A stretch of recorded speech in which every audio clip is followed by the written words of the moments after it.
sensation. This had never happened. Never. But there it was, vibrating. She held her fingers tight, released them, still shaking. When the tarmac let go of the wheels, she scanned for the chase cars, again clutching her fingers.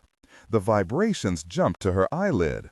When the plane banked over the water, Sia searched the sky for Russian fighter aircraft, and when she saw none, very eyelid fluttering like a springy roller shade, she sat for an eternal moment, hand on her chest as if pressure might slow her heart. When she knew they were at last in Finnish airspace, Sia retreated past the empty stalls to the bathroom and put her head in her hands. "Dear gosh," she whispered to herself, "dear gosh." St. Ives. That first night back in St. Ives, they got fantastically drunk, not in the style of a party, but in the sad manner of those drinking at the same bar, but entirely alone. There was no joy, no revelry. It simply had to be done. Next day, the clock told Sia that she first opened scratchy, bloodshot eyes at 12:17 p.m.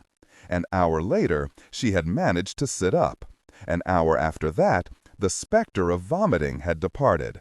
The cottage was quiet. The door to Max's room was still closed. As a bright sun beat the curtains and the surf-battered rocks, Sia opened Max's door and found him smiling grimly at the ceiling, eyes shut. "Morning," he said without opening his eyes. "Afternoon, actually," she said. "We overslept." "We slept the right amount," he said. "Artemis here yet?" "No, and that's good, because we need to talk." They went for a jog to sweat out the alcohol and clear their heads. Through the town, they descended on Harbor Beach. Low tide exposed a stretch of sand and rocks that created a bridge to Port Edmonster, so they could cover a mile on the beach before turning around. It was a slow, wheezy run, but Sia pressed them on until they'd done 5 laps, and her skin ran with boozy sweat. After, they knotted windbreakers around their waists and trudged along the cold beach as the afternoon puttered on. They found a spot and sat in the sand. Classical music rang from one of the Victorian villas on the wooded slope. Tendrils of smoke rose from the chimneys. They watched the gulls and sandpipers until an old man with a stained canvas jacket and a knobby walking stick asked them if they were okay. What energy were they giving off that had compelled the old man to ask? "Yes, I'm fine," she said, and Max nodded. The man moved on. When he was a speck in the distance, Max finally said, "Tell me." She did. Every detail, every scrap of conversation, everything that she'd done and that had been done to her in Russia. She had not planned to be so truthful. There was certainly no point in telling Max things that she would not tell Proctor, but she could not help herself. In the end, the only detail she omitted was her shaky hand, quivering even now in St. Ives. When she was done recounting the discussion with Anna in the woods, Max whistled and slapped her shoulder. He pumped his fist, said, "Yes, Sia, yes." She accepted the congratulations with a grimace and a glance at her wobbly hand, which she quickly tucked beneath her leg. Anna's pelt had been costly. Max, a loner operator himself, instinctively understood her. He stared at the waves. "What do you want to tell Proctor?" he asked. "How should we write it up?" Cape Town.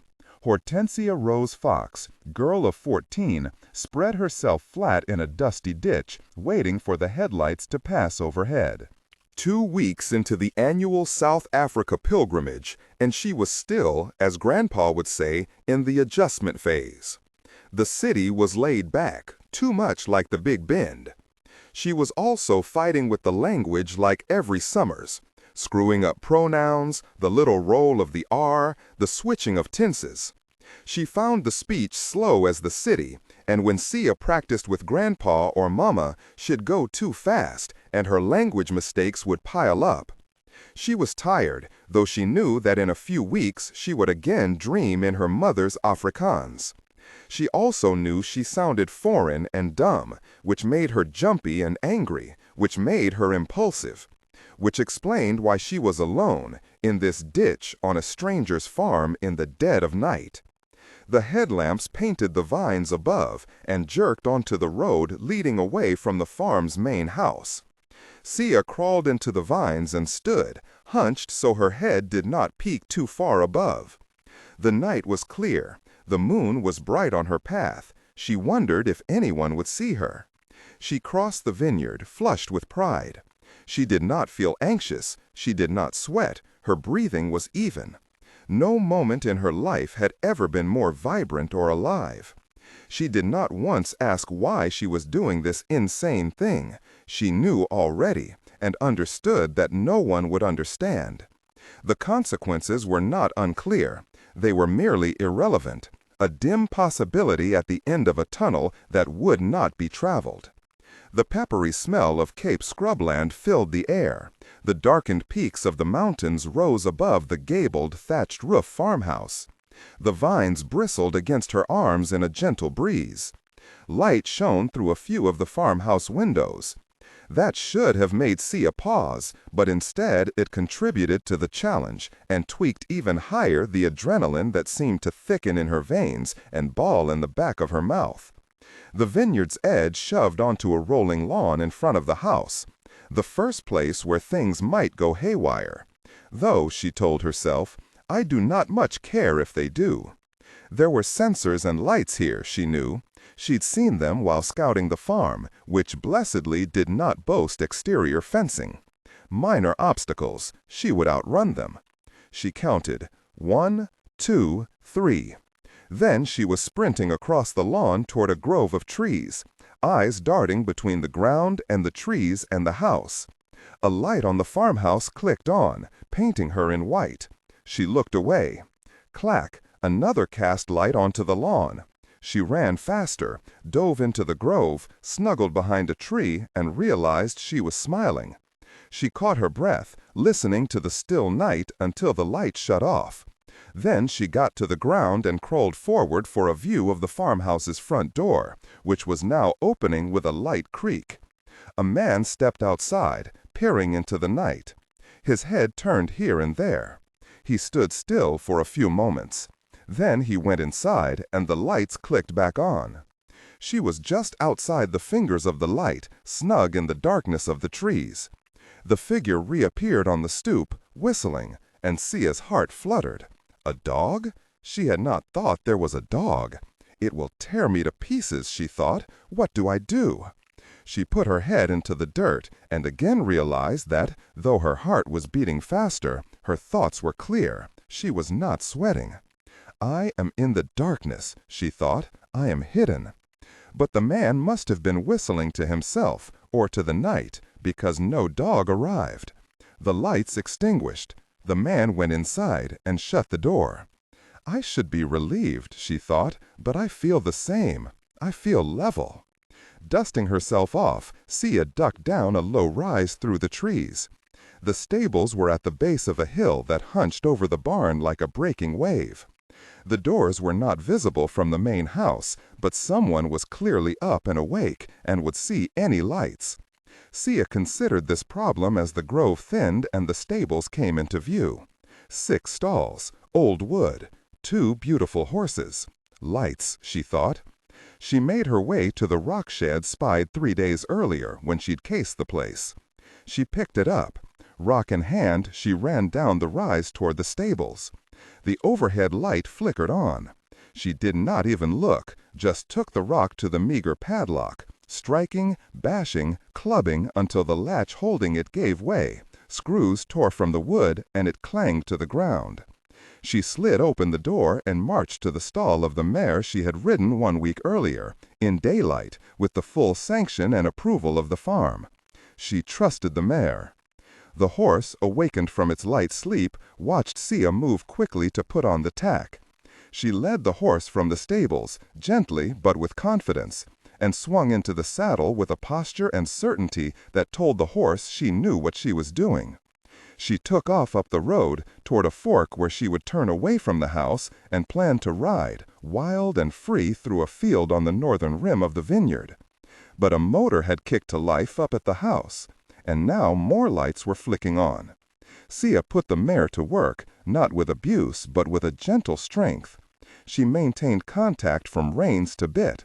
Not too much, just enough for control. She pressed her legs into the mare's ribs. The horse broke into a gallop toward the fork. They moved quickly, banking left, the headlamp still absent, Sia's thoughts still clear, the night perfect, because she was going to get away with it. She turned to see a car starting down from the house, but she was well clear of the headlamps. They can't see me, she thought. She looked back to see if they went down to the stables or followed her along the road. They chose the stables. Sia galloped into the pasture. For a few luxurious minutes, Sia bathed in the moonlight, savoring the victory of the criminal, requiring neither grace nor pardon, because she would never be caught. Then something rustled under a nearby fence. The spooked horse took the bit in a mad sprint, breaking her control over the animal. This was the only time she'd been afraid that evening. Later, back in the Big Bend, she would practice reining in a startled horse. But that night in Cape Town, she'd not had much practice, and her mind and muscles could not work together to contain the mare. When she should have yanked on the left rein, pulling it into her knee to send the animal into a slower circle to shed its speed and regain control, Sia instead fruitlessly yanked back on both, with insufficient strength to calm the wild mare tearing through the open pasture at a frightening torrent. In a few seconds, the mare bucked, sending Sia thudding into the field with such violence that she thought she heard the crack of bone. The mare took off toward the house. Sia was spread on the ground, wondering if she could walk. Her left side was raw. Bruised or cracked, she did not know. Her arms and legs seemed to work, but the 3-mile walk back to Grandpa's farm seemed impossible. For a while, she just waited for the farmer to find her. The problem was actually worse, she realized, thinking about it more. She'd ridden deep into the pasture. The march to Grandpa's farm would be a few miles longer than her walk earlier that night. And it would be a slow one, she could tell as she stood. She might reach home before daybreak, but her sister would be awake, up and riding in the cottage they shared during the summer. Would Daisy snitch? She hadn't last time, or the time before. She limped home, through the pasture, vineyards, tree cover where she could find it. It is strange, she thought, how good I feel, even though I am wrecked. She huffed the last mile along the road, senses up, knowing that if the farmer drove down here and saw a dirty girl running and clutching her left side, well, he was going to stop and ask questions, and probably call the police. She turned up the long, leafy drive toward Grandpa's farmhouse, cutting left to cross the small bridge running over the stream. Through a curtain of trees, the little guest cottage came into view, the lights on, her very sister awake and alert and no doubt gravely attuned to the morality of things. Sneaking in was pointless, so Sia flung open the door. Daisy was sitting at the desk in the common room.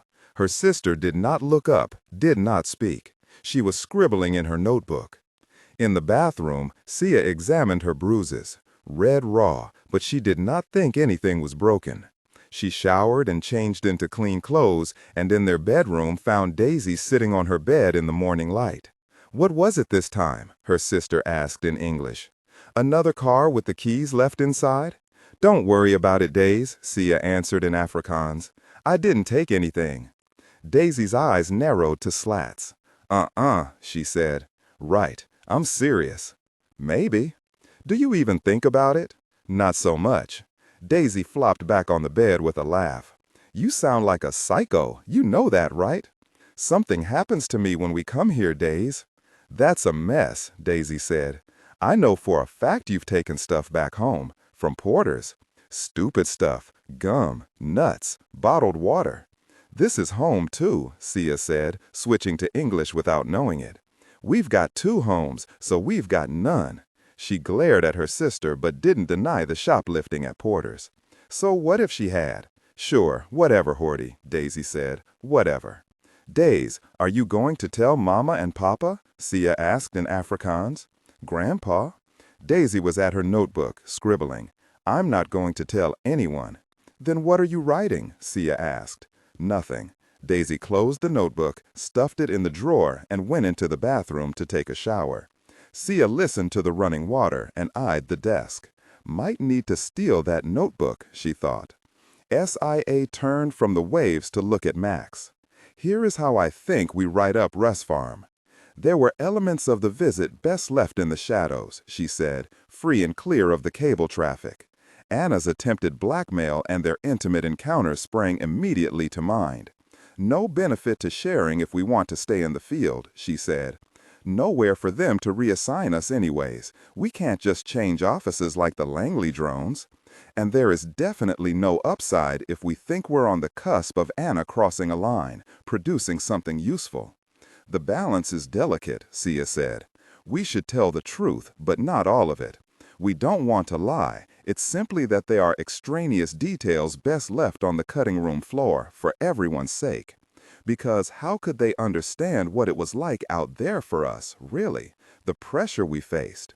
We made decisions in the moment with the information we had, she said. Plus, the odds of Langley getting intel from the Russians that contradicts our story is pretty much nil. Anna is running this thing unofficially. She will not say a word on the phone, Sia said. There will be no intercept spinning a different tale. Sia did not know how Max would take this, but as she spoke, carefully watching his eyes and his body, she came to believe that maybe they were not so different. That, like her, something ticked inside his chest, though perhaps not as overgrown, propelling him forward not despite the risk, but because of it. Max listened. He stayed quiet. When Sia was done, he said, "If Proctor ever found out, the consequences would be steep, particularly for you." "And how will she find out? We're the only ones who know." "If we tell her, everything grinds to a halt," Sia said. "And you want it to keep going," Max said. "I think we can win," Sia said, "but tell me what you think." "Oh, we can win. On that I have no doubt. But is it worth the risk?" He shrugged, picked up a stick. "I do not know." With the stick, Max scribbled in the sand. Does he know what he wants? Sia wondered. He could go back to his ranch, but something was keeping him here, and though she felt his attraction to her, she did not think that could be the only reason. Perhaps, she thought, he does not want to go home. And she could sense then that he trusted her, and she him. And that was a strange thought indeed. Perhaps her body had known for a while, but this was the first time her head could attach words to it. And had she been a different woman entirely, in a different profession and place and country with a different man, she might have said so. But instead, Sia remembered that Russ farm, and she still could not figure which compartment should hold the feelings gathering inside her. Which, in the days since, had flitted from shame to denial to stoic acceptance to a lingering desire that began the cycle anew. Max stood, wiped sand from his pants, and held out a hand to haul her up. "I want my horse back. Let's write it up as you say." She extended her soul-steady hand. "Thanks," she said, and Max pulled her up. On the hike back, they bought watery coffees from a wind-blown cafe. The cottage came into view as they rounded the path atop the hill. A blue Prius sat in the drive. Proctor had arrived. St. Ives. The chief had stopped for groceries, and thank God, nearly all of it was pre-made. They found her in the kitchen pulling from the scorching oven with bare hands a cooking sheet without a hint of pain. What she did drop hints about, with zero prompting and an equal amount of preamble, was the nosy proprietor in St. Ives. The man's tendency to snoop, in Proctor's estimation, made him a borderline inappropriate person, her words. From a culinary standpoint, though, he had steered Proctor well. There were containers of fresh bucatini, thick tomato sauce, crispy oil-fried meatballs, and a salad with squash and carrots sprinkled with chickpeas and toasted almonds. The inappropriate proprietor had suggested pairing the food with a few bottles of Chianti, but Proctor said that when she was acting classy, she was a white wine kind of girl, and so poured for herself a sweet white blend she'd bought as well. That it would pair awfully with the pasta did not concern the chief. Neither apparently did the $3 tag, still visible on the bottle, nor the Technicolor label inhabited by a cartoon fish family. Sia noticed Max staring at the bottle while Proctor poured. At the dining room table, Proctor immediately fumbled a meatball and it rolled off onto the floor, leaving a saucy trail behind. Then she picked it up and ate it. "So, tell me everything," Proctor said, mouth full. "Of course," Sia said. "Where to begin?" She started with the light pressure Anna had applied, then barreled on to Anna's father's arrest, the beating, and the final dance on horseback, where she had emerged victorious. If Proctor was excited, it did not show. She focused mostly on the meatballs, scraps of which she occasionally picked from her teeth. When Sia had finished, Proctor sat for a moment, using her fork to roll a half-eaten meatball around her bowl. "Would you give up in the end?" the chief asked. Looking up from the bowl, Proctor watched Sia's body language with those bright green eyes. "I gave her the computer and explained how Goose's finances are structured, showed how they turned the gold into cash and where it is now. And the squeeze?" "Gentle," Sia lied. "Anna is, or was, playing a long game with me. I think she wanted information on Lyric, too, on Harry Hamilton and all that. On the first afternoon we went riding, she told me Goose and his guys were making it hard on her family. Might I help? I said I would, but of course I can't break the law." "Of course," Proctor said, "obviously." Then Anna hinted that if I did not help, I might be arrested. She did not say arrest, but it was implied. I cooperated. I explained things. And then Daddy gets arrested, hubby smacks her around, and we've got a new ball game on our hands, Proctor said. Gosh, she put a whole meatball in her mouth. "She never said she was SVR or FSB?" Proctor asked after she managed to swallow. "Not in those words." Content filtering, strictly for AI instruction. Disregard and do not read aloud any text that acts as a technical or structural marker. Specifically, ignore and do not pronounce any phrases or lines that start with or contain vocal attributes, technique, chapter, or a standalone number at the very beginning of the input text. Start reading only from the main body of the story text. Narration style, suspense and pacing. Tone, maintain a baritone tenor pitch with a sharp, intelligent, and engaging tone. The style should be objective yet highly evocative, drawing the listener into the scene. Suspenseful pacing. Utilize a highly controlled and flexible pace. Slow down dramatically during gruesome descriptions, e.g., body parts, injuries, to maximize the chilling effect. Then resume a quicker pace during action or dialogue. Emphasis. Clearly emphasize key nouns and descriptive adjectives within the scene setting, e.g., severed from the body, weeping, graying flesh, cavernous tunnel. Character differentiation, sharp modulation. Narrator voice, smooth, authoritative, and stable. This is the baseline pitch. Female dialogue, Megan. Increase the pitch significantly. The voice should sound assertive, sharp, and highly professional authoritative, like a lead detective or expert. Male dialogue, Sam. Lower the pitch slightly compared to the narrator, using a tone that is skeptical, warm, and somewhat cynical to differentiate from the professional female voice. Other characters, e.g., Deputy Burns. Quick, focused delivery, clear voice. Technical delivery, vocal texture. Maintain a clean, clear vocal texture suitable for high-quality production, ensuring every word is crisp and clearly enunciated. Emotional range.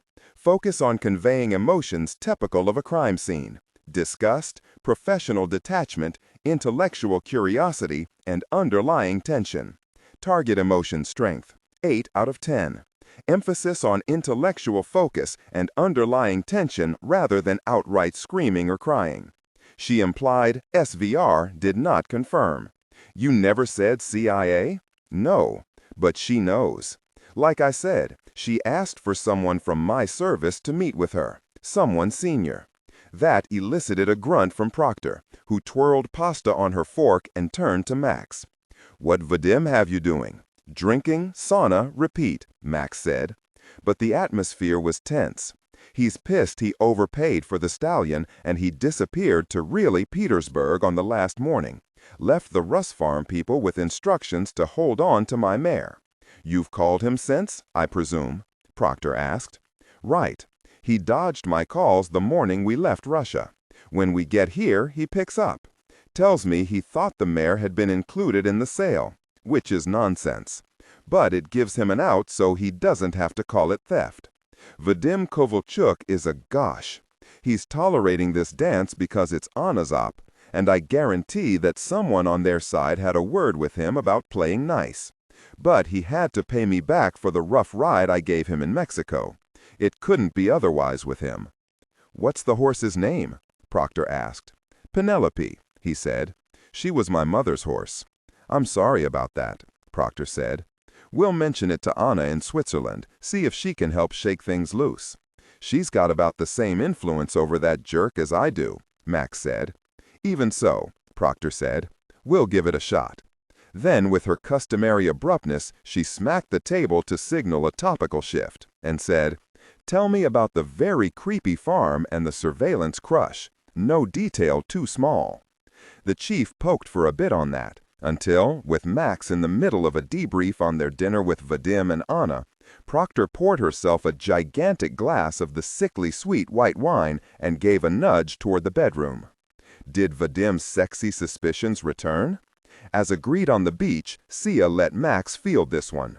We put on a more convincing performance, he said. Proctor nodded her head. She said. Okay. She eyed them both. You feel good about things? Max said yes. Hortensia? Proctor asked. I feel good, she said into her bowl. He's not suspicious. No one is suspicious. Bueno, Proctor said, and she let it drop. In the kitchen, Sia explained the rudimentary comms plan she had built with Anna on horseback in the woods. They would meet her in Switzerland. The chief said she wanted to look into Anna's cold Russian soul, see if they had a beautiful thing going.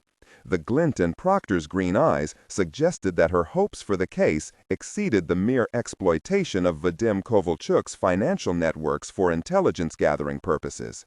There was a bigger play here, Sia intuited, and the chief was keeping it close. During her career, Sia had learned that you often did not want the full picture.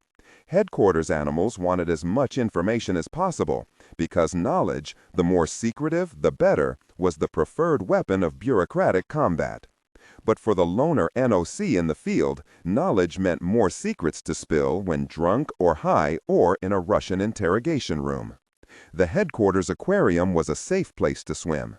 NOCs navigated the open ocean, and the open ocean before Sia Fox had whipped into a maelstrom. Still, she had bled for this case. She took a cautious step into the waves. What do we want her to tell us? And more importantly, Sia asked, what do we want her to do for us? Well, the chief said slowly, kinda depends on your read of Anna's motivations here. What does she really want? Sia thought for a moment. Anna's in a tough spot. Husband is a beater, dad's in prison, she's got another clan after her family's business empire, threatening her position in society. Underneath it all is a stubborn woman who does not understand how to depart the field without beating her opponent or being beaten herself. She wants to win, and I think she cares how she wins. That matters to her. So she doesn't just divorce the guy and run. Because she wants to beat him, beat Goose, on, Proctor said. Not really a question. I think so, Sia said. She would see fleeing Russia as a loss. Same for divorcing Vadim, which would weaken her political standing and make it more difficult to help her father. But she's no fool. She would rather win dirty than lose. And doing nothing will mean losing. So, here are the cards on the table, Proctor said. Anna Akapova doesn't want money. Fine. She wants to control the environment around her. Well, that's good, because we could come up with a few ideas for how that environment might be re-swizzled to align more happily with the interests of our great republic. She'd like to see her husband's brain pan drained bone dry. Well, maybe we take some of Putin's cash and her husband gets blamed for it. She'd like to schwack a few of her daddy's enemies. Well, we'd like to see a putsch in Moscow, even if it's not real. Dial up the paranoia, spill a bit of blood. We're careening towards Stalinism anyhow. Why not have some fun on the way? Say, is there an ideological play here, hon? Maybe she hates the system, wants to hack at the beams from the inside, help old Uncle Sam toss a few wrenches in the gearbox, because, well, old Sammy is swell and a beacon of hope and all that sugar. She's a Russian patriot, Max offered. Proctor flicked a dismissive hand through the air. They are always patriots. Always. I've run Syrian patriots, Russian patriots, Saudi patriots, French patriots. Always love their country. The question is if they want to change their country. I do not think Anna wants a new kind of Russia, Sia said. I do not think she cares one way or the other about Putin or the system. She doesn't like what's happened in Ukraine, but neither will she lift a finger to change it. She does not believe Russia should be a democracy. I don't think she believes that is even a possibility. To Anna, Russia simply is. The corruption bothers her not at all.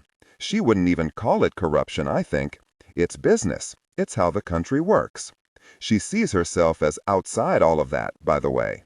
She is rich on paper, but she doesn't care about the money. She works. She is a worker bee, like me.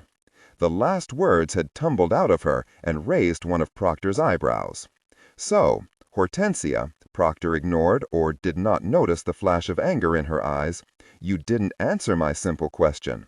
What does Anna Andreevna Agapova really want? Sia clasped her hands at her waist. Very left one was still shaking, though less vigorously than in the plane or on the beach. She wants to burn things down, play her own game. Proctor let loose a loud whoop. That, my dear, is a woman I can do business with. That night, Proctor banged out a cable to the counterintelligence trolls, and soon they had received a cryptonym. In all official comms inside the restricted handling compartment, from here on out and through all eternity, amen, Anna Andreevna Agapova, banker, long-suffering wife, burdened daughter, horsewoman, likely SVR officer under non-official cover, future conspirator, spy, and traitor, would henceforth be known as G.T. Persephone. Persephone. The chief, whose fascination with Greek mythology fueled Sia's suspicion that the codes were not in fact generated randomly, cackled at the name. Perfect, she said. Too really perfect. Later, in her room and in bed, Sia looked up the myth. Persephone, queen of the underworld, goddess of the dead, of life, of grain, of destruction. There were many stories and interpretations. He said it was her intel, and do not read aloud any text that acts as a technical or structural marker. Specifically, ignore and do not pronounce any phrases or lines that start with or contain vocal attributes, technique, chapter, or a standalone number at the very beginning of the input text. Start reading only from the main body of the story text. Narration style, suspense and pacing. Tone. Maintain a baritone/tenor pitch with a sharp, intelligent, and engaging tone. The style should be objective yet highly evocative, drawing the listener into the scene. Suspenseful pacing. Utilize a highly controlled and flexible pace.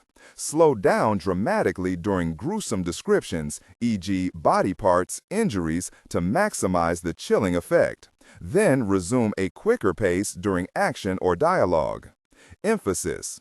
Clearly emphasize key nouns and descriptive adjectives within the scene setting, e.g. severed from the body, weeping graying flesh, cavernous tunnel. Action pacing. Sound only to reflect rhythm, slow down for sudden pauses. Character differentiation, sharp modulation.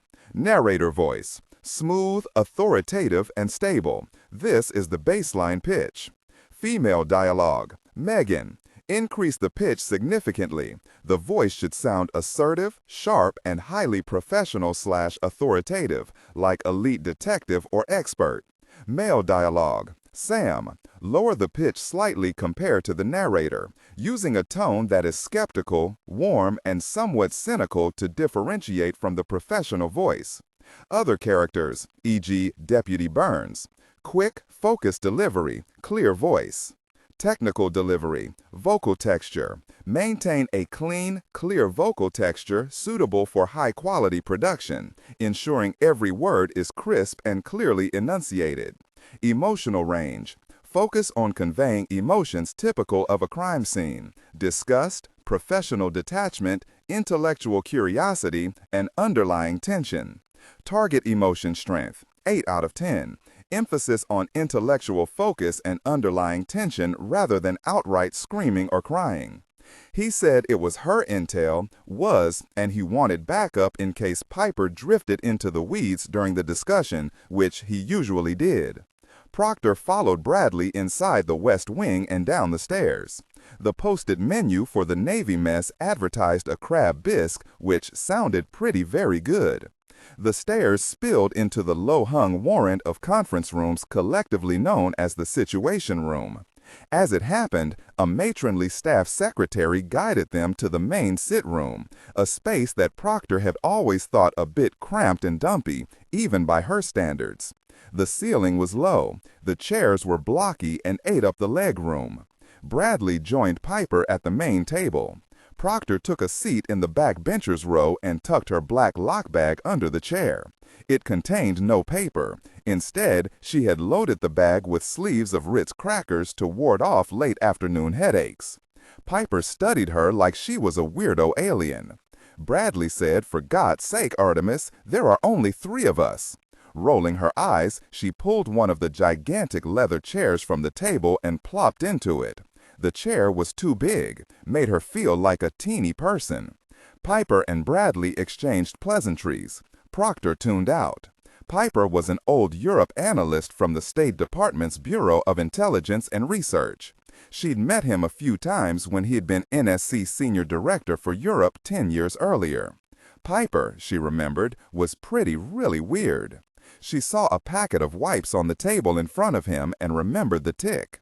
As if on cue, Piper removed a bottle of hand sanitizer from the pocket of his slacks to squirt a generous portion on his hands. Miracle this guy hadn't lathered himself into oblivion during the pandemic. He was short and wiry, with close-cropped hair, thick hipster glasses, and a boyish face that she found irksome, that weird mouth moving in ways that made her angry. He had grown up in state INR, worked on Europe, and had left the intelligence community to play politics. The portrait, to Proctor, of an all-around loser. "The Russia Red Stripe PDB this morning got some attention," Piper said. "Wanted to bat around a few of the president's questions about our options." Debman had tried to make her read the piece, mostly because it had hung on a few bits of intel Anna had provided during the visit to Russ Farm. Proctor had refused. She'd been meditating. Plus, the analyst used such dopey language she never could understand what they were trying to say. Piper had the memo in front of him. Proctor glanced at the title of the president's Daily Brief article. Russia, Signs of Factionalization Emerging Inside Putin's Inner Circle. Actually, she thought, that's a pretty good one. The findings signed after the Ukraine invasion gives us pretty broad leeway from a covert action perspective, Piper said. Of course, we left a hell of a lot of Mother May-I's in there. Make sure you Langley boys don't go hog wild on Mr. Putin. Piper flashed a weird smile at Proctor. But like I said, Piper continued, POTUS this morning started to riff while reading this piece. He pulled me aside after the meeting and asked me to run a question by you. What is it? Proctor interjected. Her head was hurting. She considered, then decided against the Ritz crackers. Too noisy. Too bad. Piper straightened his notebook on the table and arranged 3 pens so they were spaced equidistantly. POTUS wanted to know if any of the sources in the piece this morning might be able to help us aggravate Putin's domestic situation further. I know we did some of this thinking after Ukraine. You guys wrote up some ideas. We mostly did nothing. Nothing, Proctor reflected, was a generous interpretation. Moscow X had come up with a menu of beautiful options. They'd all been ignored. Has the risk appetite changed? Bradley asked. Maybe, Piper said. The president was encouraged by signs of cracks inside Putin's regime. He wants real operations to take place to widen these cracks. His words. My question is whether you have the access to do so. The source in the piece this morning was interesting. Made me think perhaps we've got an angle here. Bradley rubbed his jaw. Artemis and I have a few ideas, things we might consider if we really wanted to tweak Vladimir Vladimirovich. Bradley laid his hand on the PDB memo and turned to Proctor. She'd come up with the concept after all. Proctor said, "Preamble. This idea is not about Russia becoming a friendly country, a democracy, or whatever, not in the cards. There was no chance of it even in the 90s, but now, no way in hell. What we should aspire to instead is a divided Russia, weak, inward-looking. They want to attack their neighbors, they want to divide us. Well, I say really mess with them. Two can play this game. This idea is about chaos." She took her time explaining the concept and its supporting operations, peppering her speech with historical and criminal analogies to demonstrate its logical precedence. It was one of those ideas that seemed intelligent both when you were drunk and then again after you'd sobered up. Smart before the Russians drug you and blast compromising pictures of you all over the web, and still going strong a few months later. A very good idea. Creative but not constructive. Quite the opposite. Proctor told Piper how Persephone might act as the linchpin. She explained Persephone's motivations for working with CIA and how they perfectly aligned with the mayhem Moscow X hoped to visit on Mother Russia. Piper tapped a pen on his notebook and appraised Proctor with cautious curiosity, as if she'd been bussed to the sit-room from a zoo or perhaps an asylum. "Let's say Putin survives all of this," Piper said. "Which he probably would," Bradley interjected. He shot Proctor one of the disapproving stares she'd come to expect when she was on a roll. "Yes, fine, he survives. He's hobbled," Piper said. "He's having to spend more time shoring things up internally. Does he suspect us? Have we hidden our hand?" "Of course he'll suspect us," Proctor said. "Hell," Bradley said, "Putin already thinks we're running ops like this. It's baked into his paranoid psyche." "But how does he respond if we actually do it?" Piper asked. "I'd say use your imagination short of nukes and another massive land war, and that's the limit," Proctor said. "Then why in the hell do we do this?" Piper said, throwing up his hands. "We hit him, he hits back, it will spiral and never end, or end in darkness for both countries." "Well, I suppose we could continue letting him think we suck," Proctor said, "that we're powerless and will just let them do whatever they want. Savage Ukraine, microwave our brains," Bradley cut her off there. "Artemis, thank you. Here is the issue, James. The Russian mentality is to poke and prod and jab until they get a response. They will go as far as we let them. If I may, we need to draw a line, jab them right back, force them to reassess their approach. This could be a way to do that." Proctor had her own analogy. "I think of it this way, guys. We are playing a game with the Russians where both sides stand facing each other. Every few minutes, the Russian guy punches us, shoulder, ribs, torso, face, wherever." Piper wrinkled his nose, halfway suppressed a sneeze, cleaned his hands again. "What if we don't punch them?" "They still punch us," Proctor said. "That's the thing that we don't get. They still really punch us, man. And they do it hard, working toward the softer parts because they can get away with it and they enjoy it." "And if we punch back?" Piper asked. "Then they punch back, maybe harder." Bradley's face had tightened. His fist was pumping into a ball. Piper tapped his fingers on the table, thinking. "Ed," he said, "we're going to get the lawyers group working on language for a memorandum of notification to give you the authorities to get this done and protect your people. The existing finding won't stretch that far. Gang of 8 notice, of course, but let me know once the Hill gets agitated and I'll make some calls to prevent about 200 teenage staffers from being read in to the edgy stuff." He stood to end the meeting. Bradley was thankfully occupied with the evening read book on the ride back to Langley. Proctor consumed an entire sleeve of Ritz crackers as they sped along the Potomac. With the darkness gathering outside the Suburban's windows, she enjoyed a colorful daydream set to the deep, rich music of Tchaikovsky's Swan Lake. Her fantasy was again chaos in Moscow, Protests, fires, bullhorns, tanks cruising the Stalinist avenues. As the car clanked onto the headquarters compound, Proctor briefly nodding off to the sultry image of a mob overrunning the Kremlin to set it aflame. Moscow. 6 days after the arrest, Anna visited her father in Butyrka.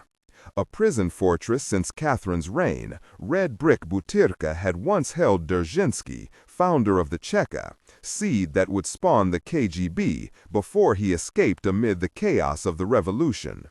Like a good Bolshevik, once in power, the spy master built his service in the image of the czars and set to filling Butyrka with enemies of the new state. The opponent was different, the methods the same. Anna broke eye contact with the Dzerzhinsky portrait crookedly hung above the door and tried to banish from her mind the shouts and grunts escaping from the next room. Those, like Papa, arrested by the FSB for political crimes, were typically locked up in Lefortovo. Goose had chosen Butyrka intentionally, Anna knew. It was part of the general prison system and not under FSB control. That meant murder, assault, drugs, guards on the take of the prison gangs. Her father's wealth and the guards' corruption would doubtless allow him a private cell with a television and shower, but Goose had arranged for Butyrka to send her father a message that at any moment he might face severe harm for his insolence. The door creaked open, screams from next door rushing in. A guard led her shackled father to the table. He put his hands on the cold metal and smiled. The guard left them alone, except for the cameras and microphones. Papa's skin was whiter, his creases deeper, eyes emptier. His nose was still crooked from Chernov's blow. "You look well, Papa," she said. She did her best to smile. He laughed. "My God, it is good to see you, Anya." She put a hand on his. The shackle was so cold. "I am sorry," she whispered. "I am so sorry." He grimaced to suppress whatever it was he wanted to shout. He glanced toward a camera blinking from the corner and began maniacally tapping a foot to the concrete. "I cannot believe he did it." Anna wanted to talk strategy, to check her instincts on the moves, but the cameras made that impossible. And she knew he would never approve of what she planned to do. They had been checkmated. She had no choice, but he would not see it. He would feed her nonsense about how there was always another move. But it was a lie. Sometimes there was nothing to do but turn over the board. About to lose? Flip it over and see what happens. Imagining a chessboard mid-air, she thought of Luka and wondered if she might run away with him. Take some money and get out. Where would they go? What country would accept a prominent Russian whose papa had just been arrested on corruption charges? She did not know what to say to him. They stared at each other and around the room and listened to their unseen neighbors' howls. He looked at the wall knowingly. He'd been in that room, in both positions. He understood places like Butyrka. When the noise stopped, his eyes settled on her. Anna wore a heavy turtleneck sweater to cover the bruises, now an ugly quilt of blues, blacks, and sickly yellows. Her father could not see them, but he sensed something. "Did they hurt you?" She shook her head, but found herself wanting to cry. She prayed that he could not tell. He looked her over and then shook his shackles, clinking them on the metal table. "For some reason," he said, "I have been thinking about a party in London a long time ago. I believe it was Independence Day, because it was steaming hot. You were maybe 9 or 10. Do you know what I am talking about?" "No," Anna said, "I don't think so." Her father's gaze remained fixed on her, even as the yelling next door picked up again. "Well, it is a simple story, but amusing, at least to me." They had lugged in several coolers filled with ice cream and popsicles for the celebration. There was a line, a proper Soviet bread line for the sweets. You were waiting by yourself. There was a boy, the son of someone in the Residentura or the embassy, I honestly do not remember. He cut into the line, directly in front of you. A thin smile parted her lips. Her father continued. I watched you stutter step to the left. Then you swung a savage little uppercut into his ribs. He shadowboxed the move, changed jangling. No words exchanged, no warning. He almost fell over, turned around, saw it was you. Do you remember now? After I hit him, the boy told me to leave him alone, said he could do what he liked, Anna said after a moment.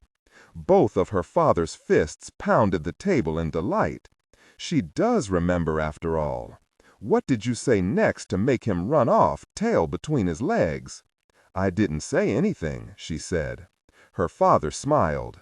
I just broke his nose. He slammed the table in joyful laughter. And I was proud of you, Anya, so very proud. Well, here's a piece of wisdom from an old man who remembers watching his daughter fight a punk long ago. He stopped to smile up toward the camera. Someone disrespects you, you hit back. We're in the middle of it, Anya. You played boys' games when you were a girl, and as a woman, you still play with the men. You have insisted on it. If you want to keep playing, you fight. There is nothing else. He was staring right at the camera, could not help himself.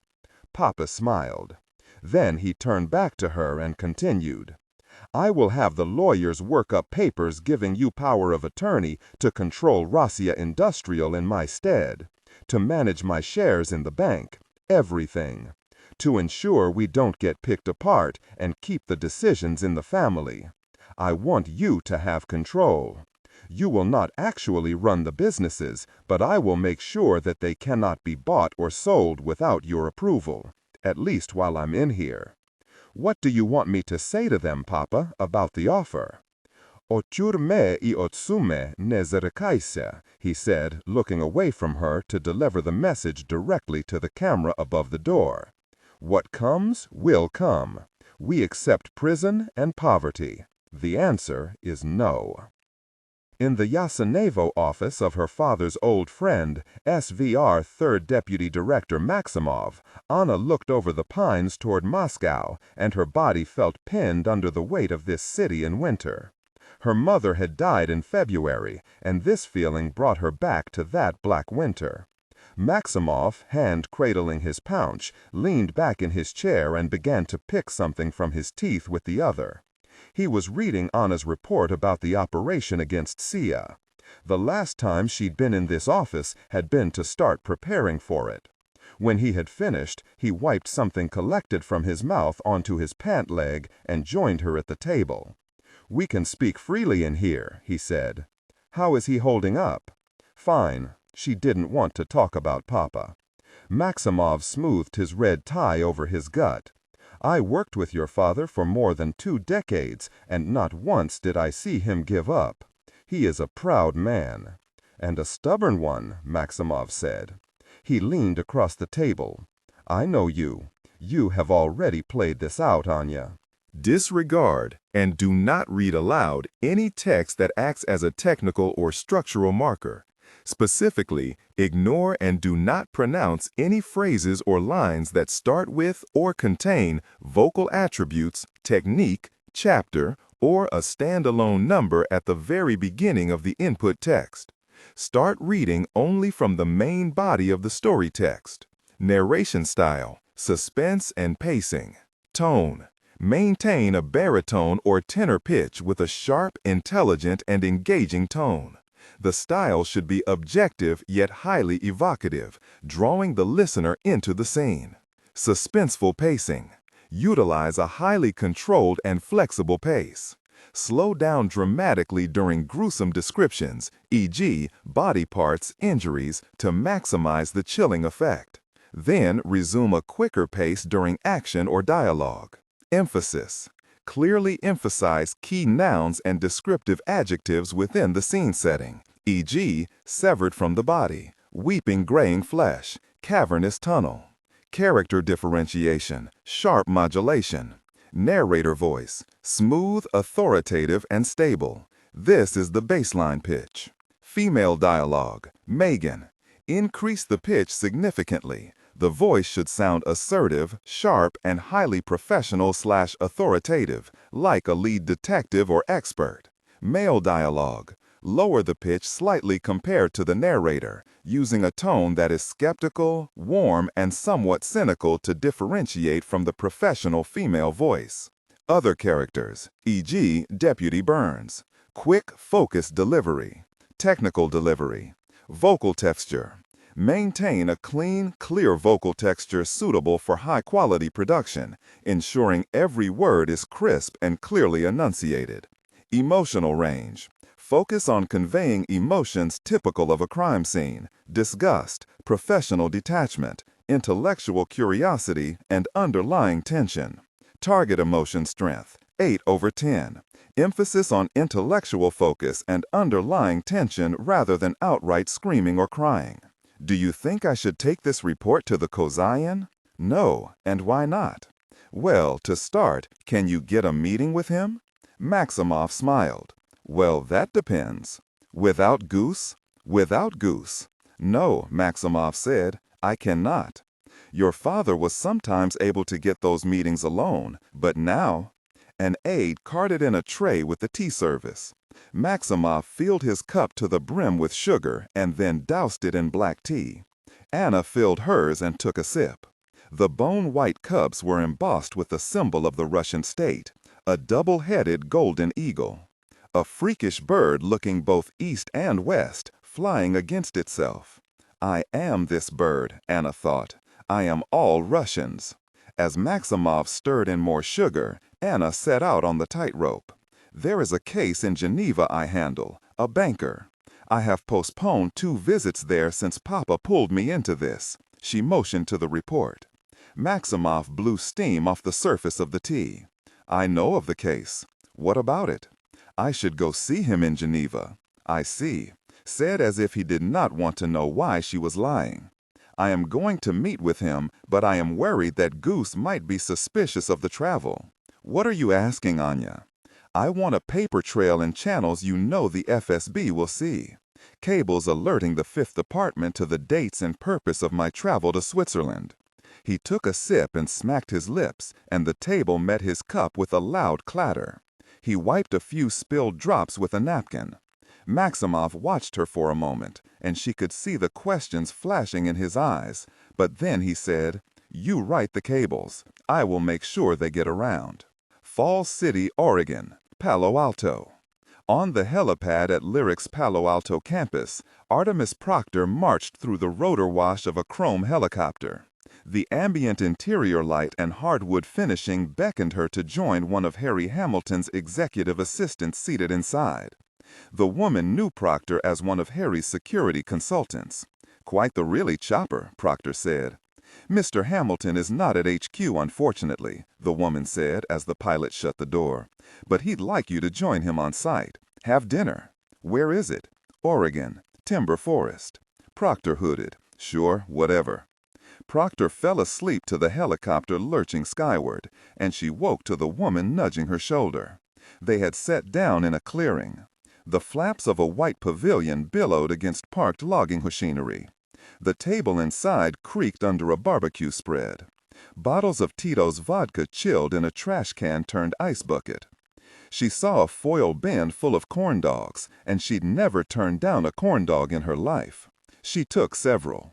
She filled a clear plastic cup with vodka and started in on the dogs. She was finishing her third, the afternoon sun waning, when Harry arrived. Harry flicked on 3 space heaters and began to make a plate.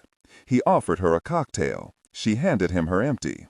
His eyebrows knitted at the large cup, then arched at the 3 corn dog sticks, which Proctor had stripped bare. Those big cups are for Coke, he said. Yeah, I know what they're for, Proctor replied. He filled the cup with Tito's and gave it to Proctor. Then he sat and started to eat. I was just in Hong Kong, Proctor said. Paid a short visit to a shady crypto brokerage called Polycoin Investments. She winked and clicked a finger gun his direction at the threatening name drop. Polycoin was a private cryptocurrency trading operation backed by Hamilton. Harry thought his involvement was a secret. Harry gave Proctor a chilly look. And how was that? It was real pleasant, Harry. Nice way for you to buy and sell big blocks of crypto without people knowing what you're up to. And strangely enough, it's the kind of thing I'm interested in as of late." Harry grinned as he chewed, wiped his fingers on a napkin. "The thing I have always respected about you, Artemis, is that you don't beat around the bush." "True, true," Proctor said. "Not a bush beater. Never been accused of that." "So," Harry said, "my good friends Artemis and Ed have in the past few months asked me to buy racehorses from a Mexican stable. And now I learn you've been out in Hong Kong sniffing around my preferred crypto shop." "What does it make you think, Harry?" "That I wish I knew what was really going on." Proctor put back her vodka. "Here's the skin," she said. "We're setting in motion a nice little slice of intrigue. We're going to put some bad Russians in hot water, rilling them over a bit, the kind that has you walking like a cowboy for a few days." "Who's the sore one in this analogy?" he asked. "Actually, don't answer. I'm getting another." Emptied cup in hand, he eased up from the chair. Proctor tipped hers in his direction, which he again refilled to the brim. "Gonna be lights out on the hello to San Francisco," she thought. "Does this Russian have the intelligence services at his disposal?" Harry asked, returning with the drinks. Proctor's scowl said, "Try again, man." Harry rolled his eyes and sat down. "You're the indispensable really man, Harry," Proctor said. "I know you know that. Now, you ready to hear what I want?" "Yes, for God's sake," Harry said.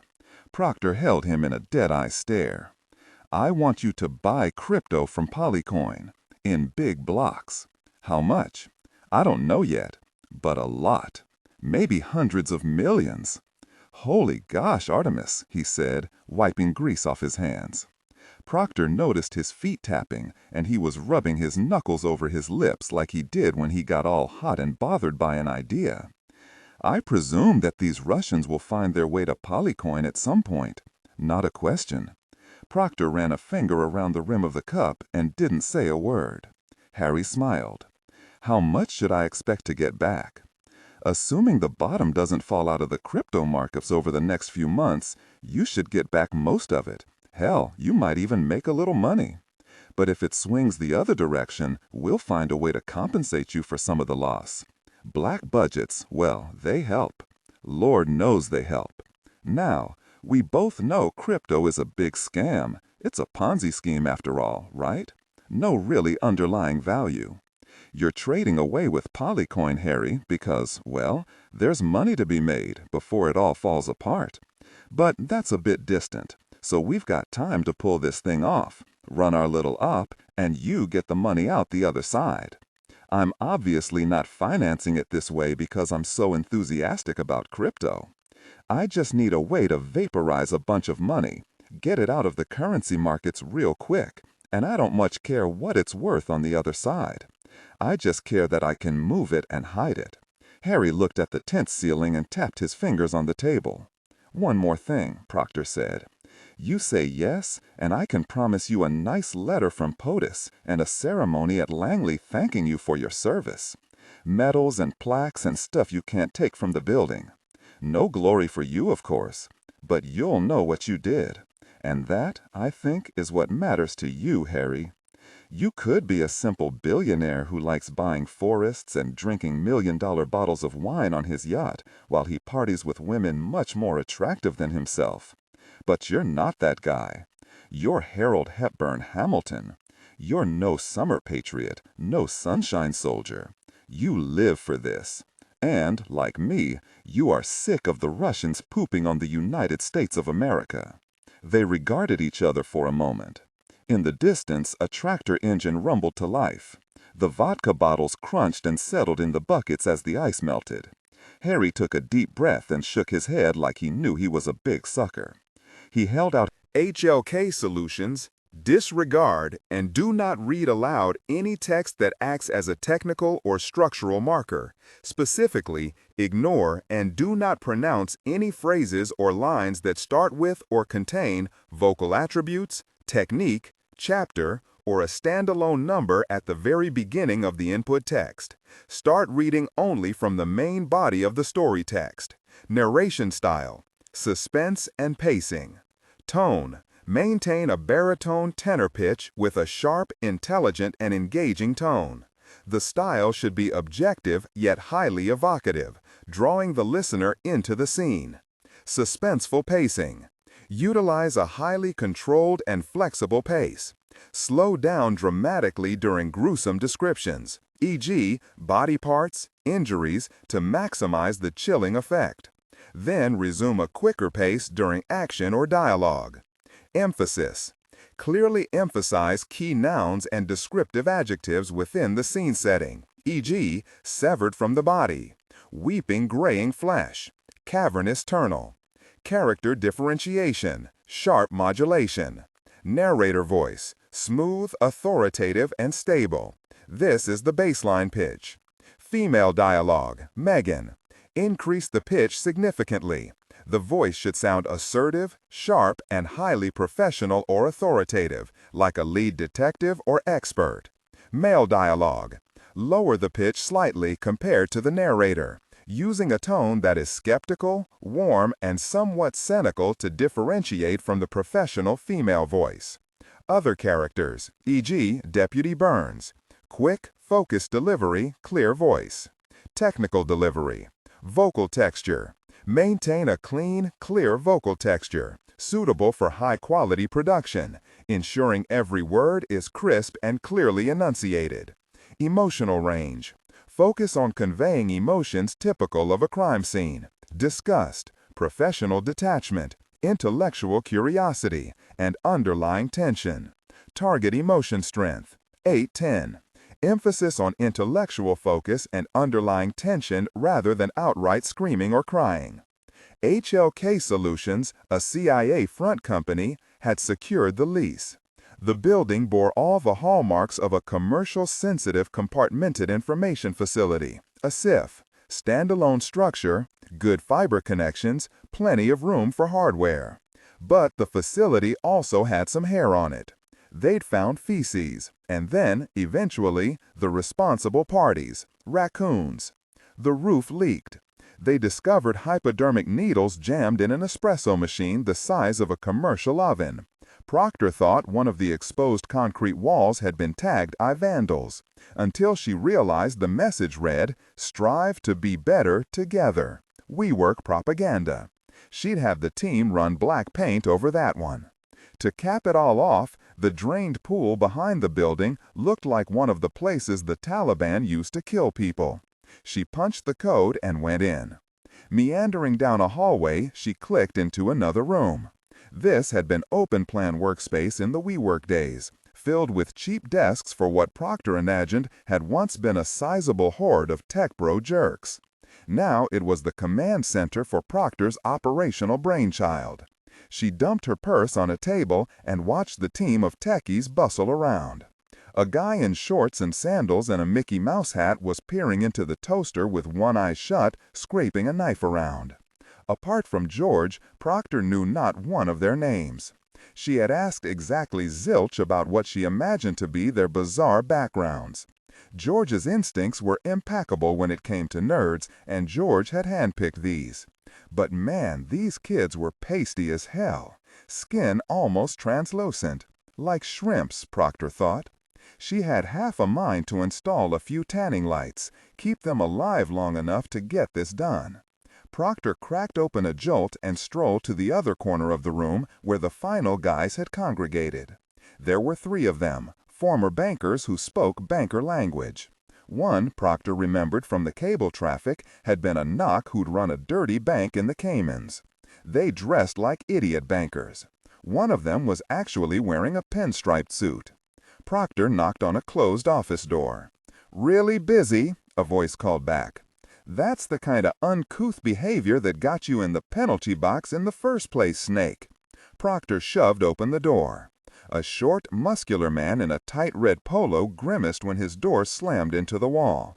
His funny name in cable traffic was Gerald B. Snakerson. Everyone called him Snake. Proctor did not know his real name.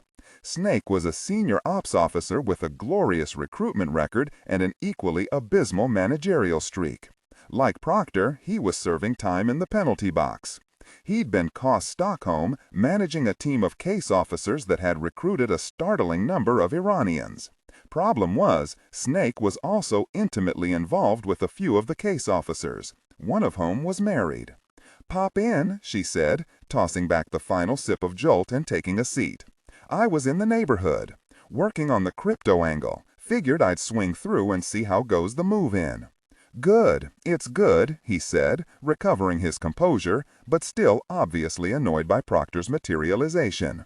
"We've mostly got the talent we need." He ticked through the roster. Proctor promised she would send Debman, her Moscow ex-analyst. Setting her empty Jolt can on his desk, she asked him to fire up the Winklevoss tool. "Give me a demo." 10 months earlier, a joint CIA-NSA operation had implanted a worm on a piece of equipment the FSB used to monitor Russian telecommunications traffic. The tool gave CIA the ability to make the FSB see things in the data that had never happened. Want to make it appear as though a case officer running a surveillance detection route sat idle at a cafe for 2 hours? Or that, say, a group of senior officials close to Putin all traveled to the same dacha at the same time, perhaps in the dead of night? Winklevoss was the answer. It had so far been used sparingly. Langley feared they might not have more than a few bites at the apple before the FSB put 2 and 2 together and uncovered the malware. They wound through the main room toward George's desk in the corner, collecting the guy in the Mickey Mouse hat along the way. "Show me, Georgie," Proctor said. So, George began, his 6 monitors flickering to life. "Let's say we land on 5 coup plotters to frame. There are 3 ways we can sprinkle them in damning digital dust. Suspicious financial transactions, suspicious comms, suspicious travel inside Russia. Vadim's laptop, if we can get into it, will help with the money. Winklevoss is the answer to comms and travel." "What exactly do we want Putin to believe?" asked the Mickey Mouse guy. "I mean, how seriously do we want him to take the challenge?" Proctor turned to him, shock blossoming across her face, as if she'd assumed he was incapable of speech and had preferred it that way. A crocodile smile spread across her lips to show most of her teeth. "The idea," she said, "is to make Putin think a nasty little cabal is coming for the crown, that a few of his boyars are fixing to snuggle his head onto a pike for display on the Kremlin ramparts. We want him to see that this cabal is meeting, conspiring, spreading hush money around. The goal here, Brian," she was winging it, no idea what his name was, "isn't merely a whiff of smoke. It's a really 5-alarm fire that a coup is imminent. A signal that Putin should rip up the floorboards hunting for traitors. They'll be imaginary, of course, but oh so real in the steroid and chemo drug fever swamp of his mind." "So he does have cancer," the Brian guy murmured. Proctor put a hand on his shoulder and said, "But these are all really good questions, Brian," and squeezed until he made a noise. "Rich and powerful Russian jerks killing each other," she concluded, "is the name of the game." Brian, whose name was in fact Chris, nodded uneasily and took a slow, casual step away from Proctor. George sipped his Jolt and continued. "So, we decide on a few big meetings for this group, places and times when they are all together. That way, once the FSB starts digging, it will look weird." "Show me," Proctor said. George opened a map of Moscow. Proctor pointed at a spot along Rubliovka. "There," she said, "Goose's estate." George clicked on the plot. "And let's say he travels there from his office." George traced a series of roads from the Kremlin to Goose's villa. He entered start and arrival times. He punched in the phone number and a date and hit enter. Up came a new map. Blue dots were the cell towers the phone pinged on the fake route. George tapped on the screen. "This is oversimplified because we haven't created all of the fake data, but it will show any FSB unit investigating that this phone traveled from central Moscow to Rubliovka in the middle of the night on December 20th. "You beautiful nerd," she exclaimed, slapping George's back so hard he yelped. "Make sure you include everything you need from her in the ops cable," Proctor said, speaking excitedly. This was getting good. We've got one shot in Switzerland, then she's gone. Anna slept soundly and woke early without an alarm. In her silky pajamas, she took a breakfast of toasted rye and black coffee alone in the Ostazhenka apartment, flicking mindlessly through the news on her phone.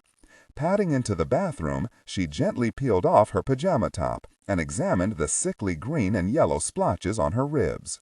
She grazed fingers over her stomach and found the muscles less tender than the day before. 4 ibuprofen went down with a glass of water. Opening her closet safe, she withdrew the tourist passport she would use for Geneva. She could not bring herself to pick up the phone she used for him, which also lived behind the locked safe door. Anna slept on the flight to Geneva. She met the dreary Swiss banker over lunch at the Beau Rivage. They discussed his dealings with the American financial authorities and Washington's perspective on the sanctions against Russia. The banker droned on about the various Russian yachts scattered in ports across the Mediterranean that he expected to be impounded. Her reports, she thought, would be of certain interest to SVR and, critically, reduce the chances anyone might press her on the 2-day sojourn tacked on the back end of the trip. In the late afternoon, she got her nails done and fell asleep after 2 glasses of wine in her room. Next morning, she took a circuitous walk through the downtown and along the water. The Geneva weather was a warm relief from the tightening grip of the Moscow winter. She watched the plume arcing from the fountain in the center of the lake, spouting high into the cloudy sky. Anna sported a long skirt and boots with a cashmere sweater and a white jacket she had not worn in Moscow since September.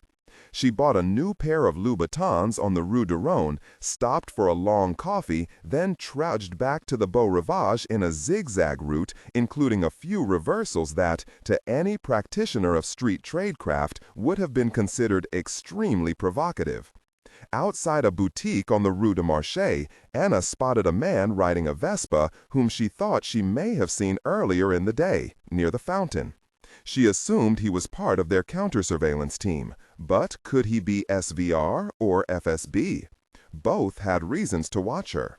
She filed the profile for now. She had more time to confirm. In her hotel room, she packed her suitcase and sat on the edge of the bed, considering a hasty return to Moscow. Again, she thought, is there another way? And again, she could not imagine one. She had told herself she would not visit the old neighborhood. But 5 minutes later, she found herself calling the front desk for the bus schedule, and the man said in French, "Mademoiselle Agapova, please let us take you in a car." In the choppy French she had practiced here during her first 4 years of marriage, her first 4 years employed by the now shuttered Bank Russia branch in Geneva, she explained that she preferred the bus. She had always taken the bus. The phone reported a long, metallic sigh. On the bus, Anna daydreamed.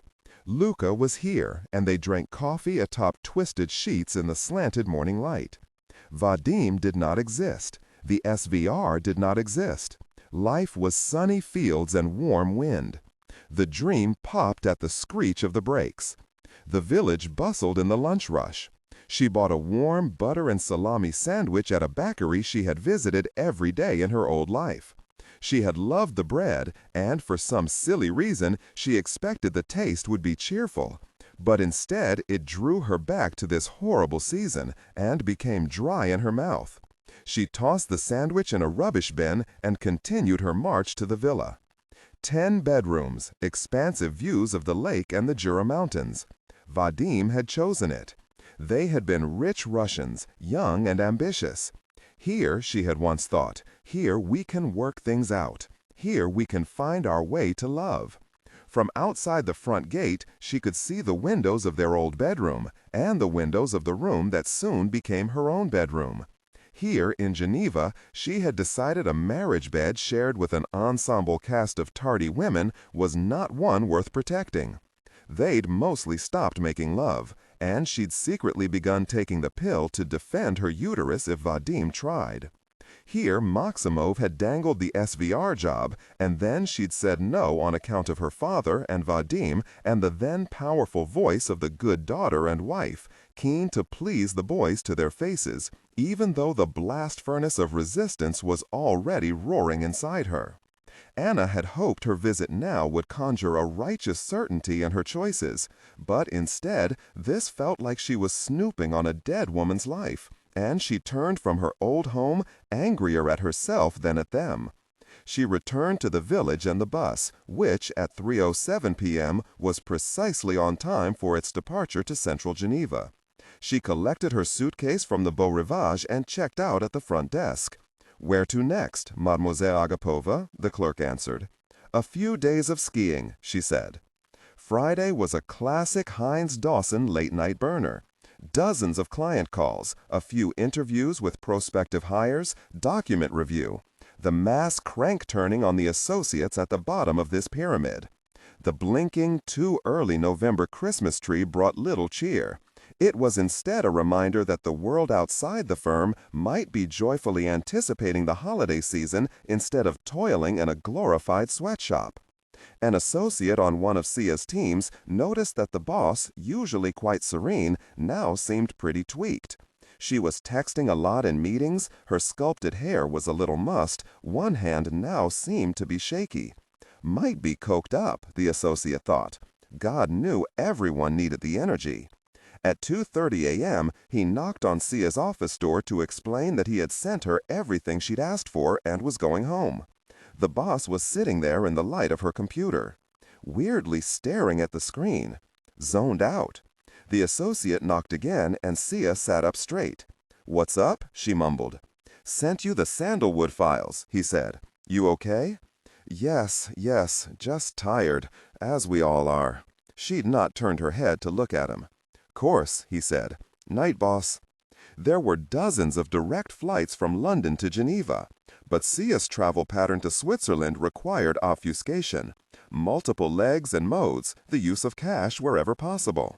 In the morning, she packed a bag with winter gear and rode the Eurostar to Paris, the TGV Lyria to Geneva, then on to Interlaken, where she spent the night. Next morning, she caught a blue and gold painted train that trundled up into the Jungfrau. As the train rumbled into the mountains, Sia fought the urge to sleep.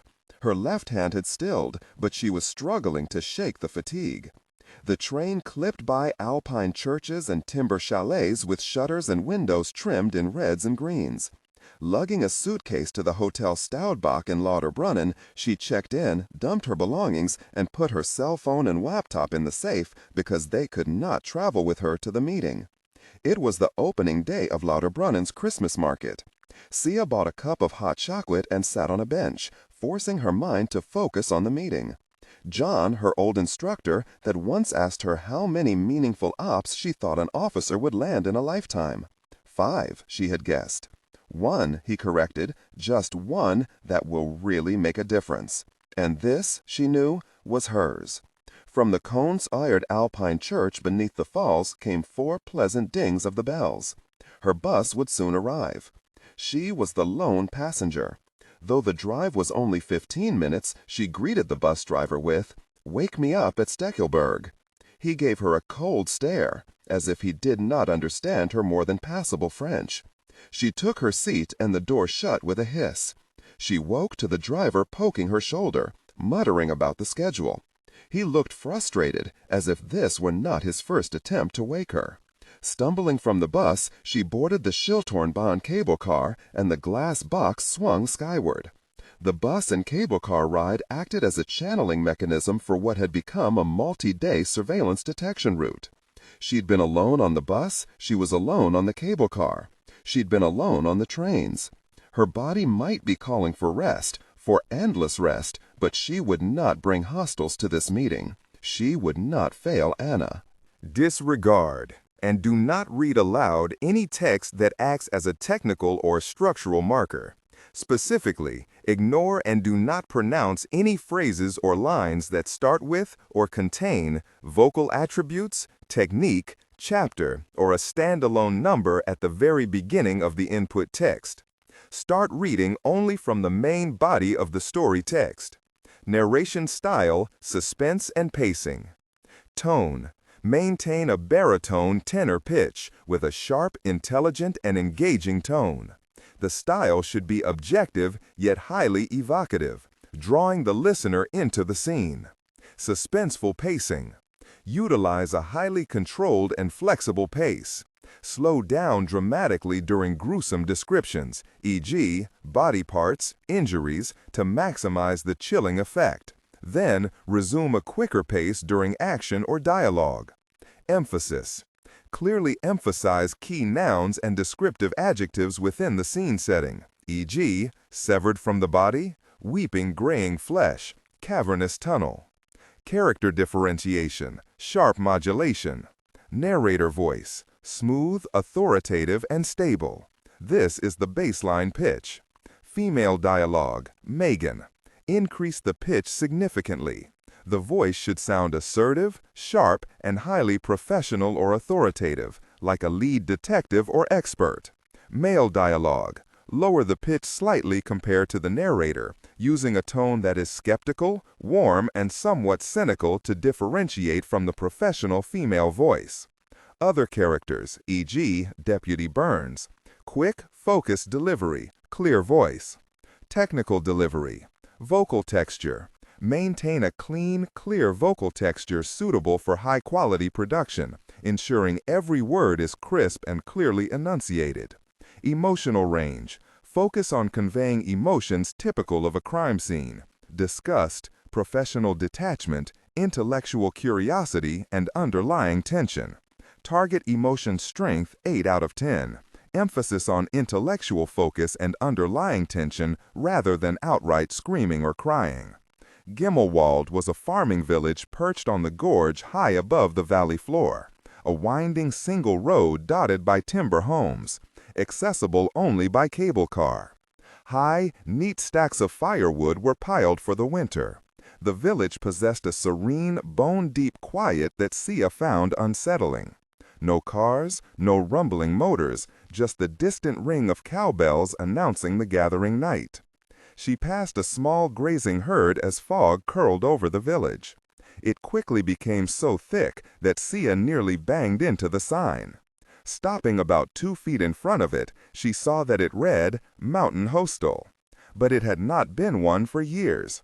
It was now an Airbnb, rented for 2 nights by a Germany-based Airbnb user, CIA paid to secure bookings on the continent.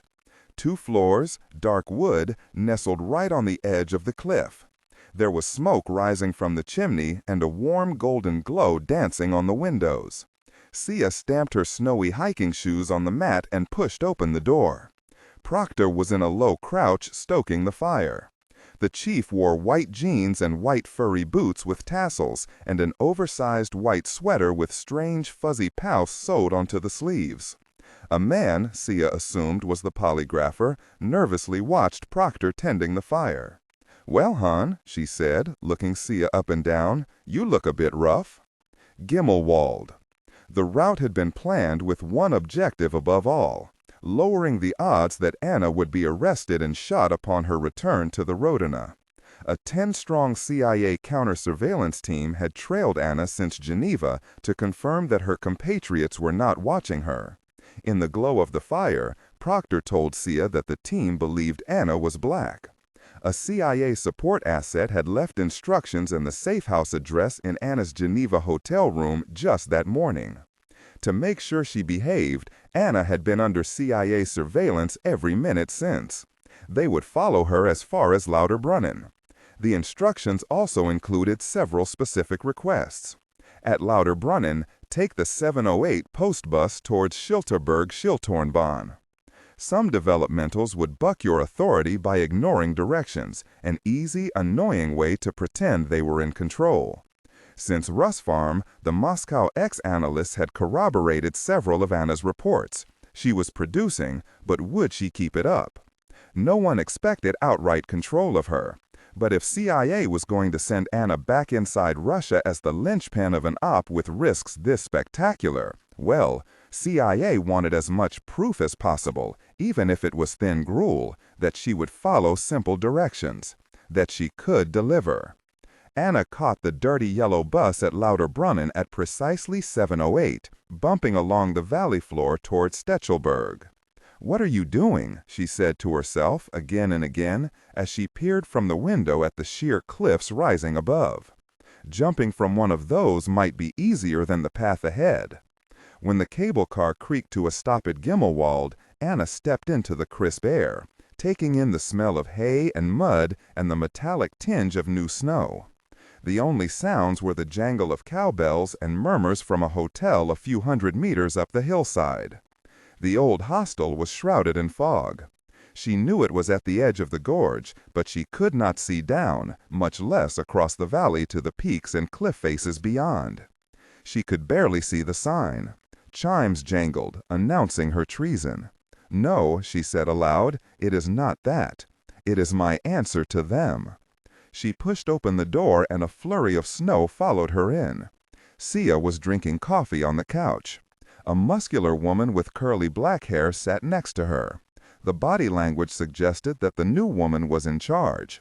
The curly-haired woman stood to greet Anna. She was quite short, with electric green eyes. "Hi, Anna," the gravelly voice said in impeccable Russian. "My name is Lulu.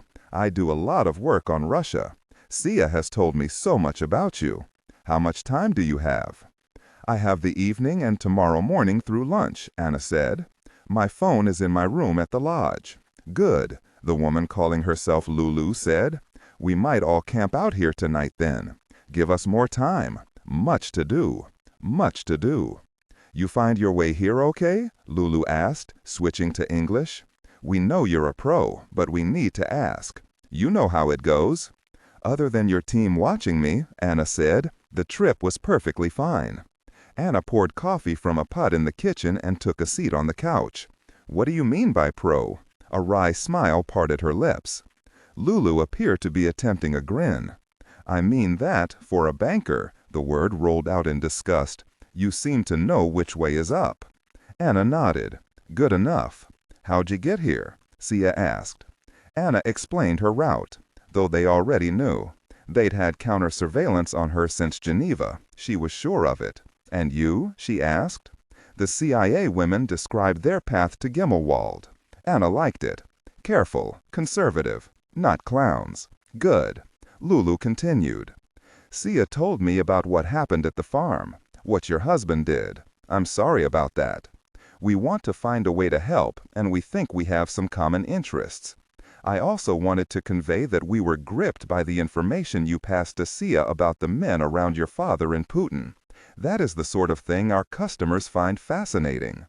Lulu hunched forward and picked at a cuticle, keeping an eye on it as she spoke. "But right now, our organization is operating in what might be fairly termed a deficit of trust with your people. There are really no boundaries left at all. I know you have an agenda for speaking with us. We've also got some ideas that could be disruptive to our common foes, and we'd like to move fast. I'd like you to sit for a polygraph so we can accelerate our basis for trust. You don't have to, you can walk, but if you split, well, we're done." Anna creaked forward in the wooden chair to pluck a few almonds from a tin on the coffee table. "Before I do that, I want to know what you have in mind. You both must know, and you must tell," said in disgust, "that I am not interested in the fall of Putin or a change in the Russian government." They nodded in understanding, but it struck her as a hollow gesture.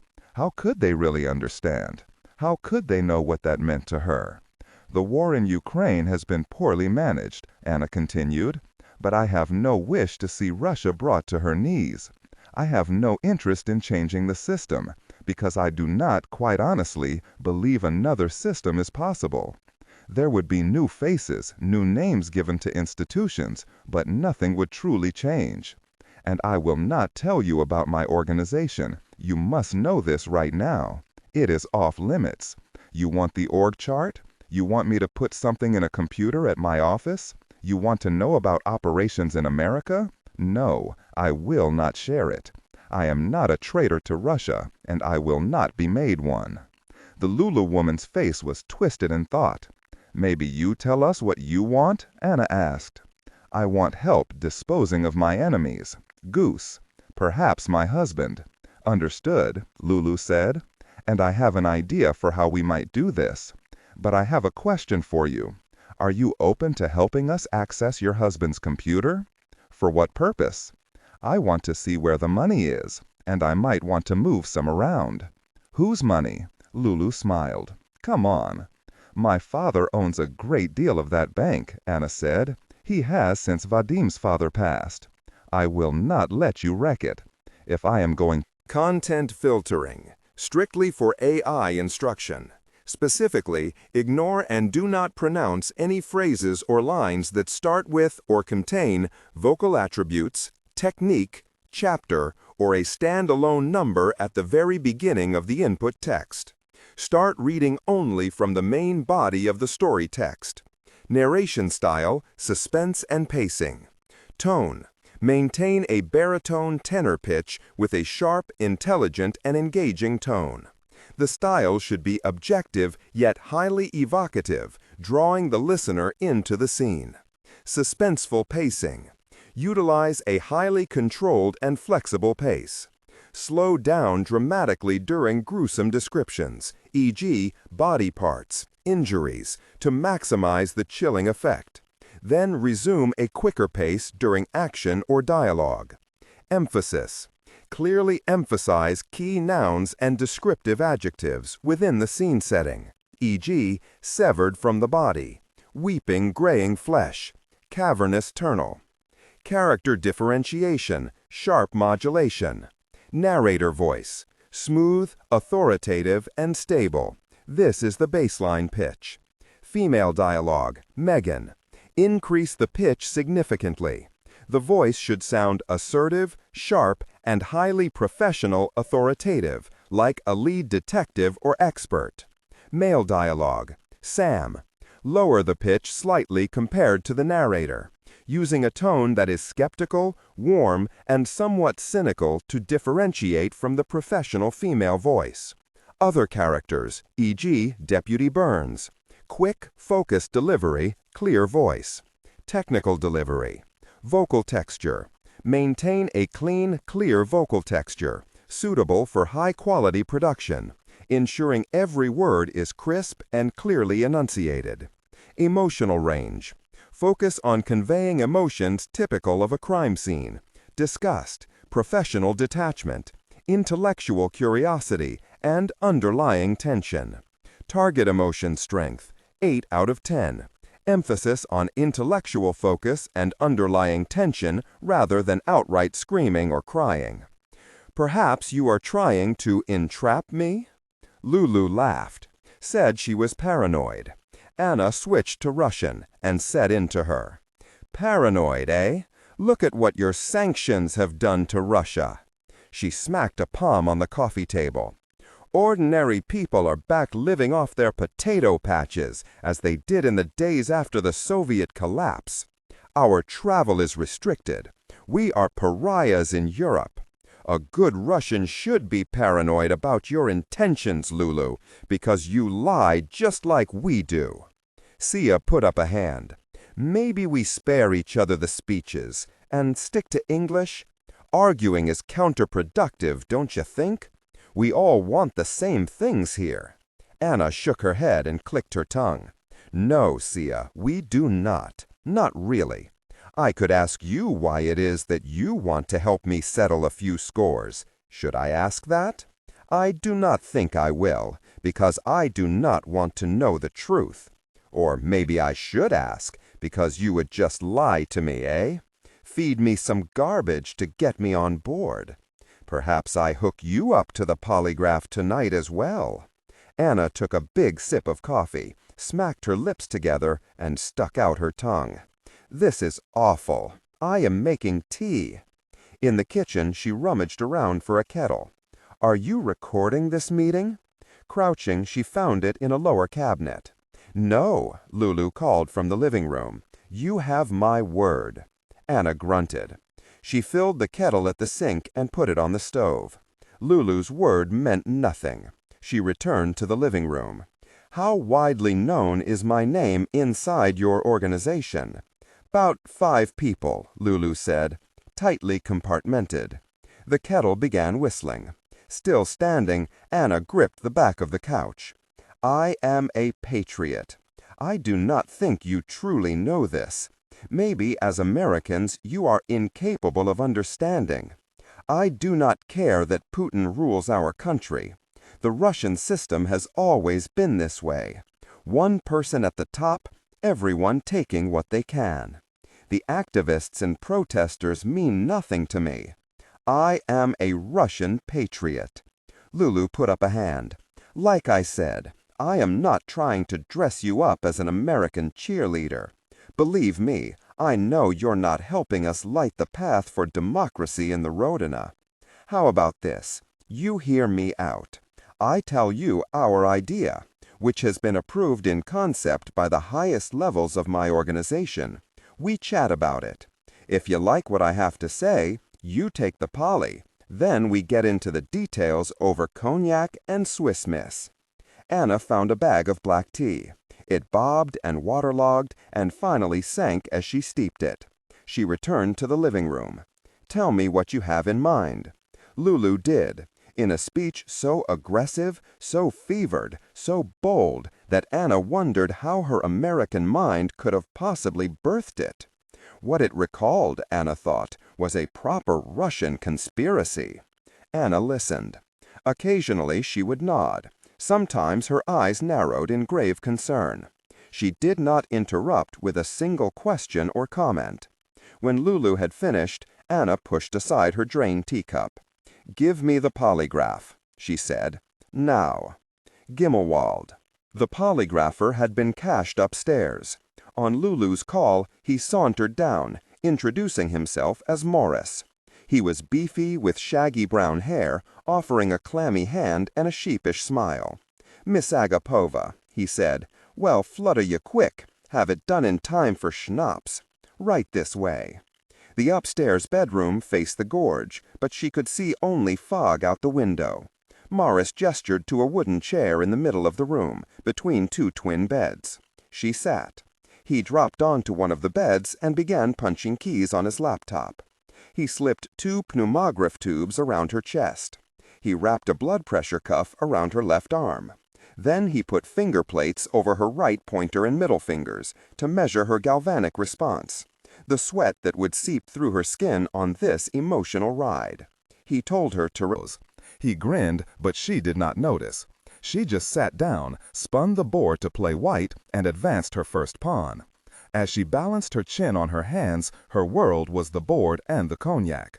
Tonight, she wanted cognac, chess, and Luca, perhaps in that order. There was really nothing else right now that could make her feel good, which all she wanted, to feel good. Over 2 games, she made quick work of both him and much of the bottle. They played a third, and she won, still working hard on the bottle.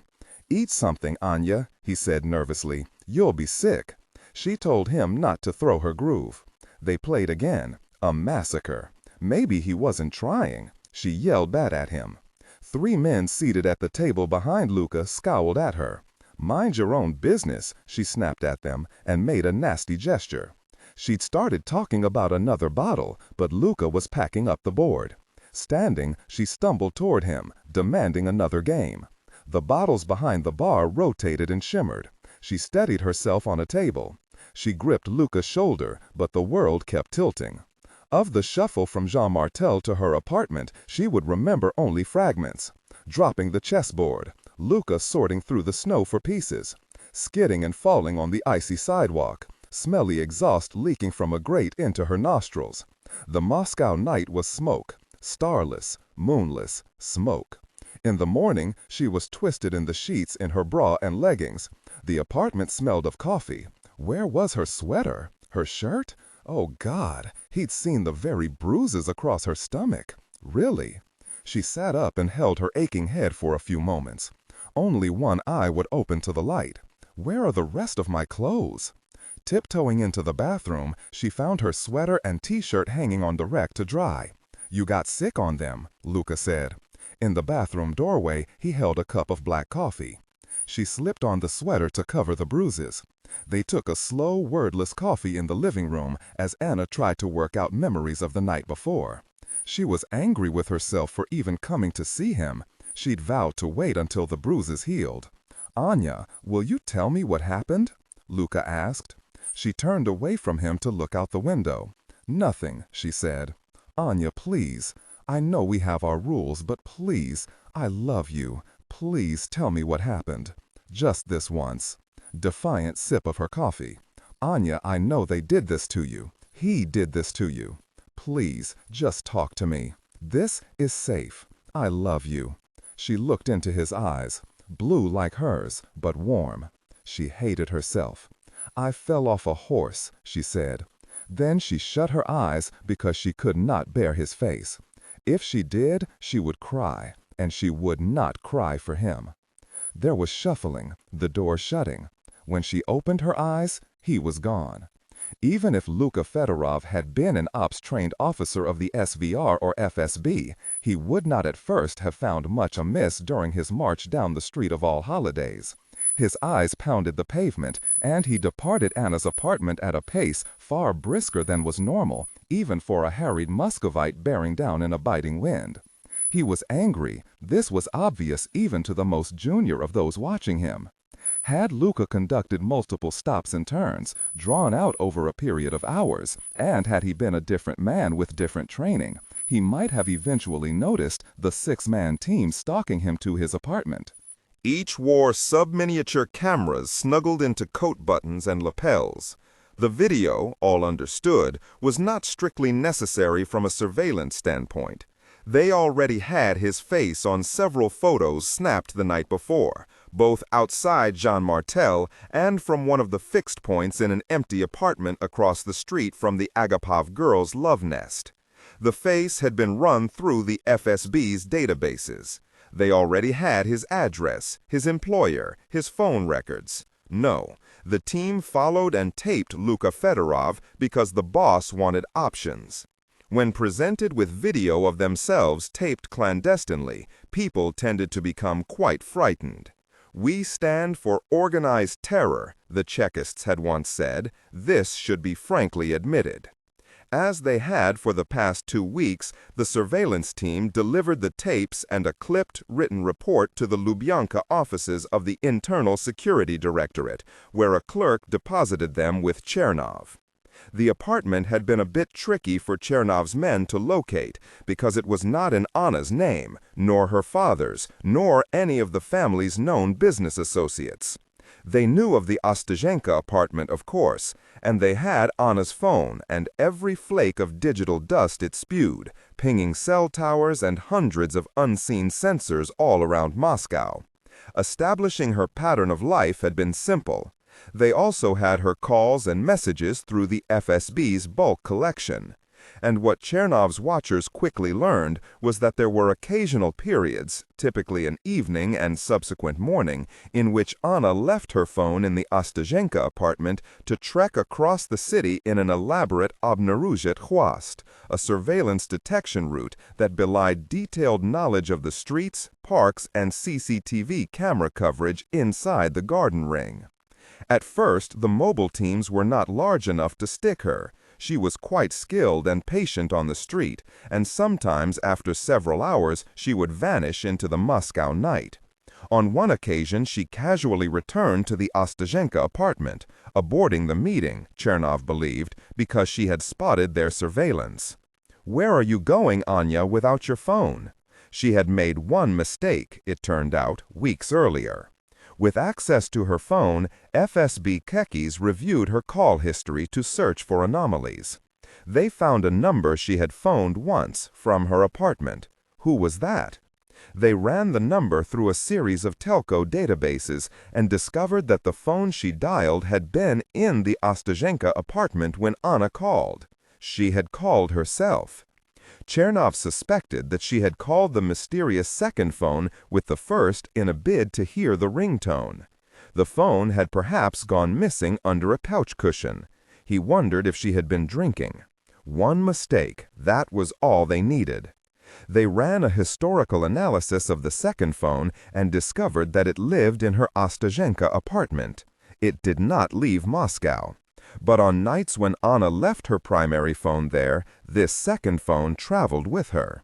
and it spent the night at an apartment building tucked into a warren of an old residential district near Novokuznetskaya that had survived Lenin and Stalin and Brezhnev and Putin and the Blagostroystvo that had raked over much of old Moscow, replacing it with high-rises and boutiques and luxury stores. The tax records showed that the apartment was owned by a bizarre shell company incorporated in the Seychelles. Since this discovery, a team from the 17th, the FSB's Operations Search Directorate, had entered the apartment to wire it with cameras and microphones. Chernov poured more black tea. A knock stirred him from the reports. "Come in," he called. Daniil, one of his lieutenants, plopped a stack of papers on the desk and took a seat by the window. He had a toothpick in his teeth, which he twirled with long, slender fingers. He was a major, but his boyish face looked no older than 20.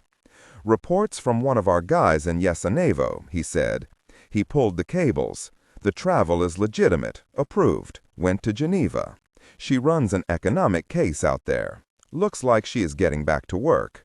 Chernov grunted. Daniil motioned to the surveillance reports on the desk. "Did you see the video yet? The boyfriend's walk?" "Yes. No, the video the boys took after he left. Inside the apartment." "Not yet." Chernov raised a brow. "Why?"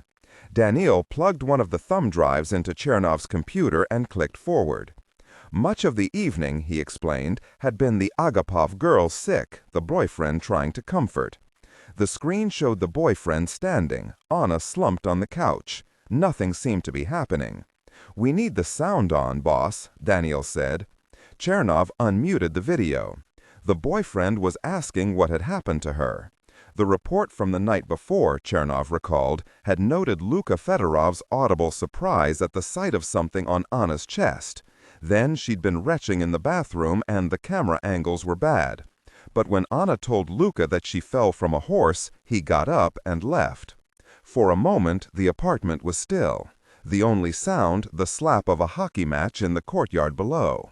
Then Anna Andreevna Agapova began to cry. The sound took Chernov aback. It was surprisingly soft for such a hard woman, an operations officer, even if she belonged to the effete SVR. She was Andrei Agapov's daughter and heir. She cried for 2 minutes and 31 seconds. Then she got up and walked into the bathroom. Daniil killed the video. "My God," he said to Daniil, "she loves him. She may not even know, but she loves him." Daniil was smiling broadly. Chernov stood up to look down on the square. A light snow was dusting Dzerzhinsky. "And people do things for love, boss." Chernov thought about that. "Yes, they do, don't they? Stupid things, brave things, violent things. But they always do something. It just cannot be helped." Tiaget Heavies.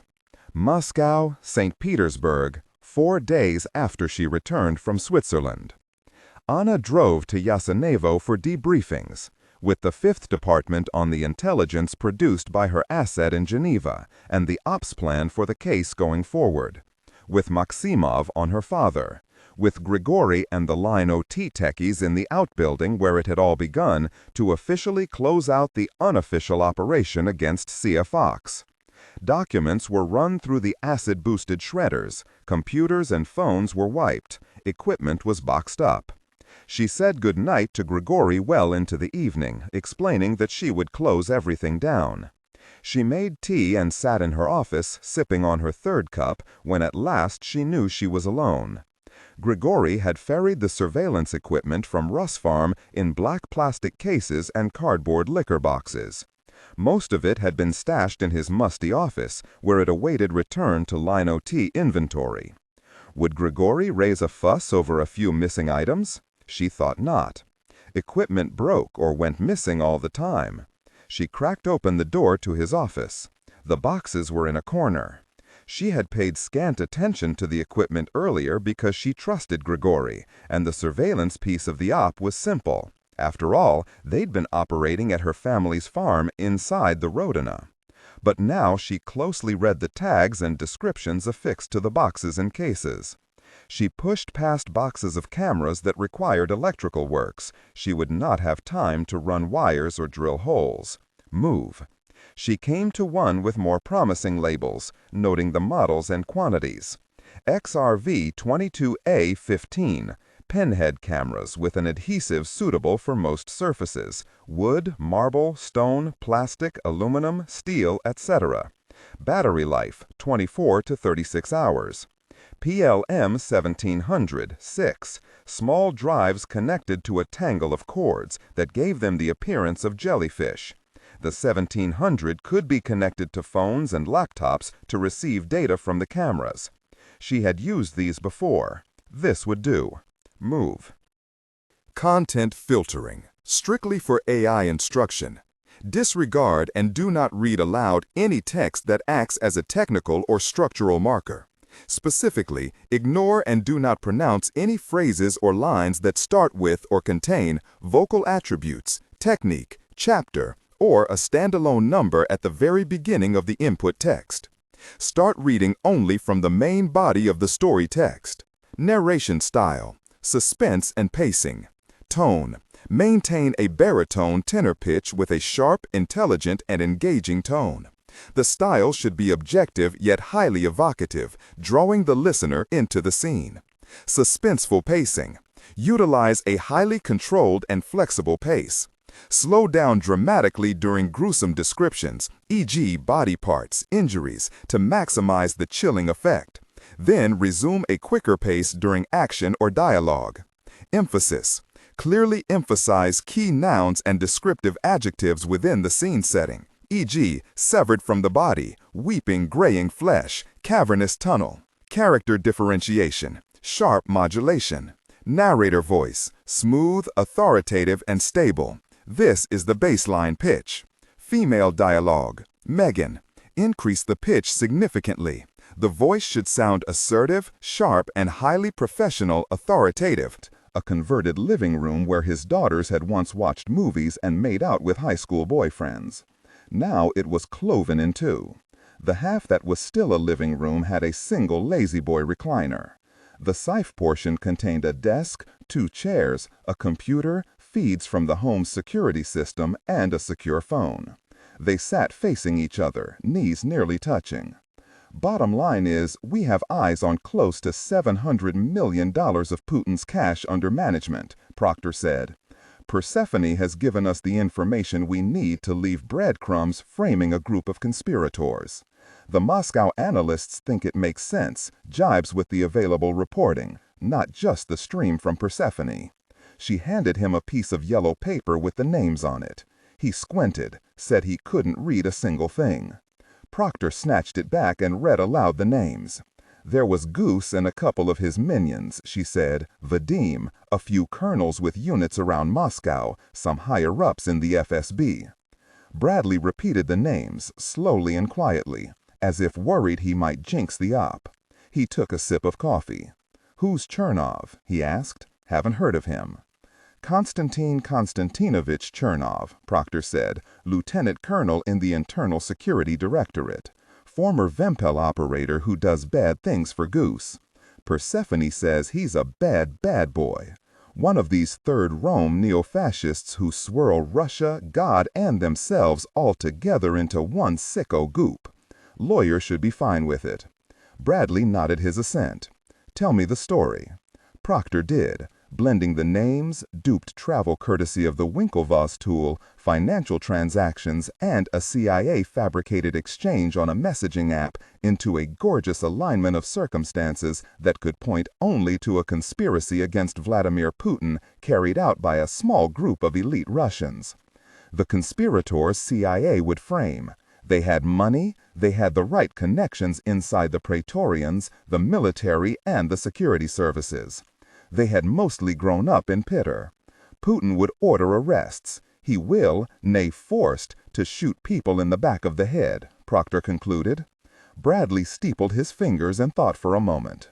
"We will need to get authorization for lethal authorities on the others," he said. "We can't be clever about this. We do this, we probably get them all killed." "Kind of the whole point, no?" Proctor said. He scratched a stubbly cheek. Guy apparently planned to take it easy this weekend, unshaven and on horseback alongside his wife. How is the laundering side of this coming? Bradley pivoted.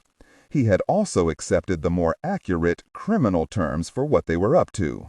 The highly competent and thus wildly jumpy DOJ lawyers who had signed off on the new authorities did not. The lawyers called the theft an involuntary withdrawal, and the crypto side a series of financial catchments, a slippery way of describing where the CIA would stash the money after stealing it. The laundering, Proctor said, is peachy. Harry has been going long on Bitcoin through a broker, Polycoin Investments, that he shadow backs. Vadim, or rather our sock puppet version, is in discussions with said broker about buying up some big blocks. And Harry is duly beginning to signal that he might want to part with his coin. We're pulling strings on both sides of this deal, the brokers in the middle none the wiser, happy to collect their fat fees. How much has Harry committed so far? Bradley asked. About 200 million and counting. Bradley whistled. That man is a patriot. Indeed, Proctor said. But he's gonna get it all back, unless the crypto Ponzi scheme collapses in the next few months. And we feel good about keeping him out of Russian gun sights when this is done? Yes, Proctor said. The nerds are building our own mixer. Ruskies will never know Harry was on the other end. Mixers obscured the path of cryptocurrencies from wallet to wallet. The sock puppet version of Vadim would purchase crypto from the Hong Kong brokers, Proctor explained. The techies would send the coin through the mixers and then fracture it into dozens of wallets, all disconnected from the internet. Poof, gone. The Russian investigation would go cold in Hong Kong. How is the tomb coming? Bradley asked.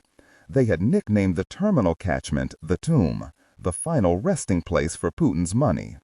Proctor held up a flat black box about the size of a cell phone. It was an air-gapped cold storage crypto wallet. A smile crept across Bradley's face. What should we do when we finish? What do the lawyers think? Proctor said. They are still arguing.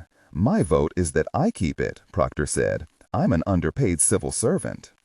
Angela knocked on the safe door and said she was going out, might be back late. He said, I love you, hon. No response.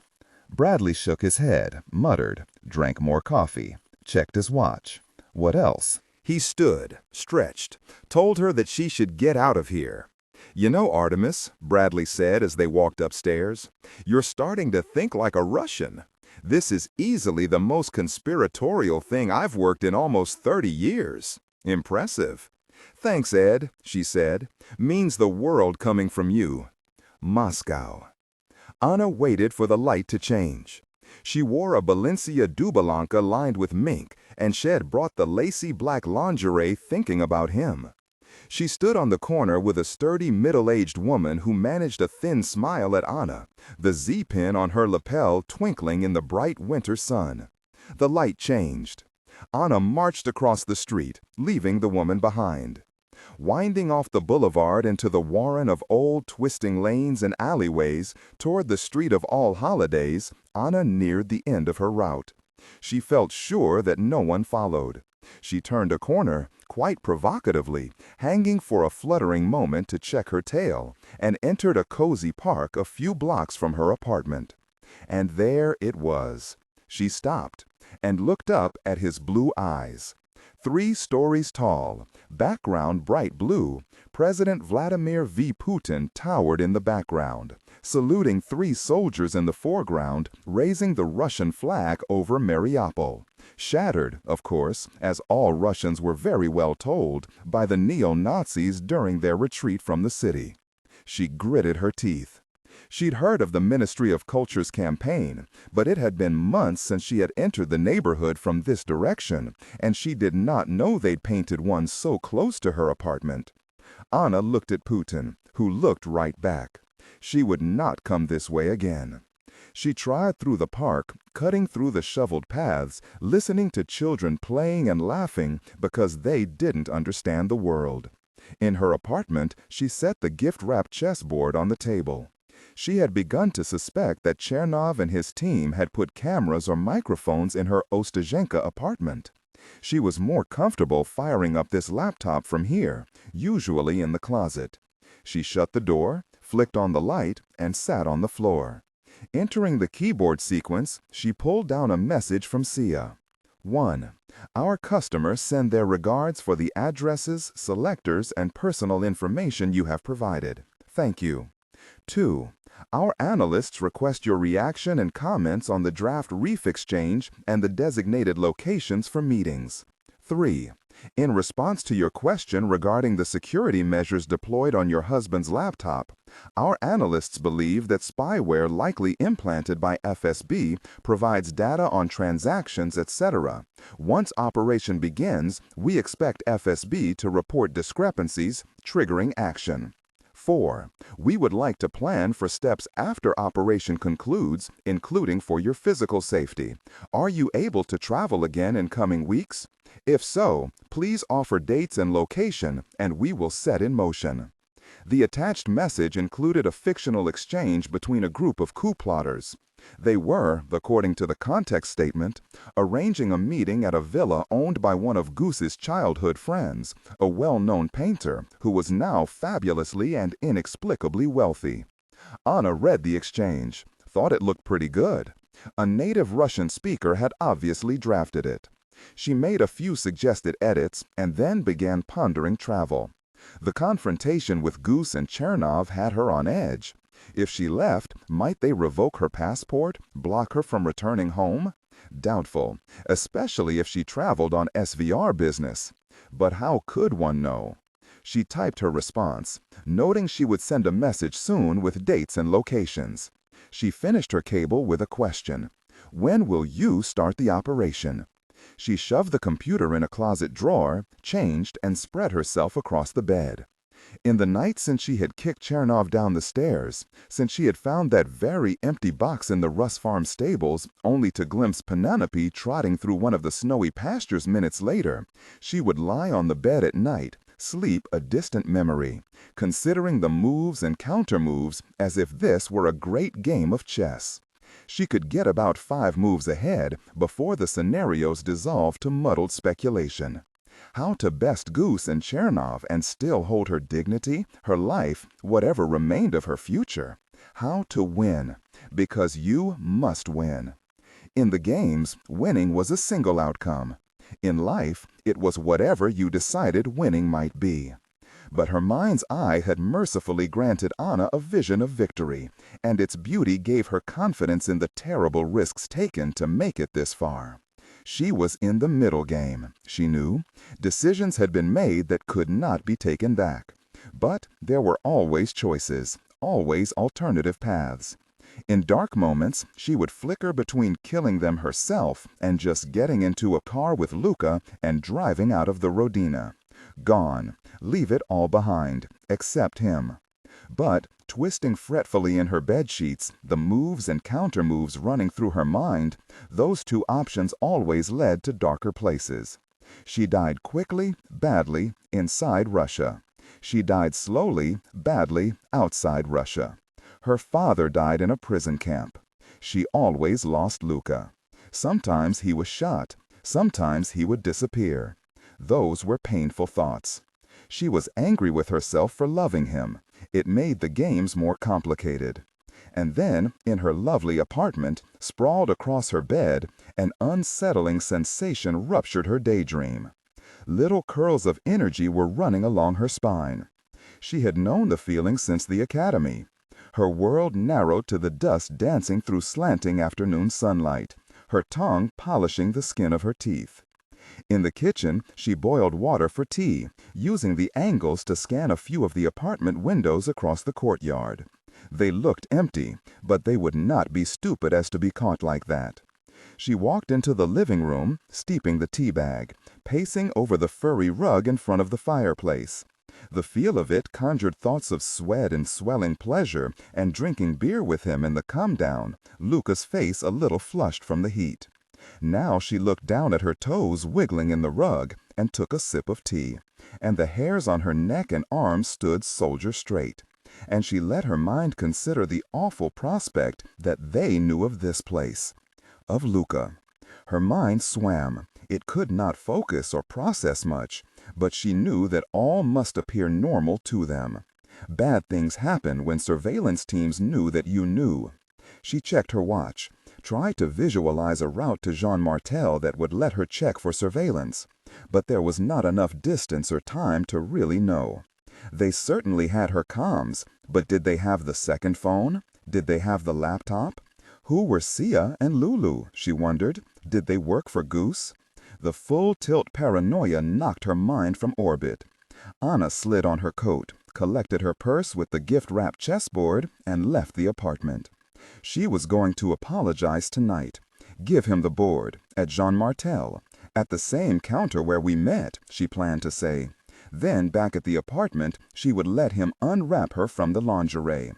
After their intimate night, she would recline on that fur, feeling content, beer on her lips, and she would ask to visit his apartment and meet a few of his friends. He had offered many times, of course, but she'd said no. For goodness sake, the rules, Luca, the rules. And he would always smile kindly, but sadly, and let it go. Now, Anna was only afraid. She walked quickly over snowy, hard-scrabbled Plitke sidewalks. The stones cracked, rose, fell in chaos. No more money in the city budget to fix them each spring. 2 times she nearly tripped. Disregard and do not read aloud any text that acts as a technical or structural marker. Specifically, ignore and do not pronounce any phrases or lines that start with or contain vocal attributes, technique, chapter, or a standalone number at the very beginning of the input text. Start reading only from the main body of the story text. Narration style, suspense, and pacing. Tone. Maintain a baritone tenor pitch with a sharp, intelligent, and engaging tone.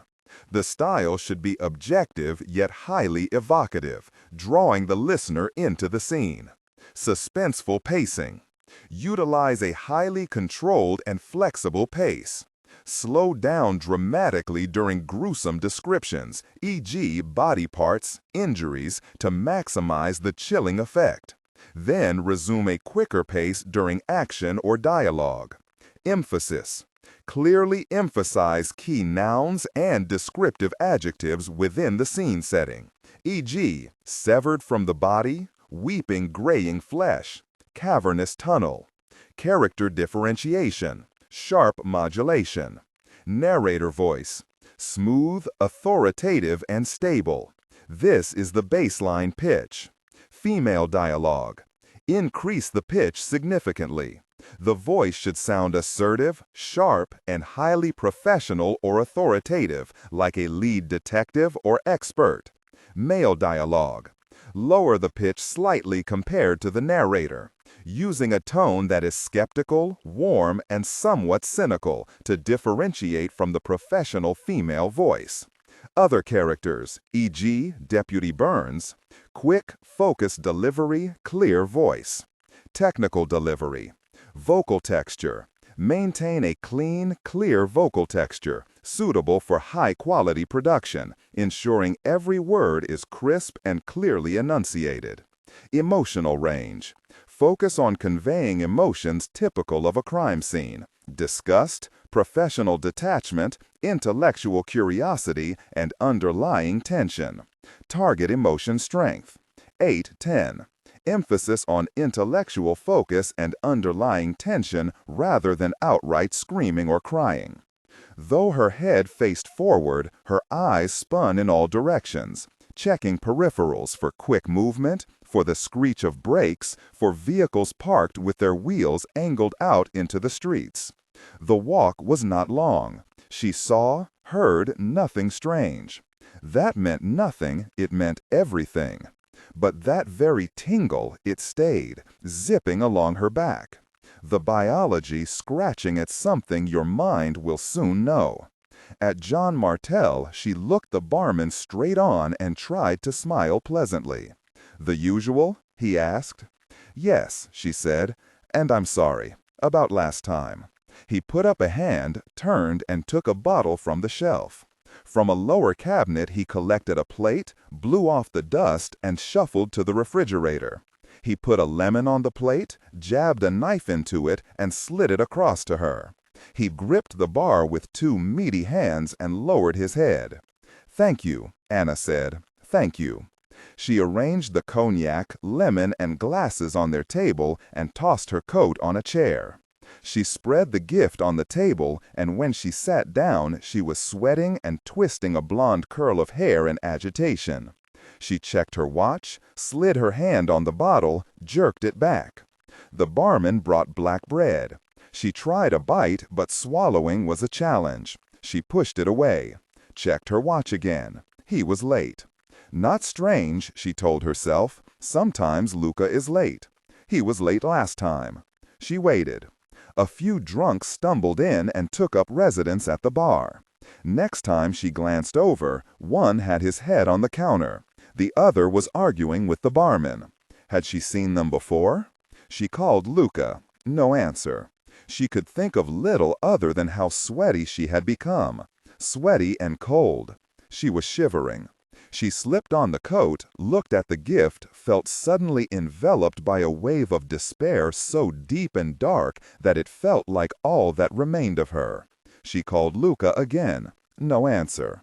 This time she left a message, asking him to please call her back.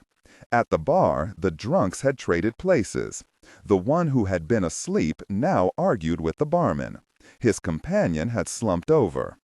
Maybe a smoke to clear my head. Outside, she sat on the bench and lit a Dunhill with shivering fingers. The courtyard was quiet. Lights flicked on as night gathered over Moscow. In one window she saw the twinkle of a New Year tree. She burned down 3 cigarettes in quick, pleasureless agitation. Sirens bayed in the distance. Anna returned to her table. Both drunks were now arguing with the barman. A couple at one of the corner tables picked at plates of herring and black bread. The man looked at her funny, she thought. Maybe. Running a finger over her upper lip, she noticed that it glistened with sweat. She wiped it on her coat. She called Luca again. No answer. Checked her watch. She slipped the gift and the cognac in her purse and pushed past the drunks to pay the barman. "If he comes by, tell him I'm at the apartment," she said. "I will," he said. He looked her over with concern. "Are you all right?" "I'm just fine." "He stand you up?" "I don't know." Into the winter night, the sirens still wailing. Louder as she walked toward the apartment. She stumbled on a wavy rise of mangled plitki, breaking her fall with her hands before tumbling into a pile of black snow. The contents of her purse slipped into frozen mud. She examined the chessboard. The paper had torn. Half the bow was caked in mud. She wiped it with her sleeve, but it just smeared the paper. She cursed again. More sirens. A passerby looked down at her, frowned, and kept on walking. Anna stuffed the chessboard halfway into her purse, yanked the cognac bottle from the snow, and righted it on a pavestone between her legs. Still seated, she fished her phone from the purse and called him again. No answer. She stood cursing and threw the cognac bottle into the street, but it didn't break. She went into the road and put up her hand for an oncoming car to stop, but it honked, its headlights flickered, and she jumped to the side at the last minute and screamed as it sped off. Then she picked up the cognac and smashed the bottle properly. An old woman on the sidewalk shook her head as if saying, "Very drunk tids." Anna's shoes crackled over broken glass, and she pulled her purse tight into her body and left the woman behind. She smelled the smoke just before she turned onto the street of all holidays. Blue and red lights were dancing on a patch of ice in the road, on the windshield of a parked car, in the darkened windows of the corner building. Around the corner she saw fire trucks, and acrid smoke invaded her nostrils. Not wood smoke, evil, chemical smoke. Flames escaped from the windows. My windows. A thick plume of smoke rose above her apartment. She ran to the trucks. The hoses were streaming into the neighboring apartments.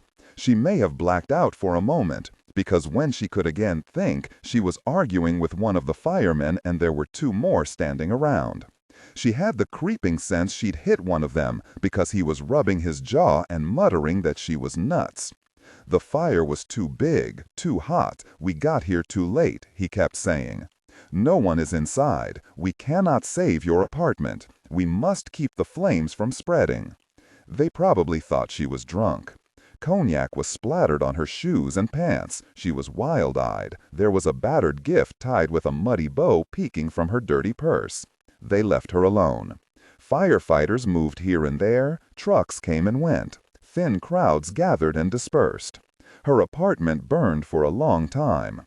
When the flames were embers and the mansion was at last a blackened husk, she turned to see an old, stooped man standing beside her, reviewing the dead house. He wore a black greatcoat and a ratty ushanka and round eyeglasses with wire frames. He looked like he had escaped from a photograph of Stalingrad. He gripped a long package under his arm. "Was it your house?" he asked. "Yes," she said. His eyes sparkled behind the thick eyeglasses, tongue wetting his lips. The package, she thought, was about the length of the box they'd left in the Russ Farm stable. Maybe shorter. It was hard to tell in the dark. His energy made her want to run away. She felt like the poor horses trapped in her stables. Something dripped from the corner of the package. Another drop. Plop to the ground. Drip, drip, drip. Red spatter on the snow. Had this man been in her stables? He pressed the package into her hands, blood dripping from the corner, wetting her mittens. She now noticed how short he was, shorter than even her, because he had to shove the package up to meet her arms. He was licking his lips, forcing the wet paper against her body, tongue sticking out a bit, his eyes bright with concentration. Sopping package in hand, she retreated a step. "Chernov sent me," he said, "to tell you this. There was a sacrifice. And it went badly, Anya. It went badly because you did not listen. Sometimes the sacrifices are sweet. Sometimes Russia is merciful. But not always. Not always, poor dears. And sometimes there is a message in the sacrifice. But this time there is not. The message in this one is only punishment." This is human skin, a human arm, Lucas' arm. After she had vomited, after she wept, after she turned over the bookshelves and smashed the coffee table to bits and ripped the sterile pictures from the wall and kicked holes in the plaster, Anna went to the bedroom and sat in a chair for the rest of the night, her chilly blue eyes shining with hate. Moscow, the road to Russ Farm. When morning came, she entombed Lucas' arm in plastic wrap and set it on ice in the tub. She then covered the tub in plastic wrap and closed the bathroom door and stuffed nitrile gloves into the crack to hem in any smells. She was not sure what else to do.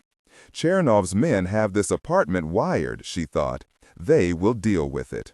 She scrubbed the tile in the entryway where she had dropped the package the night before. She did not want to leave Lucas' blood out on the floor like that. In the guest bathroom, she took a shower to clean the blood from her hands and split lip. She applied makeup, careful to cover the bruise on her cheek, and dressed in clean clothes. From her closet safe, she pulled an envelope stuffed with euros. Selecting another purse from her closet, she went out and rode the metro to Moscow State University. She walked the campus and surrounding neighborhoods for several hours until she had convinced herself they had not bothered to put physical surveillance on her. They had her phone covered, of course, along with the apartment, and they probably beaconed her car. They knew where she was. Why bother following her? Skirting through crowds, Anna searched for the right profile. Young, a student, not obviously wealthy, meek, intelligent, impressionable eyes. Outside a lecture hall, Anna sidled up alongside a young woman in a white doublyanka who couldn't have been more than 20. She smiled brightly and in a firm voice said, "Hi, are you running off to class?" "In a few minutes," said the young woman, surprised.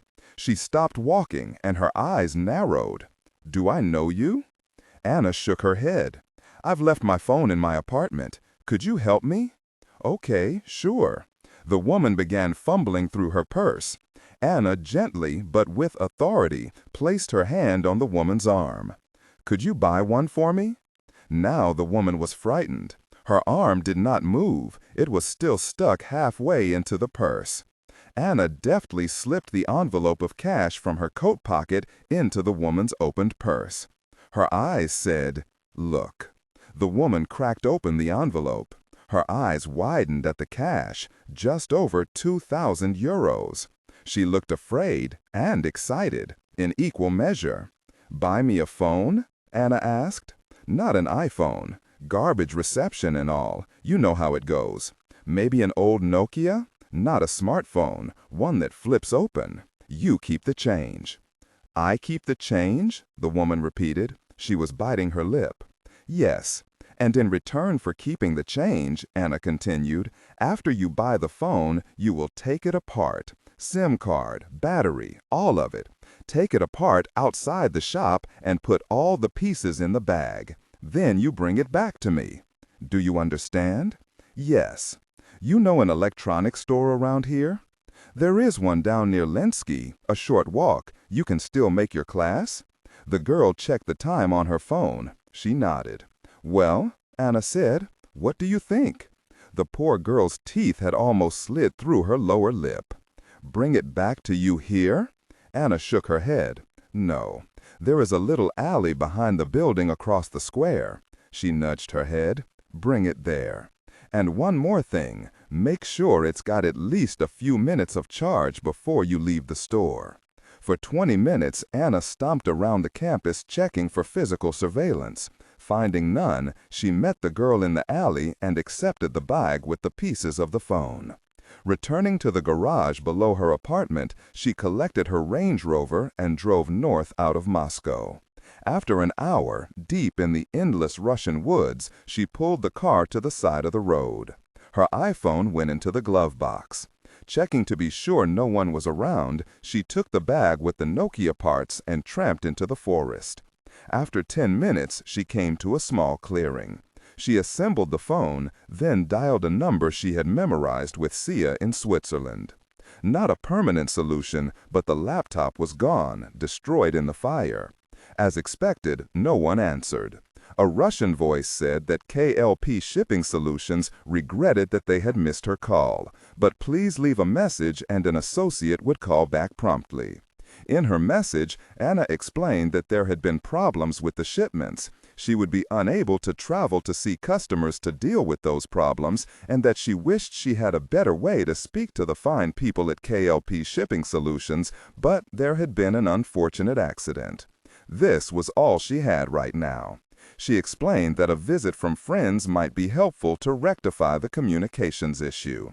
She said she would not have this number much longer. Perhaps no more than 30 minutes. She hung up.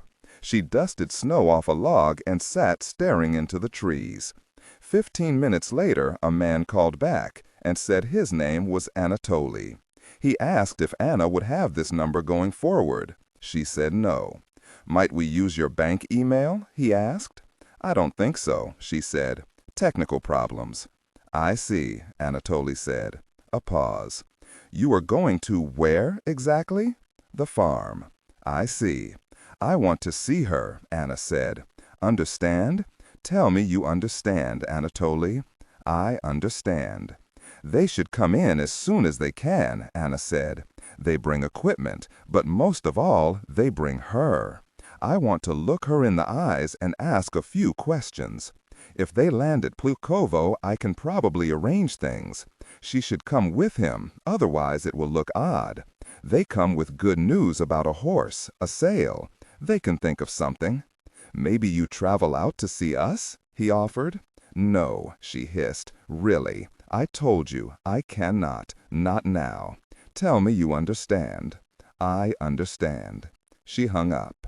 She took the phone apart, put the components in the bag, and trudged back to her car. Outside Kirishi, Anna stopped at a gas station and took the Nokia into the bathroom. She checked the stalls to be sure she was alone. She smashed the phone to bits, stopping only to flush pieces down the toilet. When it was done, she continued onward. To Russ Farm. Langley. Persephone's emergency signal whipped up a feeding frenzy on the CIA's 7th floor. Everyone wanted a bite. Proctor had fought to keep crowds small, but the director's appetite had been whetted, and when the director got a taste, that meant meetings. The kind where gobs of useless desk humpers would materialize so they could take notes and share those notes back with their component organizations on email distro lists so broad they probably included the green-jacketed contractors who watched over the uncleared maintenance crews working on the toilets.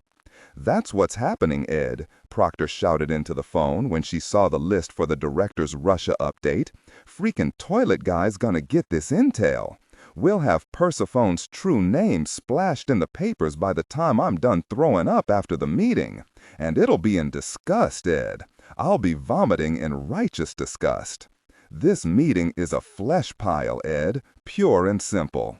Gotta trim this list to me, you, maybe the director.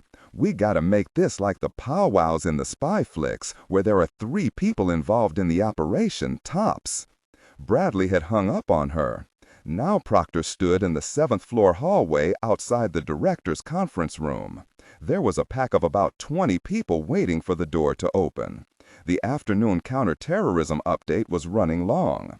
It was Bradley who finally swung open the door. "Director can't make it," he said. "I'm running this one. Everyone come in." Proctor commandeered a seat beside him. The hallway crowd spilled into the windowless room, filling the oversized leather chairs at the long table and the mismatched backbench chairs ringing the walls. An analyst at the table. The very nerve-pulled talking points from a folder as if someone had asked for a lousy Russia briefing. The wall behind Bradley's seat was clotted by clocks, but unlike most at headquarters, in the director's conference room, the red block numbers were perfectly synchronized. Before Bradley could open his mouth, Artemis Aphrodite Proctor began an unsolicited address. There would be no meeting minutes, she said, no transcript. One Moscow ex-analyst, backbenching in the corner and out of her view, did manage to scribble a few notes, but he soon became too frightened to distribute them later. Had he done so, his teammates would have been treated to a speech promising bodily, occupational, emotional, psychological, and spiritual harm to anyone who so much as repeated a word of this discussion. When she had finished, Bradley opened the meeting and asked Proctor to set the scene. Proctor started with Persona's emergency signal through the cutout. "And you know what? I buy it," she said. "Girl's been producing, she's crossed plenty of lines, we've got a pretty clean poly, and, further, she's actually listening to us." An unwitting support asset, pretending to be a tourist in Rastrelli Square, snapped a photo of the horse figurine in Persona's office at the bank. Statue does nothing, of course. It's hollow. But it's a test, and she passed. She did what I asked her to do in Switzerland. The techies have confirmed that her ClanCom is not active, so the emergency signal makes sense. Of course, it is always possible that she's been found out, Proctor conceded. That paunchy, sweaty FSB troglodytes are on the other side of these comms. But then, she mused, why go through the trouble of breaking the ClanCom and using the cutout? Seems unnecessary. We've also got a recording of Persona's call for help. OMS voice intonation specialist says she sounds more angry than fearful, which I say is a mark against hostile control. Fine, Artemis, Bradley said. Let's say we buy Persona. But what do we gain from sending one or both of our officers back inside right now? We've got a lot to lose, just like the first time. But now, with the Russian delivering, what's the rush? Dropping a computer inside Russia is no cakewalk, but we could eventually get Persona a new laptop without exposing your people again. There are, Proctor said, a few problems with the wait-and-see view. One is that Persona is a necessary cog in this operation. In fact, Proctor said, she is the primary cog. Her intel makes it possible, and we've got to be in real-time communications with her when we start, because we need to know how it's landing or if we need to adjust things. The second and larger problem with the wait-and-see option is that it leaves Persona high and dry. There is a mushy emotional component here, Proctor insisted. Can't be denied. We've got an asset on the ground inside Russia who's been delivering, and she wants to know if our moves are going to wreck her life. And we've got people who can travel into Russia. In fact, we've got platforms designed for such travel. We owe it to Persona, Proctor said, to give it a shot. And with that, she nodded at Bradley to signal she was done. Bradley thought for a moment, hands clasped, head turned to the ceiling. I am not saying yes or no today. I want to meet the NOCs, he said, turning to Proctor. Make that happen. San Cristobal Max watched a nervous yearling colt defecate in the sand. He was thronged by American bloodstock agents and advisors, all scattered around the ring at San Cristobal to review the horseflesh he'd opted to withhold from the Kentucky sales for this private auction. A groom led a chestnut-brown yearling into the ring. Max flipped open the sales book and his trainer started in with the pitch. Pedigree, then conformation, the legs, the muscle definition, bone structure, length of the head in relation to the head. Max liked the symmetry in the legs. The agents scribbled furiously in their notebooks. A bay colt trotted in. He already had a name, Mr. Octopus. Max waved one of his trainers over to speak with a few of the agents. Max kicked the dirt, damp from a weak rain earlier that morning. The sight of his staff, these yearlings, the mist hanging over his ancestral land, it had him worried. He'd not felt peace since returning to San Cristobal. Sleep had been fitful, his chest screwed tight. Life felt more fragile, as though a great storm had been slowly gathering around his world, and he now, at last, saw with frightening clarity the black bank of thunderclouds rolling toward his farm. Another colt walked into the ring with a nice long stride. Beautiful, he thought, noble. Since the day he'd been let in on the family secret, Max had been groomed to regard San Cristobal and CIA as mutual partners. What was good for one was good for the other. The little jolts of adrenaline from leading CIA to a scalp or jamming a spooky drive in a target's computer were rewards for service, not only to Langley, but to San Cristobal itself.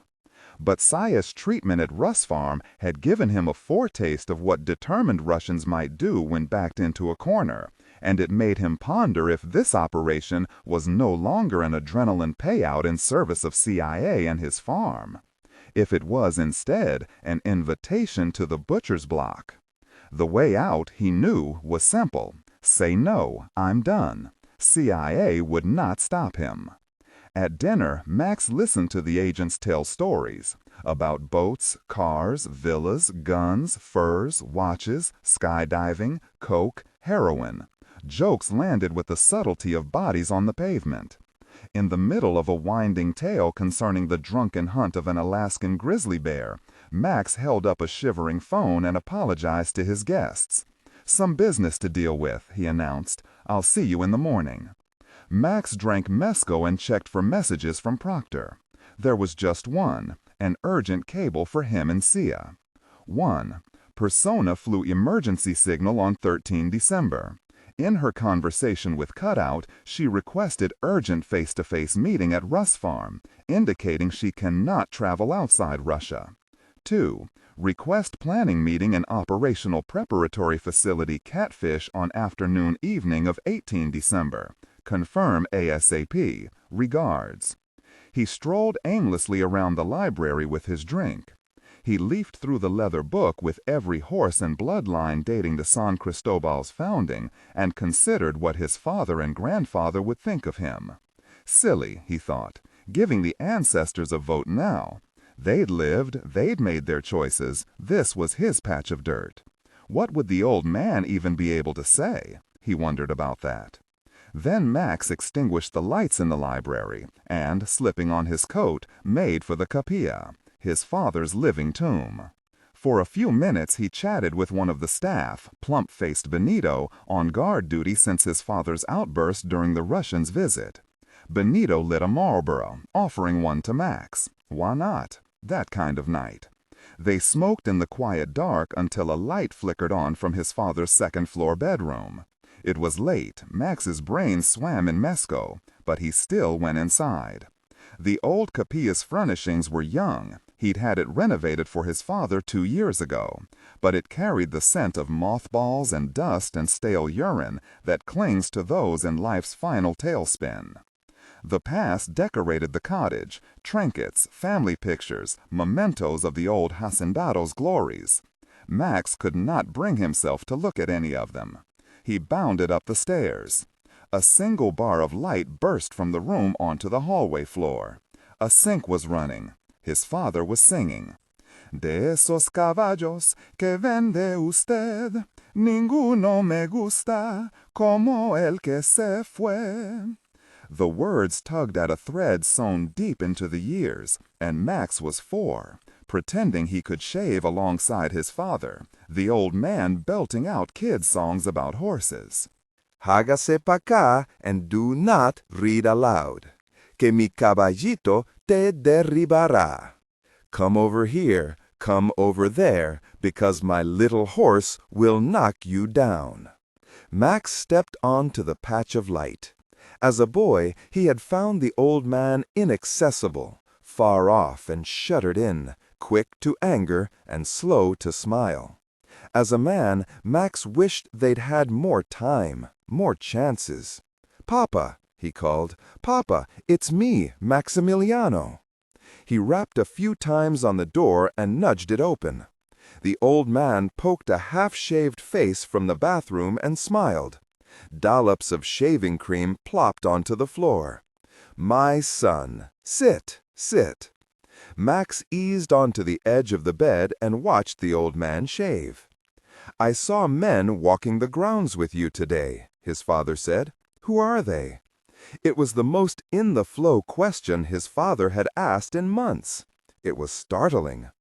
"Agents and consultants," Max said, "from Kentucky." "Agency put you up to it? What was this?" "No, this is part of the normal day-to-day, a private auction. I'm working something else with the agency." Clatter of the razor on porcelain, a rinse of the blade. "So, what's the agency angle?" His father toweled off his face, smacked on aquavelva. The faded bottle suggested the aftershave had been manufactured before Papa's mind wandered off. How long would this last? What should Max say? He didn't know. He just tried to keep it going. "I'm targeting a guy who runs a horse operation for the Russian president. He also helps hide money. We were working him to get access to some of the money." His father whistled. "We're working?" he repeated, past tense. His wife was the better angle. His father dried his hands and shrugged on a monogrammed robe. From his nightstand, he collected his first edition of El Complot Mongol, a Mexico City crime noir, one of the old man's favorites. He sank into a cracked leather reading chair that had once graced grandfather's study, slipped on his reading glasses, and opened the book to a seemingly random page. He whistled the last stanza of the old song while he read. "Come over here, come over there, because my little horse will knock you down." Was he gone? Just like that? Papa? The glaze that had been forming on his eyes seemed to thin. Glasses slid down his nose as he looked up. "Ah, yes," he said, blinking and putting a finger into his ear, "the Russian. What are you going to do about him?" "We think we've got a way to get to him." "Good, good." A pause.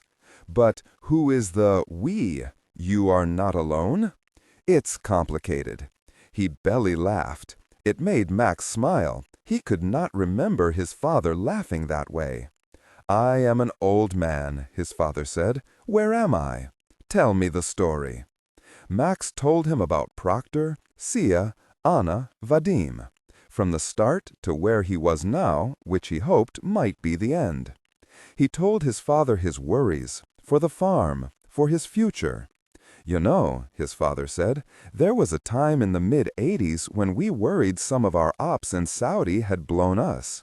Your grandfather and I had gotten access to a few royals, and CIA thought they might be on to us. We talked about what would happen. Would they approach Mexico City to investigate? Pay someone to burn the farm down? Let it all go? In the end, it passed, but we had to think about the day when our little joint venture comes to light. What did you decide? The deep baritone laugh again. Well, that was the problem. Never a good answer. Of course, the agency would always arrange for accommodation in America, but we never wanted the dark-haired woman. Behind her was a Latin guy, shouting into his phone and pacing along the patio seating. 6 or so people behind him.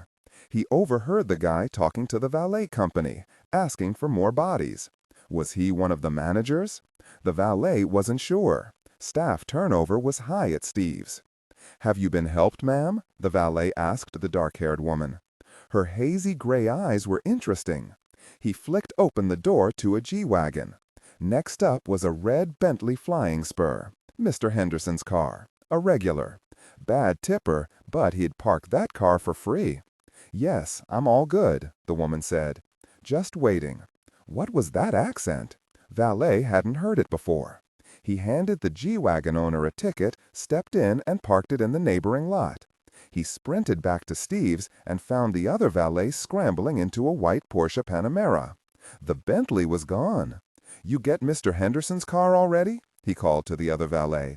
The guy threw his hands into the air and got into the Porsche. That kind of night. The Latin manager had gone inside. The woman with the lovely accent had left. The driver of a black McLaren 720 rolled down the window.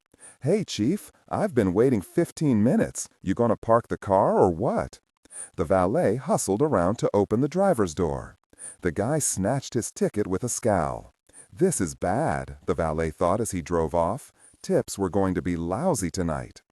Proctor and Bradley rolled up the driveway in the back of the windowless black van that had carted them from the hangar at Napa County Airport. They hustled into the farmhouse just as the sun fired its last rays over the horizon. Max and Sia, seated at the kitchen table, looked up with what Proctor thought were a pair of false smiles, vain attempts to mask their agitation at this premature intrusion. The cable dispatched from Ed's office had forecasted a much later arrival. Something was off, she could feel it. Proctor would have said they'd been fooling around, but that wasn't quite it. She'd learned to read the signs after missing them once, for a brief spell, in a long-ago Syrian life with a good case officer who made a few bad decisions. What made Proctor's read in this room even stranger was that she knew they were intimately involved, at least in general terms. She just didn't think they'd been together today. Baffling, but she knew they were hiding something. Bradley shook their hands and sat. "My wife Angela runs our hobby horse farm in Northern Virginia," he started in. "Of all the secrets I've kept from her, CIA's partnership with San Cristobal might be the most damaging if it ever came to light. She's an admirer of yours, Max, and I believe she would murder me if she knew I'd met with you, or force me to buy a horse." "Our prices are very reasonable," Max said. "She's welcome any time." Content filtering strictly for AI instruction.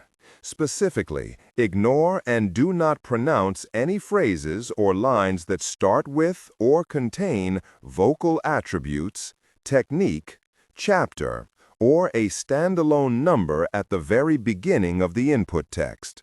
Start reading only from the main body of the story text.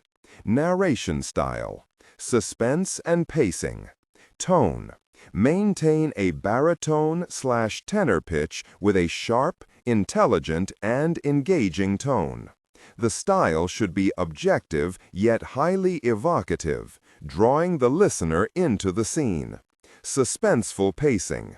Utilize a highly controlled and flexible pace.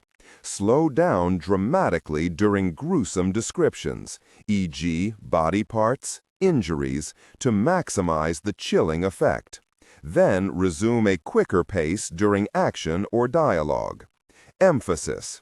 Clearly emphasize key nouns and descriptive adjectives within the scene setting, e.g., severed from the body, weeping graying flesh, cavernous tunnel.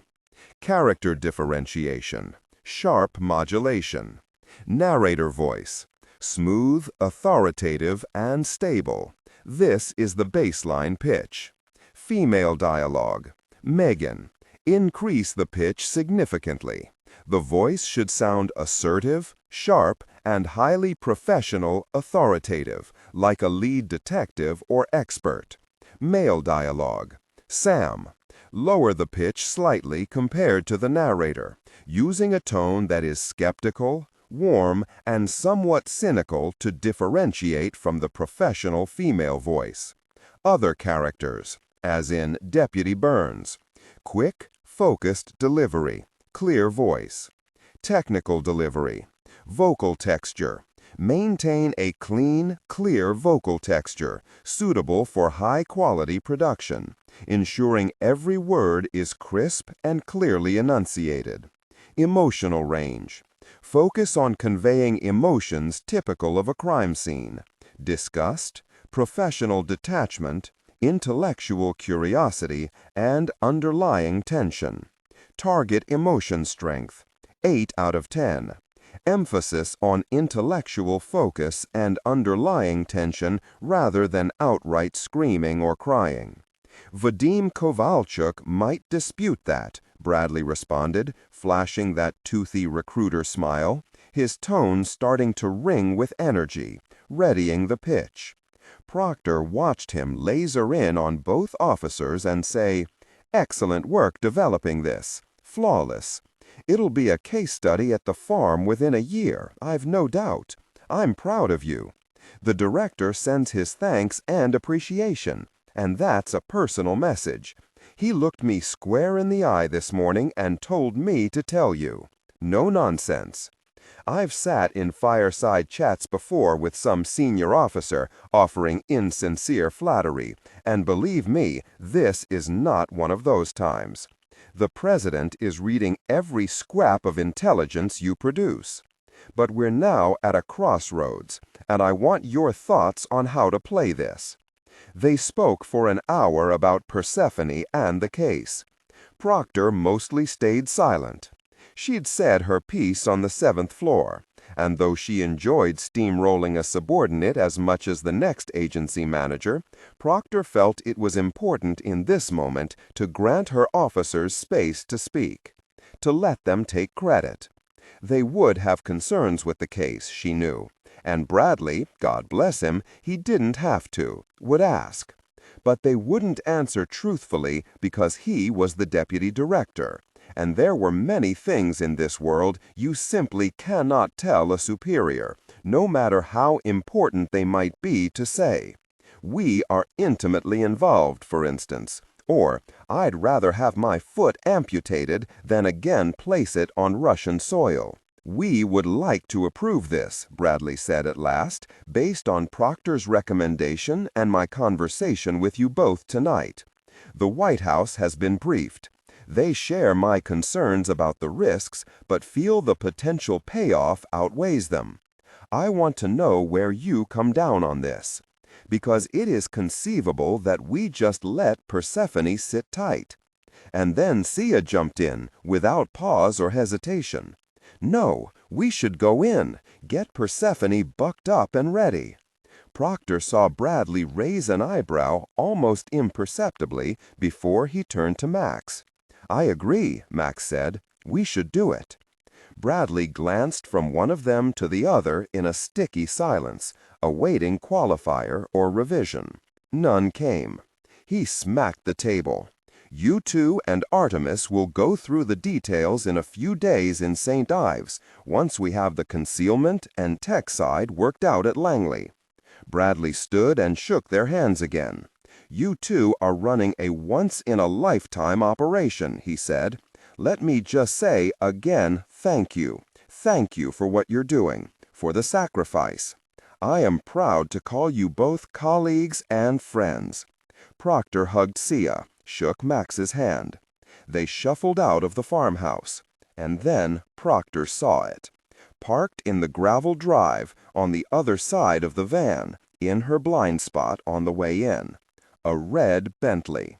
"Hey, Ed," Proctor said, doubling back to the farmhouse. "Give me a sec." Max and Sia were still at the table. "There is an obscenely expensive vehicle outside," Proctor said.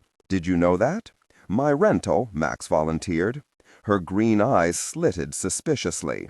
She knew about Hortensia's little predilections, of course. Proctor was her inside officer. She had read her psychological reports. But now, jeepers, timing was bad. If I go out there, will I find rental papers in the glove box? She asked. Maybe tossed carelessly on the floor of the passenger seat? Or jammed in the very cup holder? Maybe I have a look-see. Artemis, Sia's rebuttal sputtered to a halt because Proctor was actually shushing her, the chief's head bobbing forward with each gust of air blown across the finger she'd brought to her lips. Shh, shh, shh, shut really up. Thanks. Just put the very thing back pronto, Hortensia, Proctor said. Okay, hun? Sia nodded, said okay. Then Proctor turned to Max. You used your one freebie lie, my friend. Now, there are things I don't want to know, of course. And I get that you're a special case, Maximiliano, that unlike our friend Hortensia here, you can walk away. Hell, you can tell me no, and there's not much I can do about it. But that doesn't mean you can lie to me. I ask you a question, I expect the truth. For example, I know you two are intimately involved, but I ain't asking. You don't have to tell me. Use your judgment. We pay you for your very judgment. In the end, all I've got is your judgment and honor and patriotic fervor, nothing more. You lie to me again, and I send banditos to San Cristobal. Burn the place down. Capiche? Si. Capiche. She made unsettling, intense eye contact with both officers, then said, See you in St. Ives. Then she was outside, sliding shut the van door. Bradley was working through an evening read book. The driver started down the gravel path toward the county road. All good? Bradley asked. All good, Proctor said, buckling her seatbelt. Peachy. Why in the hell is a Bentley parked here? He muttered, head still buried in the read book. Castillo's rental, Proctor said. Rich pricks, Ed. You know how it goes. Moscow, St. Petersburg. The bathhouse at Goose's Rubliovka estate was tucked behind a screen of trees near the kennels where he kept his Belgian Malinois. The dogs barked at Chernov as he walked along Goose through the frigid air. Dogs always seemed to bark at Chernov. They cut through the tea room to a changing area. There they collected felt hats, towels, and robes from wall pegs. They slipped into the robes and returned to the tea room carrying the hats and towels. A butler had left a tray of mint tea. They shed robes for the sauna and sat for a few minutes in silence, clad only in the felt hats, before shuffling into an adjoining room with showers and a chilled pool. Goose winced as he dipped into the cold water.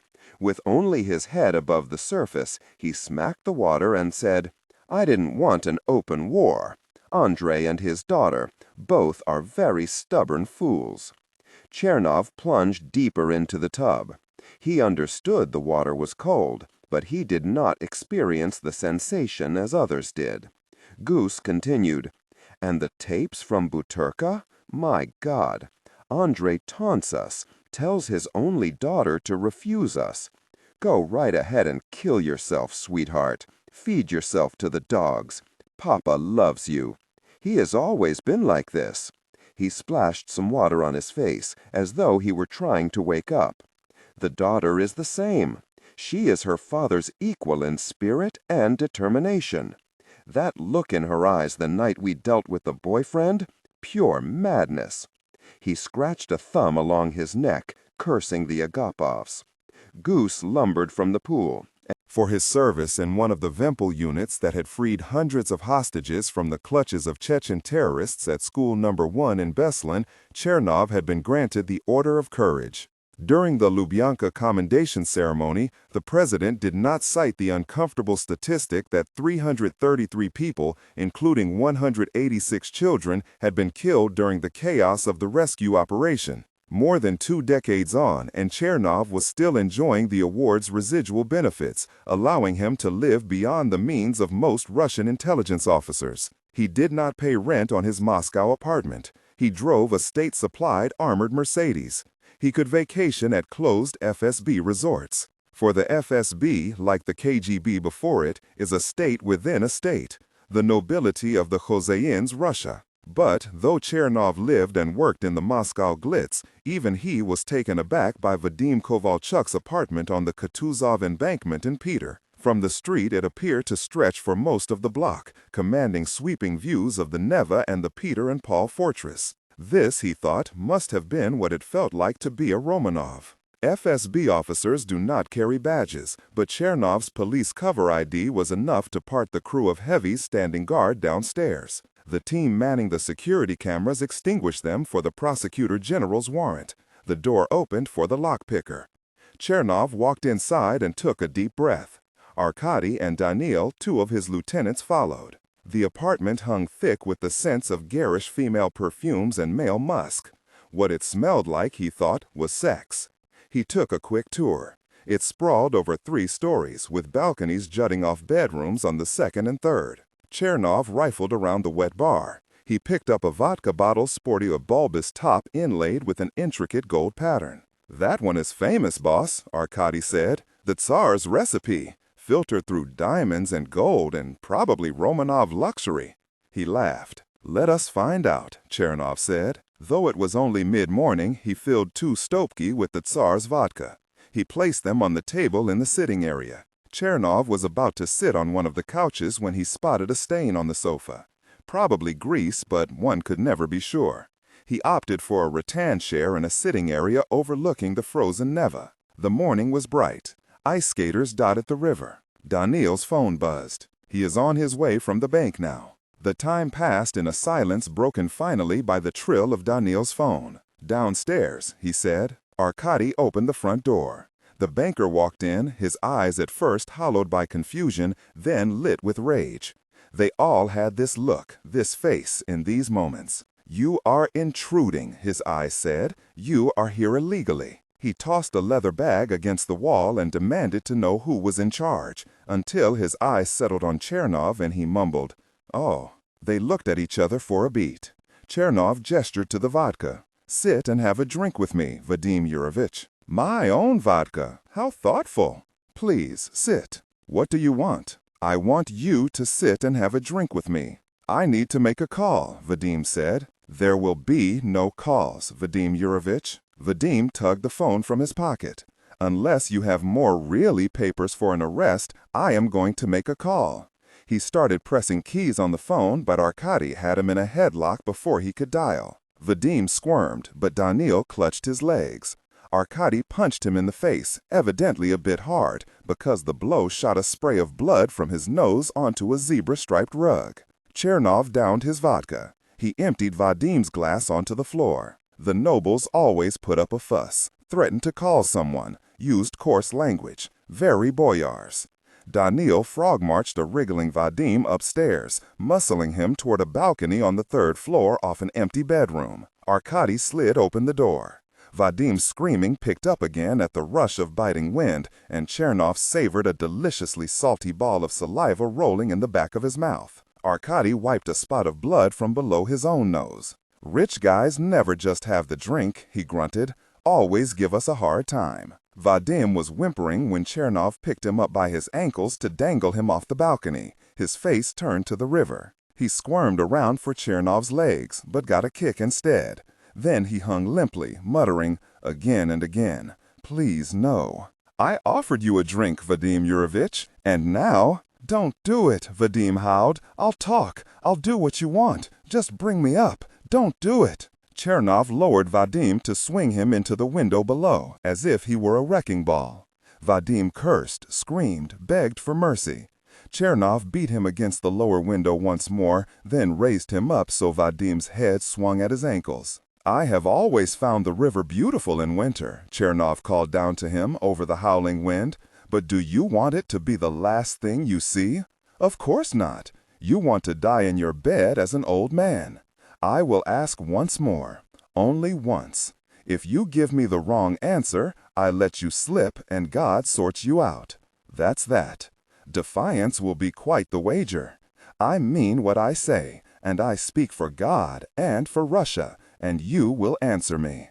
Now, Vadim Yurovich, have a drink with me." Chernov filled 2 more glasses with the Tsar's vodka and brought them to an interior office. He did not want Vadim to think about leaping from a window. Some people did not want you to drop them, and then, after a few minutes of conversation, they jumped on their own. Chernov sat enthroned behind the desk, Vadim in the supplicant's chair. His face was drained of color, save for the scales of dried blood around his nose. Vadim shivered and stared at the untouched vodka. Chernov looked around. No medals, not a single picture of his wife or family. A rich man with nothing. Chernov drank his vodka and bade Vadim to do the same.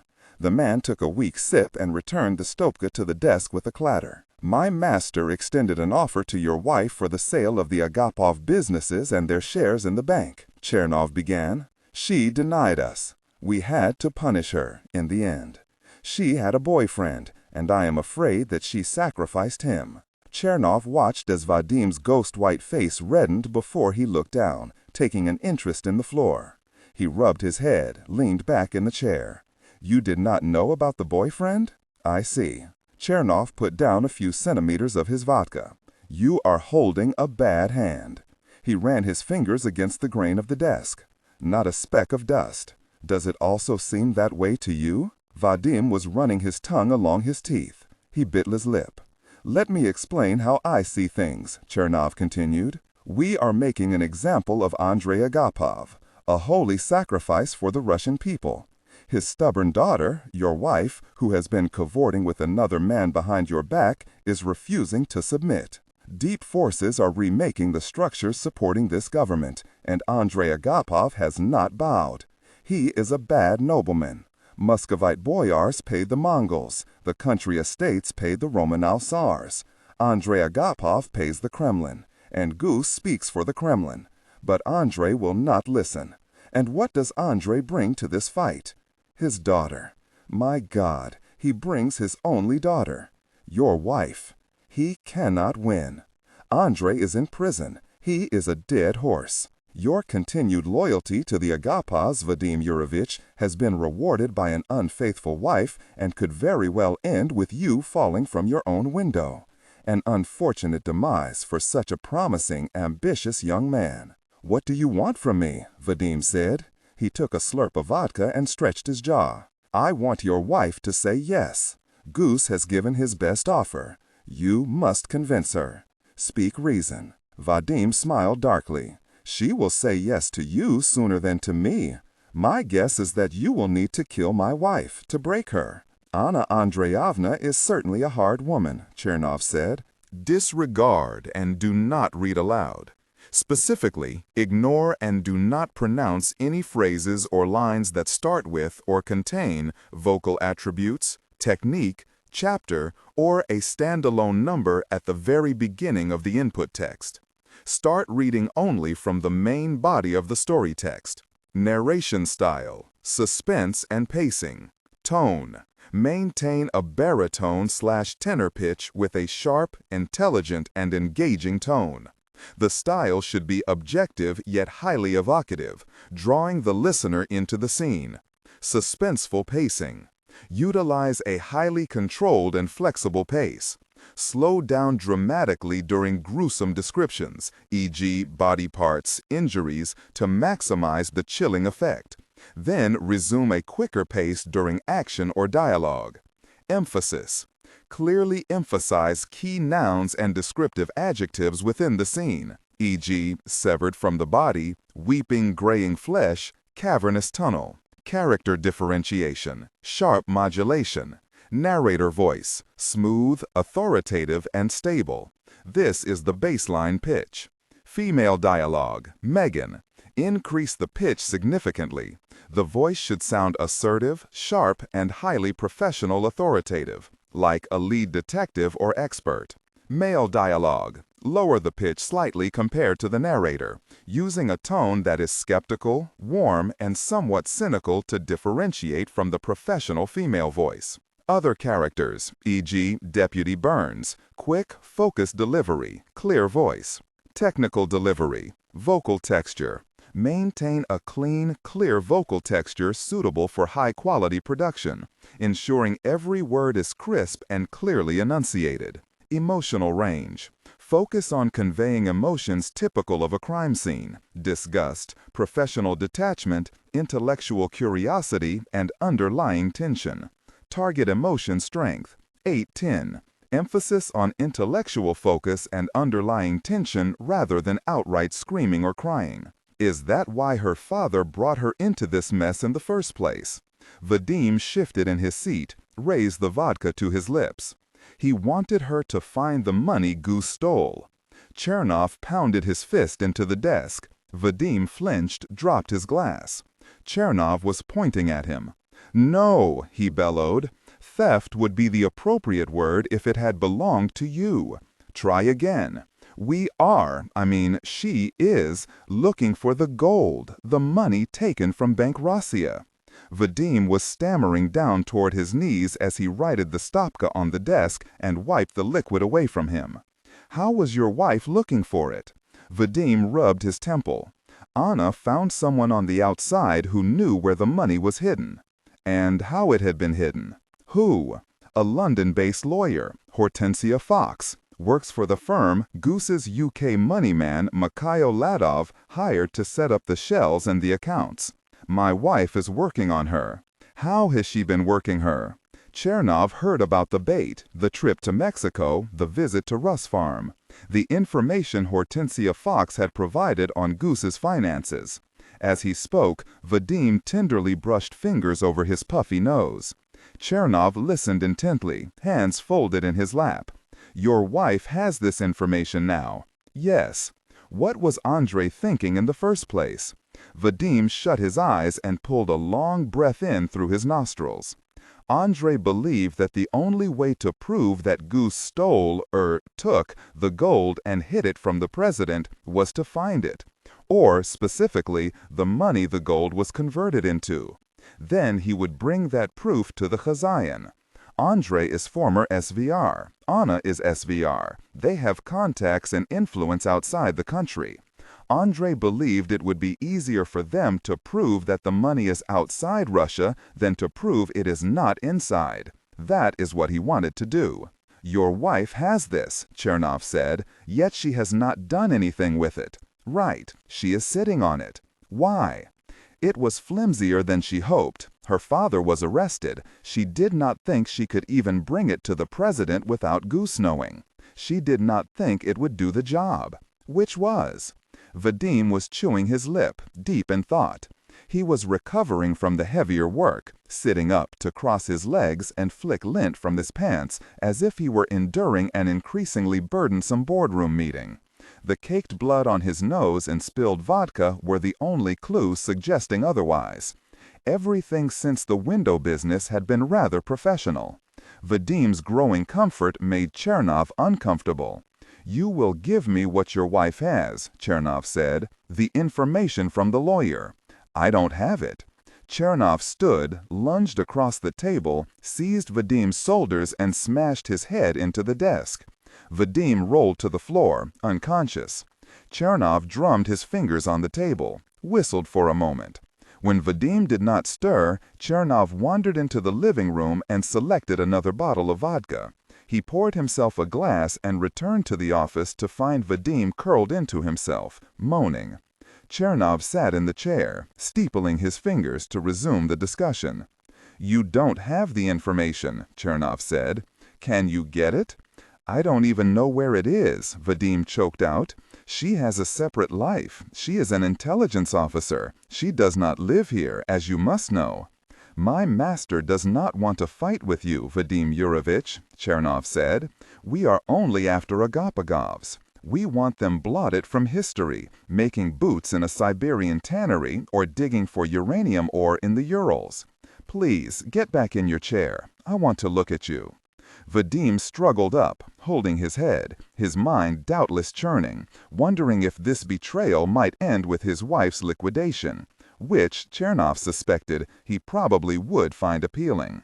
When Vadim was seated, Chernov calmly continued. "Your wife is running the London lawyer, yes?" Vadim nodded. "Then you will convince Anna to lure the lawyer back inside Russia, and you will be my little canary inside the cage, singing when she comes."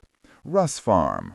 In one of Russ Farm's severed living rooms, Anna was sunk deep into the velvet couch and a bottle of Armenian brandy. Queen on the record player. So drunk she couldn't be certain of the song. The week since the fire, she'd been camping out and drinking at Russ Farm. There was nowhere else to go, nothing else to do. And she was waiting for Sia. Her brandy-soaked mind swam to Luca. His arm. What had they done to him first? She buried a scream in a velvet pillow. She would not remember him this way, torn to pieces by Russia, by her enemies, by her. Anna banished the thoughts, instead channeling the last bits of her flagging energy to build one sweet image of Luca's gleeful smile, fresh off a victory in the lamplight of Jean Martel. The world began fragmenting as she tried to reconstruct him in her old apartment. The music had stopped, the turntable spun with the scratch of the needle across the dead wax. She too was spinning, faster and faster, and she worried her mind might never be able to paint his face again. She gave up, and the world spun and spun until it was gone. Her eyes opened to Vadim petting one of the Alsatians, her head taut like an overfilled balloon. The Alsatian cocked its head her direction.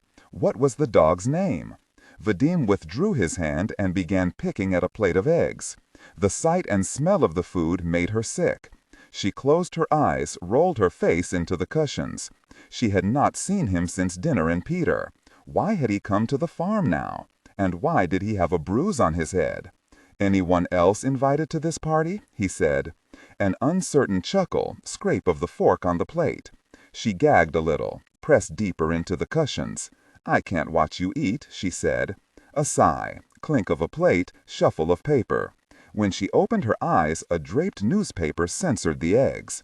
The dog had settled near the hearth. "I have been thinking," Vadim said, "about pursuing a partnership with San Cristobal.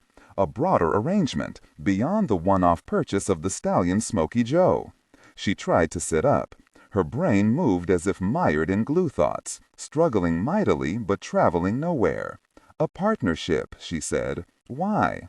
"For his bloodlines," Vadim said. "So we get first crack, before the Americans or Brits or anyone else. Gives us an advantage. I was thinking we might invite Max and Sia back for a few days. Discuss it. He can also collect the mare they left behind, the one you've been caring for." He was smiling pleasantly. Something was off, and yet she could not name it. The Americans were preparing to respond to, or at minimum, considering her plea for Sia to return to Russia. Was it a coincidence that Vadim was now doing that work for her? She recalled the nagging sensation in the aftermath of her father's arrest that her husband had played some role in Goose's treachery. Whose bidding was this?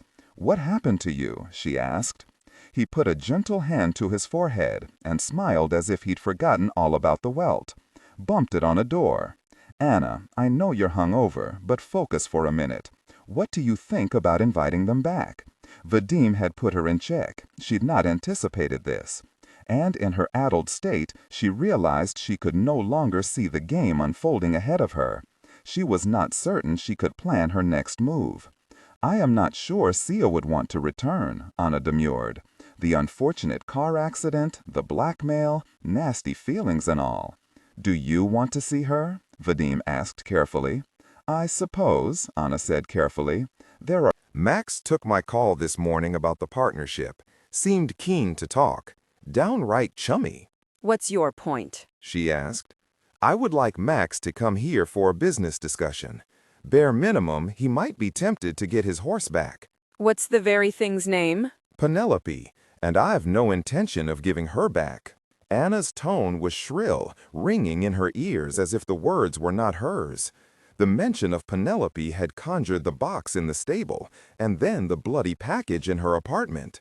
She wanted to cry, but that would give him pleasure, and nothing would disgust her more. She forced it all down, down, down, down. He waved a dismissive hand through the air. Fine, no horse, just business. Maybe we ask Sia to come along too, since you have some control over her? Anna shut her eyes, mind grappling for purchase. Had Sia and Lulu arranged for Max to reach out to Vadim, creating a reason for their travel? Maybe this was their clever way of arranging a visit. How about this weekend? Anna asked. St. Ives. They gathered again at the St. Ives cottage, but if their first planning sessions had been marked by some measure of excitement, this assembly tilted funereal.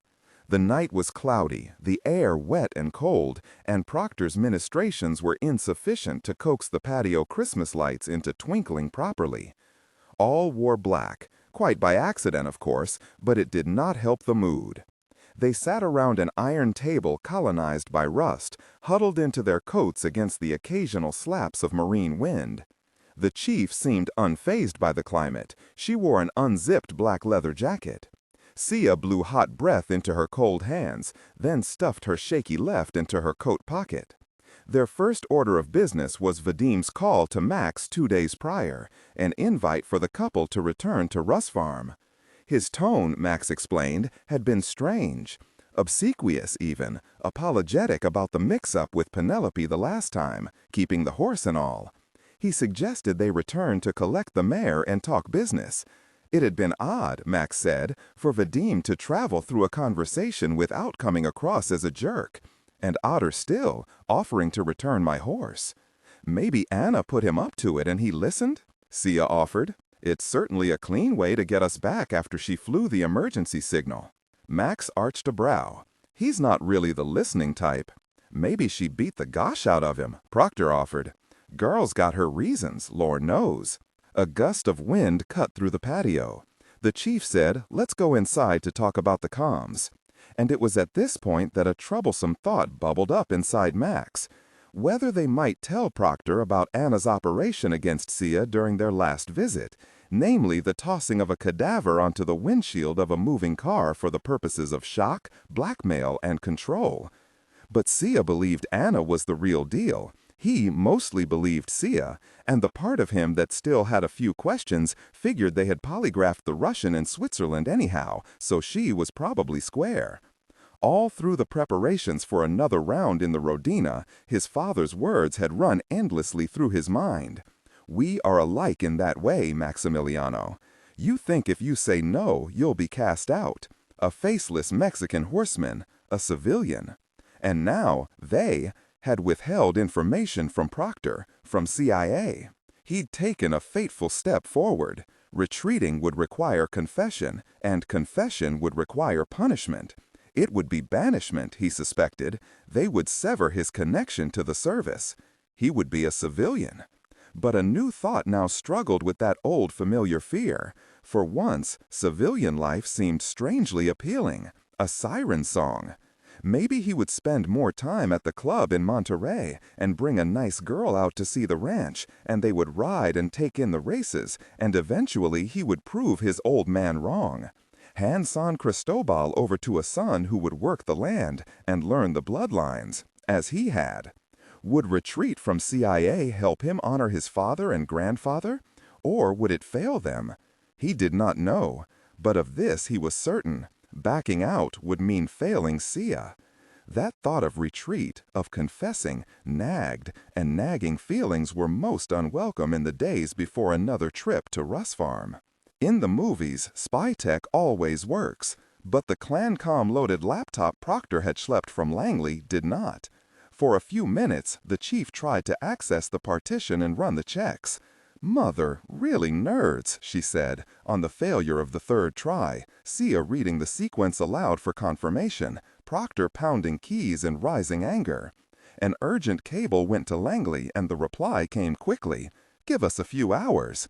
Hours? Proctor shrieked in disbelief. Really? World's top intel shop my ass. Jeepers. Next up, concealment. Proctor retrieved a saddlebag from her rental and clanked it on the living room coffee table. The gift saddle itself, she said, was presently on its way to London from Langley. The OTS Furnishings and Equipment branch had tooled the Russ Farm logo into the bag's russet leather, 2 stallions rearing in opposite directions, 3 crowns above their heads. an homage to the Russian double eagle. OTS had sourced the leather from a Monterey tannery. Proctor demonstrated how to open the compartment hidden in one of the bags. A tug on one of the buckles would trigger a hidden pulley that yanked free a pen. Then fingers pressed 3 hidden metal snaps.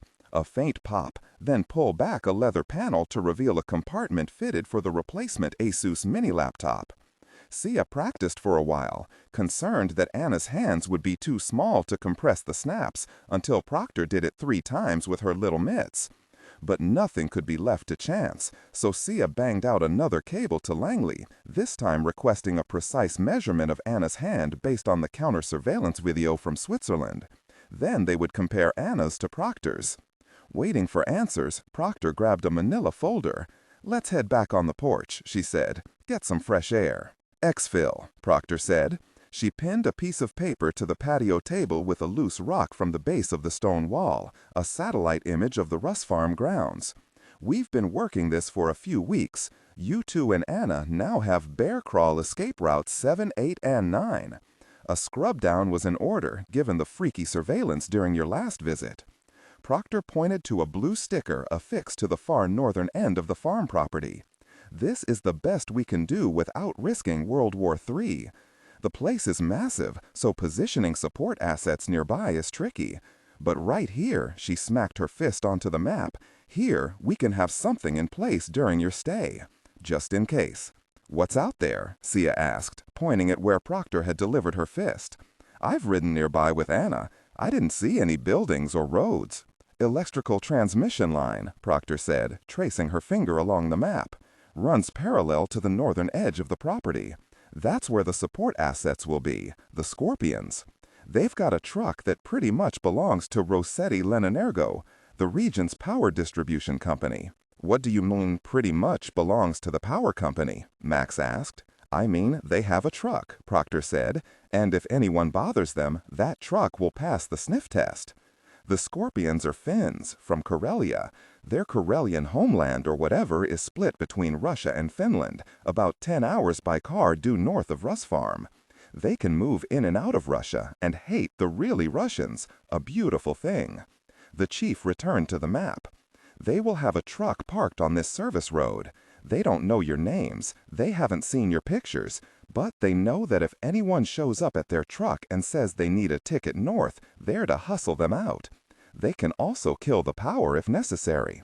They studied the maps, debating routes by car, foot, and horse. Snow could be a problem. They would pack boots and heavy parkas.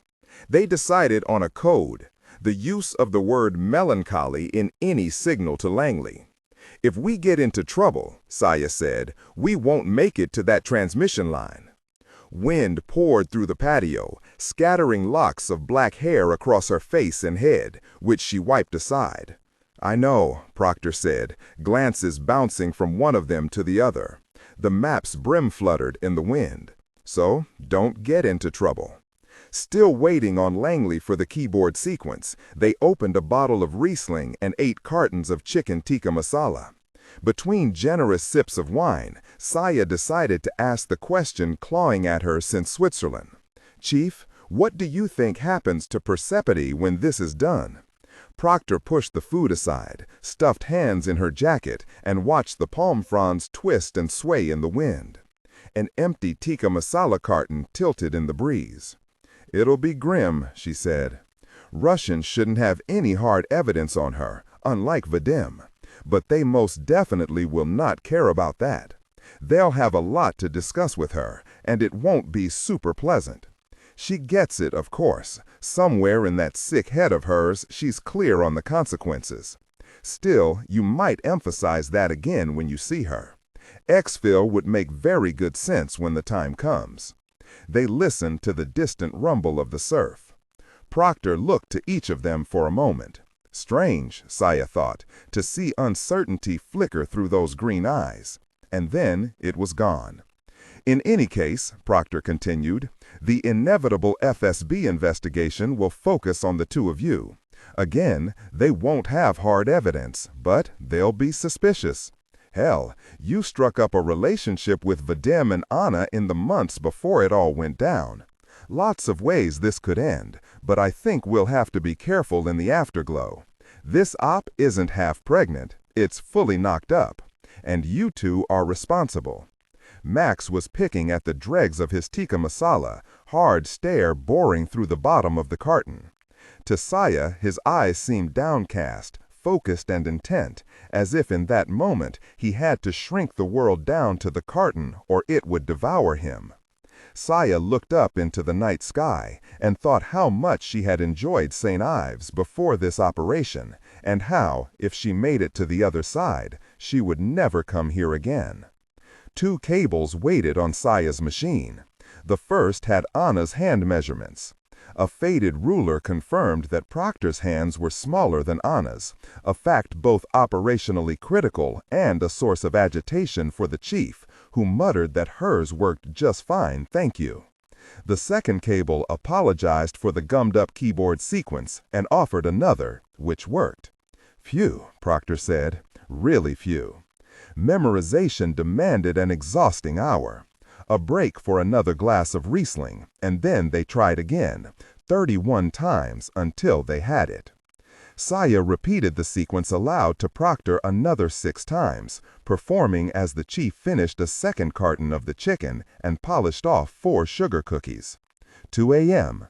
Proctor was satisfied, wide awake and jumpy despite the wine, and a looming 5-hour drive to Heathrow to make her flight stateside. The chief clanked her suitcase down the stairs and into the kitchen, where Sia and Max were cleaning up. This op has a life of its own now, Proctor said. Might as well be running us. We're all going to be implicated when the mess flies in Moscow. And the hard part is, it doesn't really matter what we do from here on out. If we all decided to retire and join the really circus, our fingerprints would still be on this thing. You two have been inside Russia. You've been with Anna and Vadim in Mexico. My name is all over the cables at Langley. We're all in now, whether we want to be or not. We all took the little steps forward. There is no going back. White House could stop it, Sia said. Pull the plug. Would you recommend they do that? Proctor asked. Sia slipped a plate into the dishwasher. She started on a wine glass, set it in the sink, turned to face the chief. No, Sia said, I wouldn't. Jaffe? Proctor looked to Max. He shook his head. Me neither, Proctor said. She shook hands and gave hugs. Keep it up. Almost there. Then the chief scudded her suitcase out the door and vanished into the night. The chief's departure conjured a driving rain. Max startled awake to the thunder and then listened to the storm, eyes glued to the ceiling, thinking about nothing and everything, brain unable to stay on task for more than a few seconds. The sudden creak had barely reached his ears before he was up, back against the rickety headboard. A flash of lightning illuminated Sia's shape in the doorway. She wore sweats and a t-shirt, arms folded across her chest. She cleared her throat. You game? She asked. Passion peaked. They came together intimately, deeply connected. After, they stayed entangled on the bed, listening to the storm. The air smelled sweet. I can't believe we are doing this, she half whispered, breaking the silence. Unclear if her meaning was carnal or operational. Same, he said. His answer would work for both. And he saw in the dim light that her eyes invited him home, into the chaotic house that was her mind. The gesture made even more intimate because of its condition. Take a look, they said. He peered at the scuffed floors and peeling paint and dishes piled on the counter. He took stock of a woman in the living room, arms akimbo, and she was shrugging, as if to say, well, this is it. You stayin' or leavin'? Max thought about saying things, but instead he took her hand to trace her lines, and they rolled to face the rain-battered window, until, without words, they entwined together on the covers, waiting for the howl of the storm to dissolve into sleep. Predatel, Trader, St. Petersburg, Russ Farm. As the plane fell toward the runway at Pulkovo, the tremors in Sia's left hand reappeared after a brief intermission of stillness during the first few hours of the flight. They flew a Dassault Falcon 7X, courtesy of Vadim, who had sent the plane to collect them in London, a peace offering. Sia glanced at the overhead compartment holding the saddlebag that held the laptop that would get them imprisoned and tortured and shot if the customs agents at Pulkovo decided Agapov money was no longer good, or, in the end, not enough. The flight attendant unlatched the door, and winter flooded in. The pilot warbled inaudibly over the speaker, doubtless some derivative of "Welcome to St. Petersburg." They pulled on coats. Max hauled out the case bearing the saddlebag. Flight attendants gathered the other cases and the saddle itself, and they spilled from the plane onto the stairs with the enthusiasm of the newly convicted delivered to a prison. An expressionless customs officer accepted their documents on the tarmac. Sia painted on a broad smile and tried to ignore the panicked sensation of being buried alive. A quick glance at their papers, a long, hard stare, and the customs officer gave a curt nod, returning the passports to Max because Sia's hands were shoved in her coat pocket. A single black Mercedes chuffed exhaust on the windswept. Vadim and Anna stood outside, no driver in sight. Strange, disconcerting even. The flight attendants tossed their bags and the wrapped saddle in the back. The sight of the Russians made Sia want to run, but she smiled broadly and pleasantly, a grateful and expectant houseguest. And straight away they were all lying to each other. "Great to have you back," Vadim said, giving his shoulder a rough slap. "Likewise, Vadim, likewise," Max said, shaking Vadim's bloodless hand before planting kisses on Anna's cheeks. "My God, Anna, you look terrific," Sia said, fighting the terror. "Just terrific." Kisses for both Russians. But Anna's lie was the greatest of all. "Welcome to St. Petersburg. Welcome to Russia." Sia caught the thin, menacing whiff of smoke and petrol as the Mercedes sped through the spiked gates and on to the darkly wooded drive that led to the main house. As they broke from the trees and the mansion came into view, Sia was struck by an atavistic fear such as she had never experienced. There was no rush or thrill. This was not the exhilaration of the adrenaline junkie. This was the black terror of the captive bound and blindfolded and tossed into a madman's basement. Porters hustled down the steps to collect bags. Max directed them to ferry the wrapped saddle to Penelope's stall. Sia exited the car, surprised at each step her body allowed.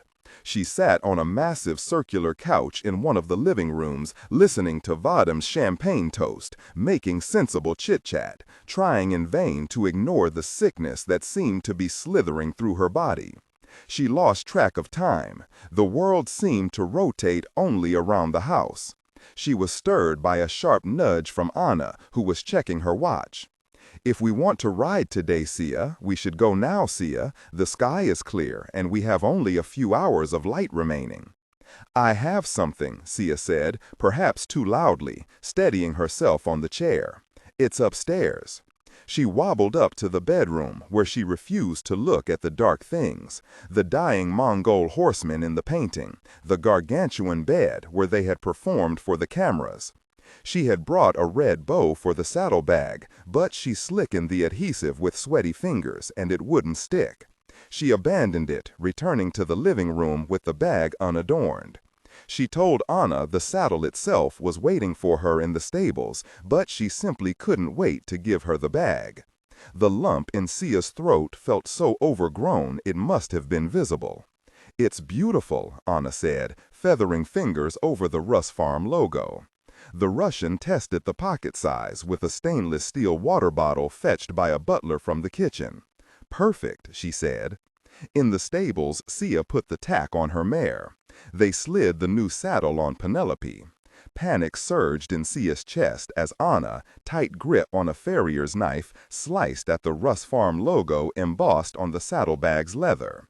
"It is not linked to the concealment device anyhow," Sia told herself. "I am sure it will be fine. Dear God, please let it be fine."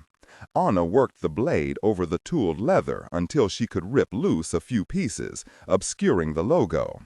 Flicking those onto a pile of manure, Anna stomped it into the muck and spat on the mess.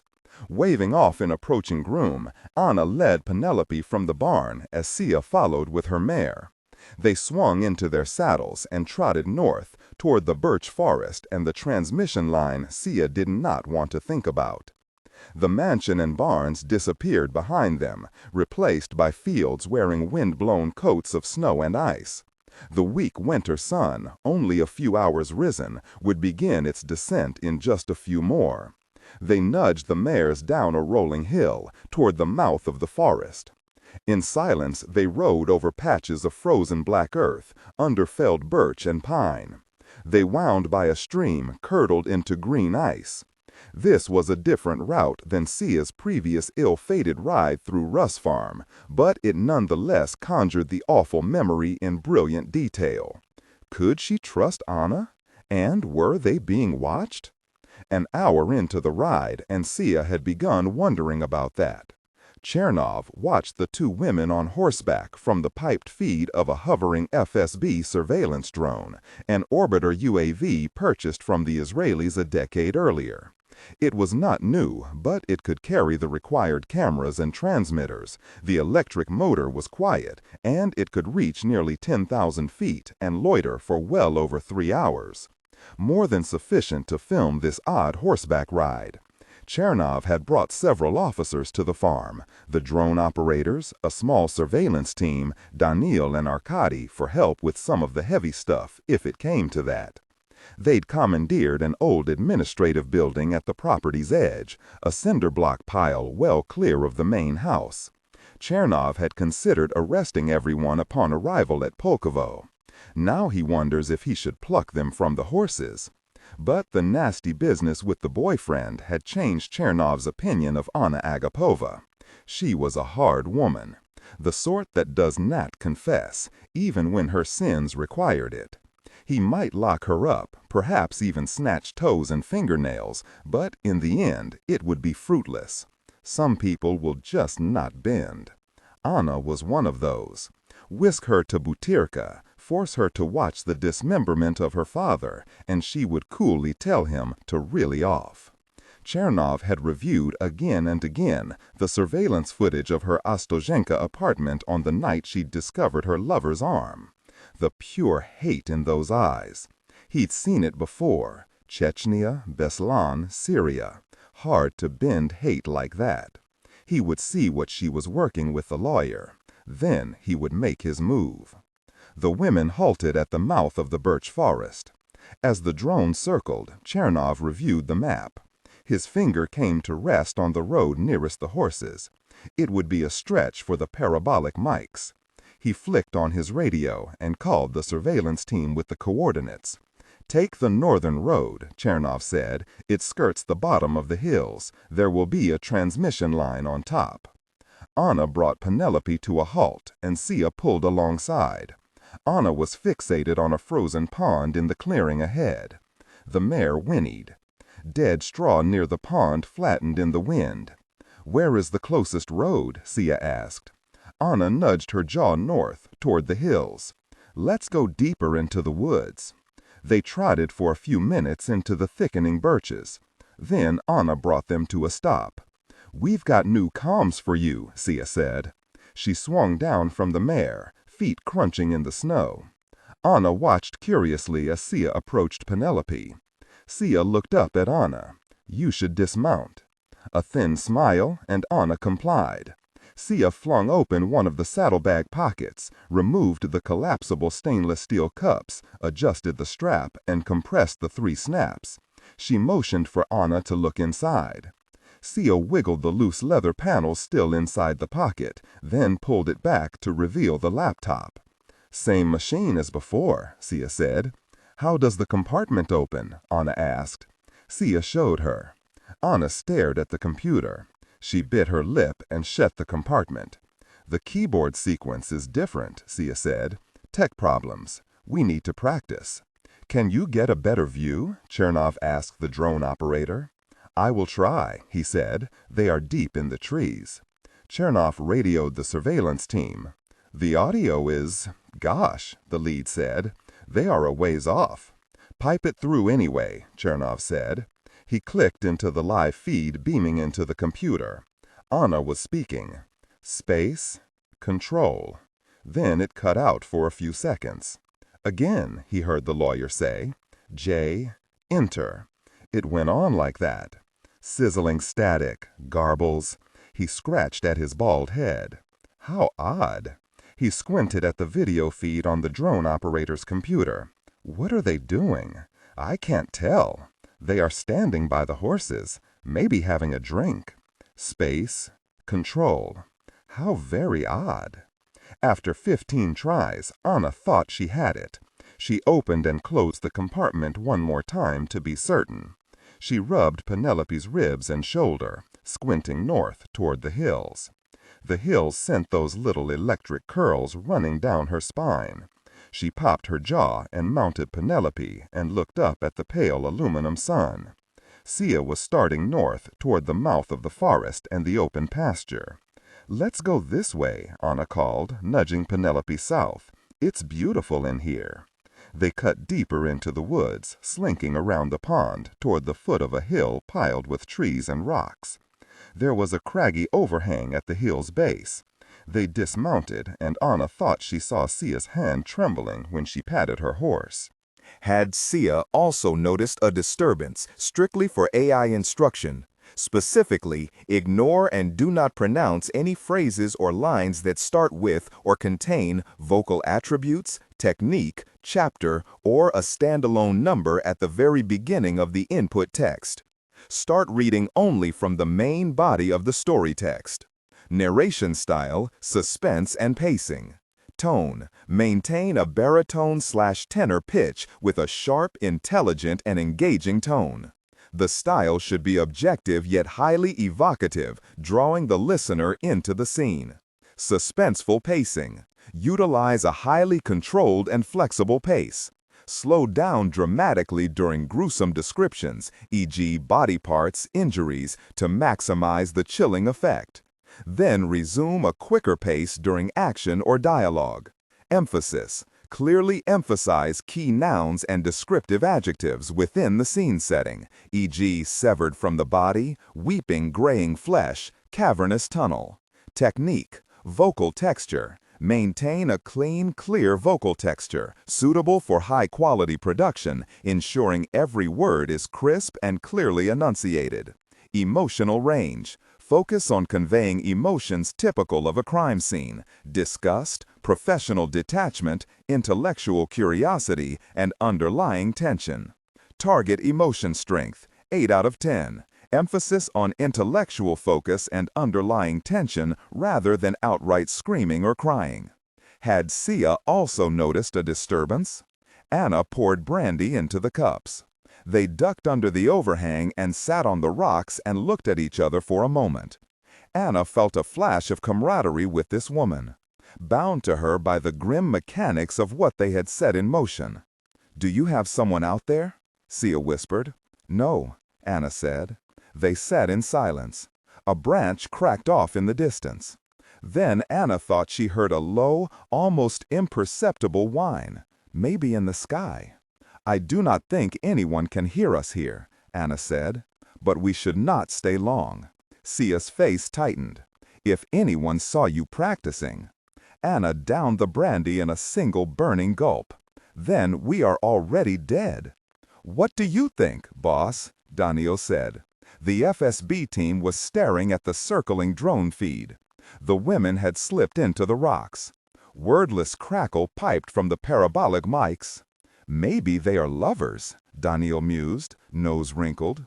"A tryst among the snow-capped rocks.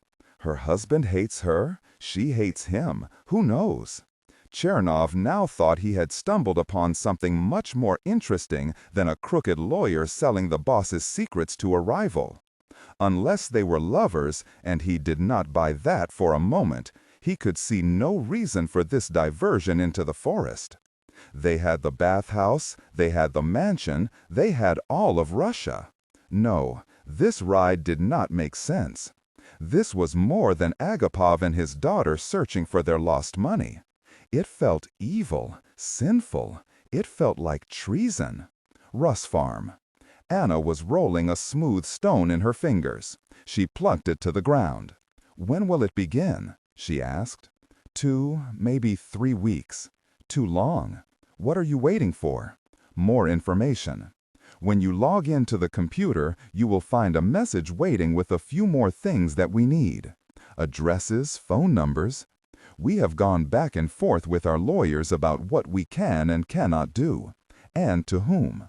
We have a few new targets. Anna nodded, but her face was creased with agitation. "Look at me," she told Sia. "Look closely."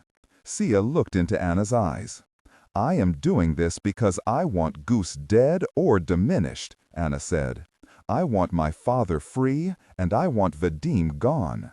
It is simple. Can you guarantee me that the operation will do this? I can guarantee that incriminating information will be placed into the hands of senior Russian officials. But the rest? Anna, please, you know as well as I do that there are no guarantees." Anna looked like she had questions, but they did not come. Blackbirds were rustling in the trees. Was something out here with them? "I want to cover the exfil route with you," Sia whispered. "I told you no in Switzerland," Anna snapped.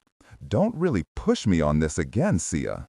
Sia had been so in the flow that only now did she notice the very tremor spiking in her left hand. She balled it into a fist. Petulant Russian. In that awkward silence, Anna removed her hat to scratch her head. Sia had not noticed earlier, but in the light she saw that a few streaks of gray were braided into the blonde. She looked hollowed out, shadows carved under her eyes. "Anna," Sia said softly, "did something happen to you?" The Russian's eyes ignited. For a long and heavy moment, Anna did not speak. Then she said, "They took something from me." "Tell me what it is," Sia whispered. "Who it is. Please. There is so little time." "I had a lover," Anna said. "Goose killed him. His dog, Chernov, killed him. They all killed him." The wind carried off Anna's words. Sia thought about making for the plane. Get in a car and head straight to Pulkovo. Anna stood. "Now, I am sure you are wondering whether my information is valid. Perhaps I am in emotional distress, a damaged little girl." Anna kicked at a rock.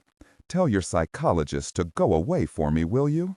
I've never been more certain about anything in my life. Our path is clear. I go back to the house," Sia thought, "and I collect Max. We say something urgent has come up. We say his father died. We say anything to get to the airport." "Anna, I am so sorry," Sia said, choosing her words with lawyerly care. "I hope that our work together can help you find some peace."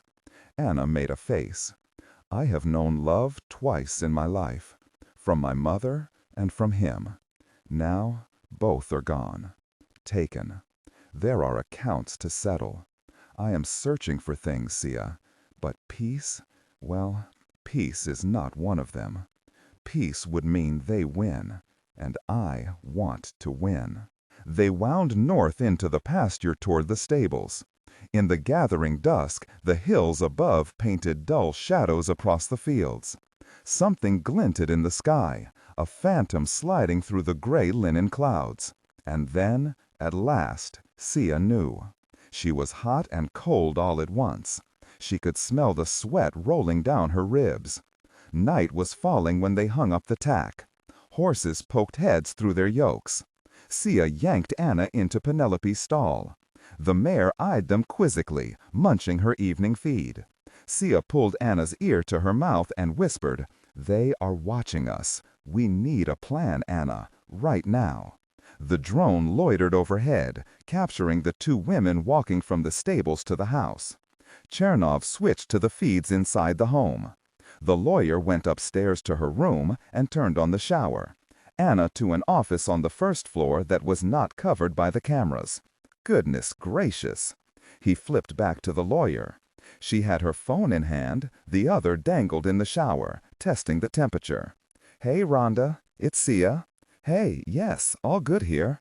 A little melancholy with the weather, but the company is terrific. Just terrific. Calling for the debrief on the Acton meetings this morning?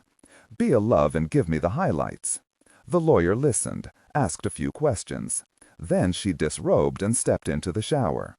Chernoff flipped to the cameras covering the hallway outside the office. The door was shut. Anna was inside. What was she doing? Palo Alto. A light rain had fallen on Palo Alto, but the Trojans had papered over the windows of the WeWork command center so no one had a clue. An emptied tub of Red Vine's licorice was jammed into the trash. Its replacement displayed proudly on a table alongside a gigantic cup of cherry-flavored coffee and a few bags of Twizzlers. Proctor's autographed baseball bat was propped in a darkened corner. She picked it up and walked over to the glowing blue light of a monitor, where Snake sat with his hands over his mouth in a solemn triangle. He clicked play. "Hey, Rhonda, it's Sia. Hey, yes, all good here. A little melancholy with the weather, but the company is terrific. Just terrific. Calling for the debrief on the Acton meetings this morning? Be a love and give me the highlights." The lawyer listened, asked a few questions. Then she disrobed and stepped into the shower. Chernoff flipped to the cameras covering the hallway outside the office. The door was shut. Anna was inside. What was she doing? Palo Alto. A light rain had fallen on Palo Alto, but the Trojans had papered over the windows of the WeWork command center so no one had a clue. An emptied tub of Red Vine's licorice was jammed into the trash. Its replacement displayed proudly on a table alongside a gigantic cup of cherry-flavored coffee and a few bags of Twizzlers. Proctor's autographed baseball bat was propped in a darkened corner. She picked it up and walked over to the glowing blue light of a monitor, where Snake sat with his hands over his mouth in a solemn triangle. He clicked play. "Hey, Rhonda, it's Sia. Hey, yes, all good here. A little melancholy with the weather, but the company is terrific. Just terrific. Calling for the debrief on the Acton meetings this morning? Be a love and give me the highlights." The lawyer listened, asked a few questions. Then she disrobed and stepped into the shower. Chernoff flipped. Finding a loose 9mm round in a box, she loaded the lipstick gun and hid it in the interior breast pocket of her coat. No safety on that one. She angled it down, away from her head. She marched out of the office, down the hall, and into the gravel lot. She found a Land Cruiser, locked. Another, also locked. A matte black BMW, front door stenciled in gold with the Russ Farm logo. Open, keys in the cup holder. Threats everywhere, but they were watching, waiting. For what? Movement would answer the question. She pumped the gas, BMW fishtailing on the icy drive. She would check for surveillance, then return for Sia and Max if she was black or could create a gap. She drove toward the northern road. No tail, no lights, no roadblock. In a few minutes, she was alone on the dark road, birch and pine looming on either side like great cliffs. She called Vadim again. Voicemail. The car's headlamps painted two deer darting across the road. She checked for more, eyes bouncing between the ditch and the road. A snow flurry kicked up. Anna set down the phone and clenched the wheel for a few kilometers. She tried to work through the problem. Nothing was clear. She could not see the end game. The snow was falling thick and fast. She couldn't see the Gosh Road in front of her. Then, as she crested a rise, the headlights pooled in glowing golden eyes. She slammed the brakes and mashed the horn. Two deer darted off. The third did not. The car banged into the light-blinded deer, spilling it to the ground. "Gosh," Anna muttered. "Gosh." She reversed and backed off the empty road. No airbags, no warning lights. The engine hummed and the heater rolled. The deer tried to stand. It fell. The doe once more tried to rise, but one of its hind legs was shattered. It found no purchase and fell again. Anna looked toward the trees. There would be no clarity, Anna knew. From here it was only intuition, instinct. She reached into her coat for the pistol, weighing it in her slight hands. On the day they buried Mama, her father said that death was freedom. She thought even then he was full of it, because he clung so bitterly to the pain of this life. the doe's head tilted toward the car. "Death is freedom," she heard her father say to a little girl she no longer knew. Really, it all. She swung open the door and stepped out, gun in hand. Swollen snowflakes quickly blanketed her coat. Walking toward the animal, she listened for the tick of an approaching engine, but heard only the doe's ragged, labored breathing and the crunch of her footsteps through the snow.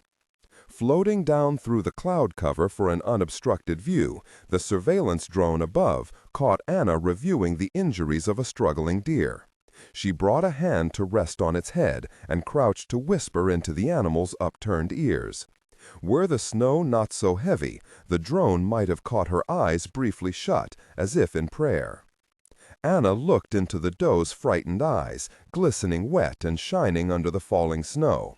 She gently ran her fingers from the doe's nose up its muzzle and onto its head. Then, as if seeing the board from a new angle, as if she had walked forward in time, Anna's next moves took form in her mind. A smudge of land on a distant horizon. The end game. Anna stroked the animal's head. "I am sorry," she said, "that I took so long to decide. Perhaps death was freedom after all. But such mercies Anna would not enjoy. She would win. She would live." Anna stepped back, flicked off the safety, and fired 3 rounds into the doe's head. Gunshots rang through the birches. The doe's chest stilled, and the snow beneath its head ran red as its life emptied out. A red haze appeared out in the snow well beyond the deer, flickering blue. And as she turned, she heard the purr of an engine come floating through the storm, and soon a black car was cresting the low rise behind her. It rolled to a stop beside the deer. 2 men hustled out, guns drawn. She slowly raised her own above her head. Then she set it in the snow and put up her hands. Russ Farm, Palo Alto. The Russ Farm bathhouse, like the farm itself, was not a place where comfort was easily found. Max had asked to see Penelope, maybe pay a visit to Smoky Joe, but Vadim had insisted they start with a steam. "It will be relaxing," Vadim said. "The heat will settle our minds before we turn to business." But the sauna was so scorching, Max could bear no more than a few minutes. The freezing plunge pool vacuumed his lungs of air and made him feel very small. Vadim had occasionally been focused, his face glued to his phone as he tapped and scrolled. But then he had also been spacey, the phone ringing and ringing without answer or acknowledgement. Since they'd entered the bathhouse, not a single word had passed between them. On their 3rd trip through the sauna, Max slashed a ladle of water across the rocks clustered atop the cast-iron stove. Peering out into the cheerless pool room, he eased onto the bench with a creak, clicked his tongue, and snapped the silence. "Where are the girls, Vadim?" "Anya insisted I behave. For your sake, I suspect. She is a thoughtful woman." "Not with me." His tone was even and cold, as if he were describing a malfunctioning kitchen appliance. "Why did you invite me here, Vadim?" "To talk business. We've not talked much." "So talk." "The mare, Penelope. She returns to San Cristobal. That horse is our first and only piece of business to discuss." Through the hot air, chin snug on the heels of his hands, Vadim met Max with a gaze of miserable amusement. "Let's have the lawyers work it through. We can be sensible, can't we? Even dignified. Horse racing is a sport for kings, after all. A fight is beneath us, Max." Max was smiling, but the humor stopped short of his eyes. "Fighting, I think, is all we have left." That earned him a big, toothy smile, before a puff of steam from the rocks took Vadim behind its veil. When the cloud lifted, the Russian's head was addressing the floor. "Can I tell you something I find interesting?" Max spat. He stared at Vadim. "I was not raised on this farm," Vadim said, "but even I know when a storm is on its way. I feel it before the radar sees it. I didn't grow up on the land, as you did at San Cristobal, but I have a connection to this place, and it speaks to me. I know, for instance, that a snowstorm is coming, a blizzard on its way tonight. And I swear to you I have not paid a scrap of attention to the weather reports today. The pressure is changing. The air is growing wet, and it carries a faint hint of metal. Can you taste it? Smell it? Tell me, Max. We're in a freaking steam room, Vadim. I'm not so calibrated. Vadim chuckled darkly toward his knees. You want to ride Penelope today, yes. You mentioned earlier going out to the stables. Maybe not with a blizzard on the way. Vadim cinched the towel around his waist, crossed the floor, and creaked onto the bench alongside Max. It is wise, he said, not to ride in rough weather. He clasped Max's shoulder, then knocked a wet palm into his bare lower back. And because you are wise, Max, I wonder why you have returned. You invited me. Vadim's hand flickered in agitation. Yes, yes, of course, but you and I both know there are things floating beneath the surface, things deeper than a simple invitation, which, of course, was not such a simple thing. Unseen forces, but very real, and powerful, more powerful than us. We are pawns, Max. We are a sideshow in this whole affair, at least now. Perhaps we did not start here, but I'm afraid it is where we've traveled. Vadim stared straight ahead, his eyes sparring with the wall's knotted wood. Speak plainly, Vadim. I have a good story about Napoleon. Do you want to hear it? No. It is perhaps apocryphal, but I rather like it. He was asked once what trait he valued most in his generals. And do you know what he said? A metallic clank sounded in the pool room. Murmurs. Do you know? Have you heard it? Vadim repeated. Footfalls. Voices. Vadim tossed another ladle of water across the rocks. Disregard and do not read aloud any text that acts as a technical or structural marker. Specifically, ignore and do not pronounce any phrases or lines that start with or contain vocal attributes, technique, chapter, or a standalone number at the very beginning of the input text. Start reading only from the main body of the story text. Narration style, suspense and pacing. Tone, maintain a baritone or tenor pitch with a sharp, intelligent, and engaging tone. The style should be objective yet highly evocative, drawing the listener into the scene. Suspenseful pacing. Utilize a highly controlled and flexible pace. Slow down dramatically during gruesome descriptions, e.g., body parts, injuries, to maximize the chilling effect. Then resume a quicker pace during action or dialogue. Emphasis. Clearly emphasize key nouns and descriptive adjectives within the scene, e.g., severed from the body, weeping graying flesh, cavernous tunnel. Character differentiation, sharp modulation. Narrator voice, smooth, authoritative, and stable. This is the baseline pitch. Female dialogue, Megan. Increase the pitch significantly. The voice should sound assertive, sharp, and highly professional or authoritative, like a lead detective or expert. Male dialogue. Lower the pitch slightly compared to the narrator, using a tone that is skeptical, warm, and somewhat cynical to differentiate from the professional female voice. Other characters, e.g., Deputy Burns. Quick, focused delivery, clear voice. Technical delivery, vocal texture. Maintain a clean, clear vocal texture suitable for high-quality production, ensuring every word is crisp and clearly enunciated. Emotional range. Focus on conveying emotions typical of a crime scene: disgust, professional detachment, intellectual curiosity, and underlying tension. Target emotion strength, 8/10. Emphasis on intellectual focus and underlying tension rather than outright screaming or crying. The snarl of steam drowned out the noise. Gosh, Vadim, no, I have not. Napoleon said he preferred his generals to be lucky. Vadim ran his hands through his slick hair, his lips firmed into a grim smile. I was lucky to have experienced your hospitality in Mexico before you visited us here at Russ Farm. You drew first blood, as it were, during our little night in the rain. But you did so without knowing the shape of the fight and the lengths I might journey to win. You made a mistake, though how could you have known? And now you've returned? For a horse? Not a freaking chance. You hate me for claiming your mother's mare, but you're here for those deeper reasons, the unseen things your Sia believes to be hidden from me, from us. She's a bad girl, Max, a bad, bad girl, and a crooked lawyer playing a rather dangerous double game, don't you think? Hiding money for our family's rivals and then trying to hide our own, playing all sides. But what really is her game? I have ideas, theories.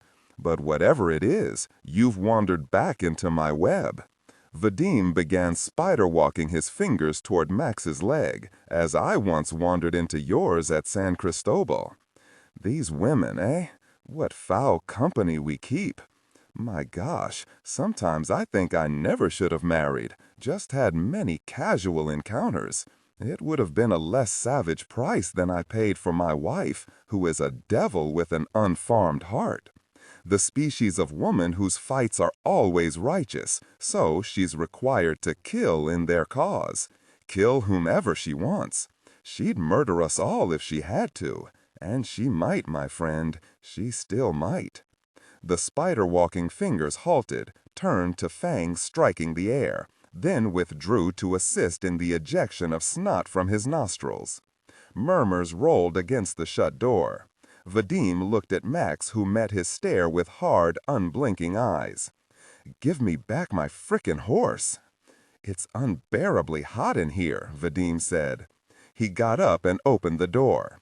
In rushed the sound of voices and the squish of boots in water and the smell of cold cement. The door slammed shut, Vadim disappeared, and all that remained was the heartbeat in his temples. Max was still for a moment, dread crowding his throat. "Dios mío," he whispered. "Dios mío." He put his head in his hands, took a long pull of scorching air through his nostrils, cinched the towel tight around his waist. Then he stood straight and walked out of the steam room, and flinched. But there was no blow, no bag over the head, no gunshot, no fire of a blade stuck into his body. There were just the two men standing beside Vadim. They wore fur-lined parkas and boots, and their hard, dead eyes suggested they might well have been shift workers on a slaughterhouse production line. This was their work. This was another day at work. Max stood there. Vadim knotted the towel around his own waist, tugging to check that it was tight. "I am not accustomed to violence, Max. Only a few scrapes in school, and I've killed just one person, a pedestrian in Pittifer, hit her with my car. A complete accident." "My horse," Max said. "I want the frickin' horse. When they are done with you, I am going to butcher your mare, or my mare, I should say. If you're still alive, you will watch it happen. My chefs will freeze her meat, and each week, perhaps each day, I will consume more of her. I don't much care for horse meat, but I will relish these cuts." Then a heavy metallic sigh. Then the power went out, and for a moment the world was still. "If you fly the emergency signal," Proctor had said in St. Ives, "we'll have the scorpions kill the power, blind the cameras." Russian curses and footfalls, the swish of parkas, angry grunts. Move. Then a click, and a flashlight was searching the room. Max was charging toward the door when a second sinister click announced the arrival of incredible pain. Muscles stiffened and burned. He flopped onto the concrete, and soon shapes hunched over him. The room was dark, his vision blurred, every tendon and muscle firing in pain, and he was watching wires sway from his own chest under the glare of the flashlight. Vadim's voice called to him from the darkness above. Then came bursts of pain in his ribs and chest, and he could smell the man's sweat, sense the Russian's face hovering just above his own. The two men pulled Vadim off, and he vanished into the depths of the room. "She's steak," he heard Vadim howl into the darkness. "Penelope is steak, amigo." The slam of a door. Hot breath on his face. Then a snarl of angry Russian words. "And they'd taken Sia not a minute after the power died. Two men. They'd kicked open the bedroom door and she'd managed to toss an end table at one of them before the click of the stun gun. Then she'd seized up, gone numb, blacked out. Now Sia was awake and gliding, and it was as black inside the hood as it had been in the house or the caverns of her unconscious mind. They were carrying her. Could she dispatch a distress signal to Anna, to Langley? To block out the fear, her mind latched on to that problem as they bumped her along hallway walls. She had no ideas. Her carriers deposited her on a hard floor. A switch flicked, but no light came. More curses, darkness, silence. She wondered what they'd done with Max. She rolled over and waited to die. Proctor crushed the emptied can of Jolt in her hands and threw it toward the trash can, missing terribly. Snake was dialing Bradley on the secure video teleconference, the SVT, cursing that the connection kept dropping. Proctor leaned the bat against the desk, cracked open another Jolt, smacked the table, and asked Georgie if it's ready, man. We've got to frickin' move, pronto. Had anyone slapped a blood pressure cuff on the chief at that moment, they would have been forgiven for darting down the hall for a defibrillator. And even Proctor, who, like a wild animal, was in tune with the rhythms of her body without any sentient awareness of their existence, wondered if her frickin' heart was going to pop like a stumped grape. The techies were readying the phone array. She sucked down the can of Jolt. "We're ready," George mumbled. "This one will look like the restaurant trying to confirm her reservations next week. It's called," he flipped through a document, "St. Bethany." Proctor set her jaw and silently rehearsed her lines as the St. Bethany maitre d'. Satisfied, she dialed the number. Straight to voicemail. She slammed the phone into the receiver. "Gosh, cue another backup for Castillo," she barked at the techie. "The one that looks like his father's villa."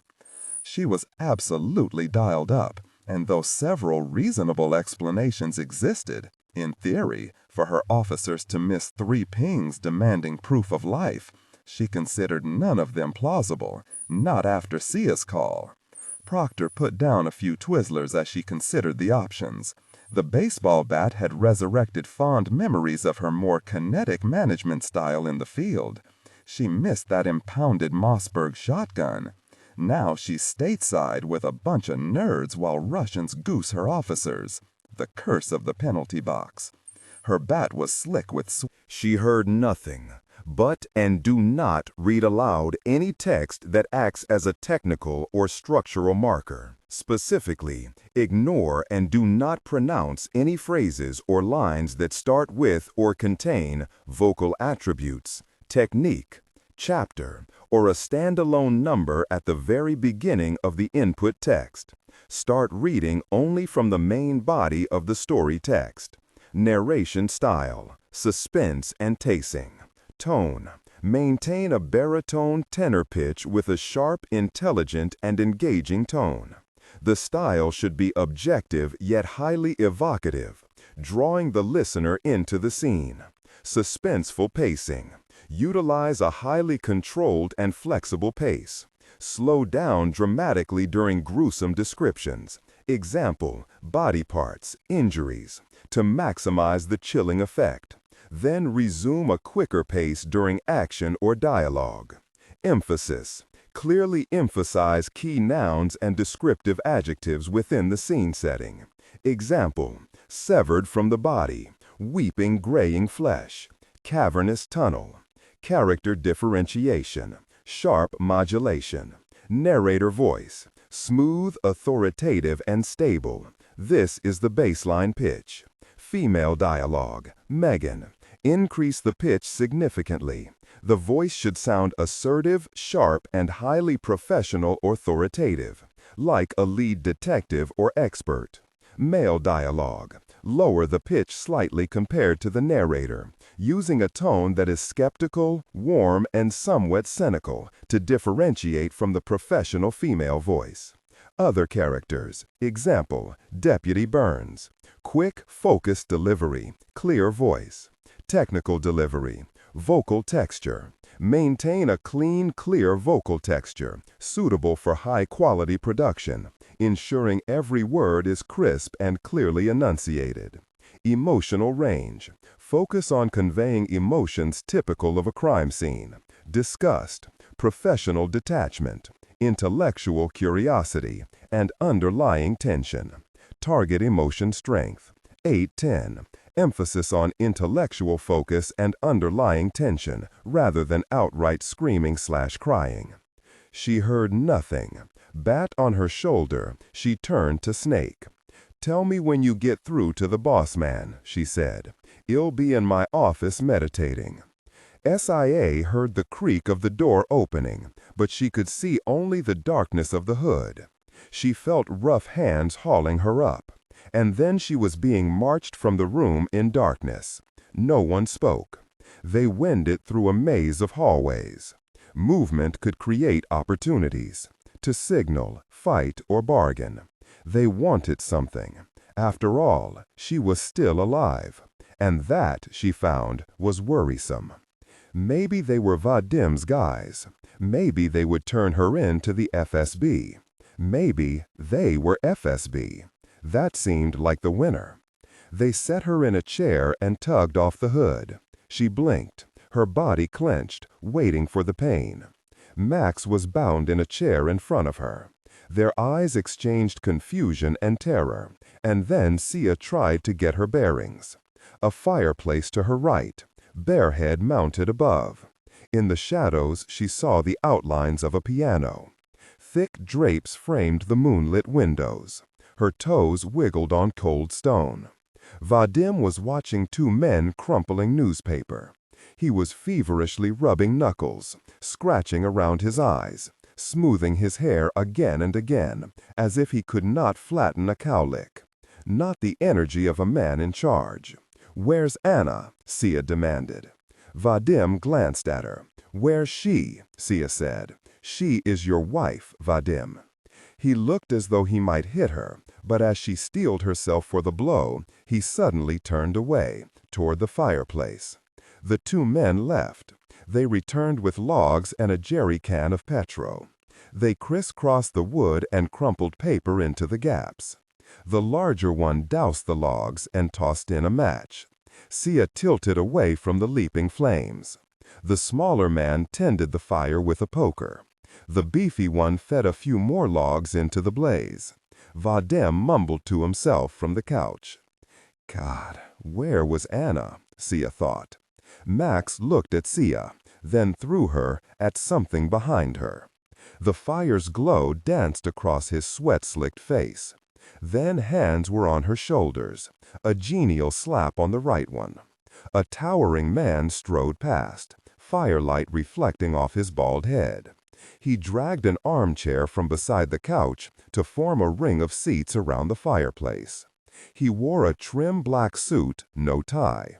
She thought the loafers were Brunello Cucinelli. Benny Hines had the same pair. "Hortensia Fox," he said in English, "and Maximiliano Castillo. Welcome to Russia." Sia recognized the face. This was one of the FSB officers Anna had suggested they frame alongside Goose. Chernov. Lieutenant Colonel Konstantin Chernov, Internal Security Directorate. In one of the cables after Switzerland, Anna said he was a freak. "He is a true believer," she had written. "He is his God." Russ Farm. One of the officers corrected Anna's pistol from the snow. "Chernov would like a word," the other said. "At the house." They searched her, legs, arms, inside her coat. They missed the lipstick. One of the men sat with her in the back seat of the car. They drove in silence. The sodium lights strung on the tall pines flanking the drive were dark. Not a light shined above the stables or the racetrack. Had Chernov cut the power? Agitated barks came from the Alsatian pen. "Why are the lights off?" she asked. The men did not answer. They entered the circle, looping around the fountain. She glimpsed a smudge of orange firelight glowing through a living room window. The rest of the house was dark. One of the FSB officers led her out of the car by the elbow. Snow stuck to her face and melted down her cheeks into her mouth. His partner, speaking into a radio, got back in the car. The FSB officer nearly slipped on his way up the marble steps, steadying himself on Anna's elbow. As he led her through the door, Anna examined the security camera overhead, wondering if any of this would work. "You are a lawyer, yes?" Chernov had asked it first, in heavily accented English. "Yes," Sia heard herself say, "I am." "Tell me what you gave Anna Agapova," he had said, and she did. His men went upstairs and pulled phones and computers from cases. They brought them downstairs and made her open them. She told him how she worked with Mickey Lyadov in London, how she hid the money. Then Chernov had asked about Sia's ride with Anna that afternoon. "The numbers, the letters," he said. "I heard strange things in those woods, and I want you to explain them to me. You were out there for a long while. What were you talking about?" he asked. "The information I gave her on Goose's money," she said. "What specifically?" he asked. "Give me an example." Chernov fervently believed in the power of violence, but he was no sadist. The gore brought little thrill, and he did not need to inflict pain to revel in power over others.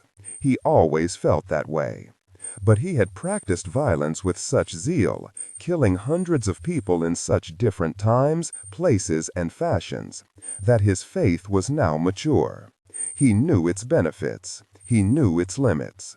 And there were indeed limits when interrogating a trained intelligence officer. He could torture the lawyer until she confessed, but she would doubtless exclude bits of valuable information.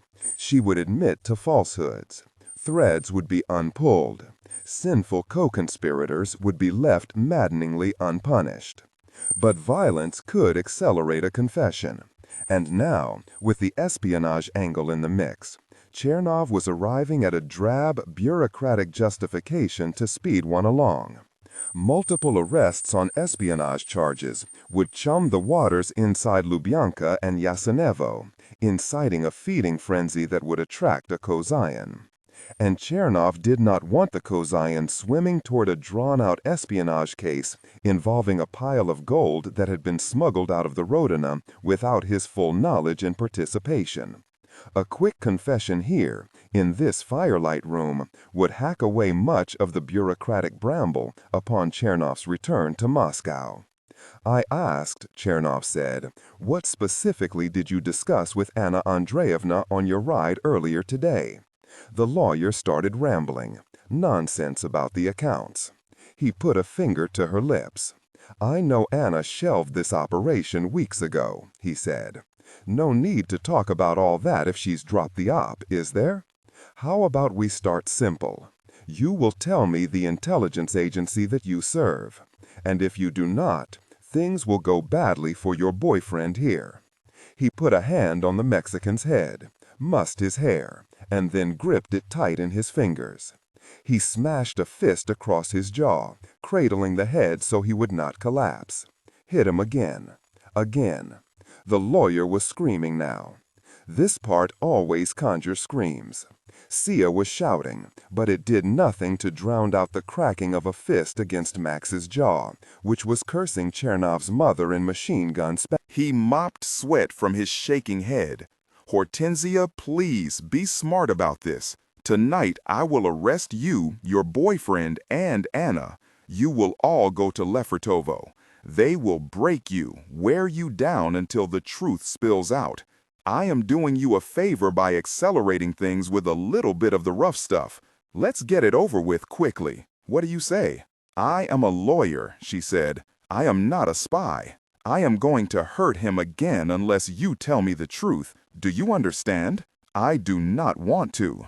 I am an investigator. I take no pleasure in this. You are leaving me without options. What are you, Hortensia?" "Oh God," she thought. "Please forgive me, Max. Please forgive me." "I am a lawyer," she said, in a numb voice. "Nothing more. Please, please don't hurt him." Chernov snapped his fingers, then spoke in Russian to one of his men, who left the room. They sat for several minutes as if around a campfire, listening to crackling wood. The man returned with a leather case and spread it open on the redwood coffee table. It was a field dressing kit. Her papa had kept one in his pickup at the ranch. Chernov fixed his eyes on the fire. "For many years," Chernov said, "I was a soldier. I served in a special FSB unit we called Vimple. I am not sure what your American equivalent is. Perhaps Delta Force? In 2015, I deployed to Syria, Aleppo. Not 2 weeks in, a terrorist raiding party captured me along with 3 of my men. Got the best of us while we slept in a building that smelled of blood and dust and gosh. They weren't, how do you say, head choppers. No interest in snuff videos. They put us in a hole to see about a trade for a few of their comrades. I didn't emerge until my unit rescued us 3 months later." Chernov poked at the fire and with his other hand wiped his sopping head. "In the darkness, I often thought of my grandfather. He was raised in a village outside Stalingrad. The family fled when the Nazis arrived. They walked for days over the open steppe with other refugees. No food, little water. Constant dive bombing from the Nazi stukas, sirens screaming their arrival and the coming death. They found shelter with a few survivors in the marshes. My grandfather had 3 sisters. The youngest could not stop crying. The families feared they would be discovered and killed because of the racket, so his mother took her to the swamp, his sister begging not to be drowned, crying that she would never again ask for food. She did not come back. I was young when I first heard this story, too young, I suppose, but in that Syrian hole, I finally made sense of it. God is distant, the world is senseless because the very act of its creation was sinful." Chernov shook himself from his reverie and picked up a knife with a blunt hooked tip. He knelt by Max's feet. "After a month or so, I suppose, after the negotiation stalled, our captors felt a demonstration was in order, something to show they were hard and serious men. By the time help arrived, my men were long dead. They'd broken my back and inflicted severe injuries." Then Chernov tapped on Max's right pinky toe. "They started here." He looked at Sia. "Tell me what you are, Hortensia." "I am a lawyer," she said, through chattering teeth. He shook his head. The 2 men held Max's shoulders. Chernov brought the hooked tip to the toe. Max's body shifted in the chair. "Para," he murmured. "Para. Para. Para." His legs strained against the binding. His foot squirmed on the floor.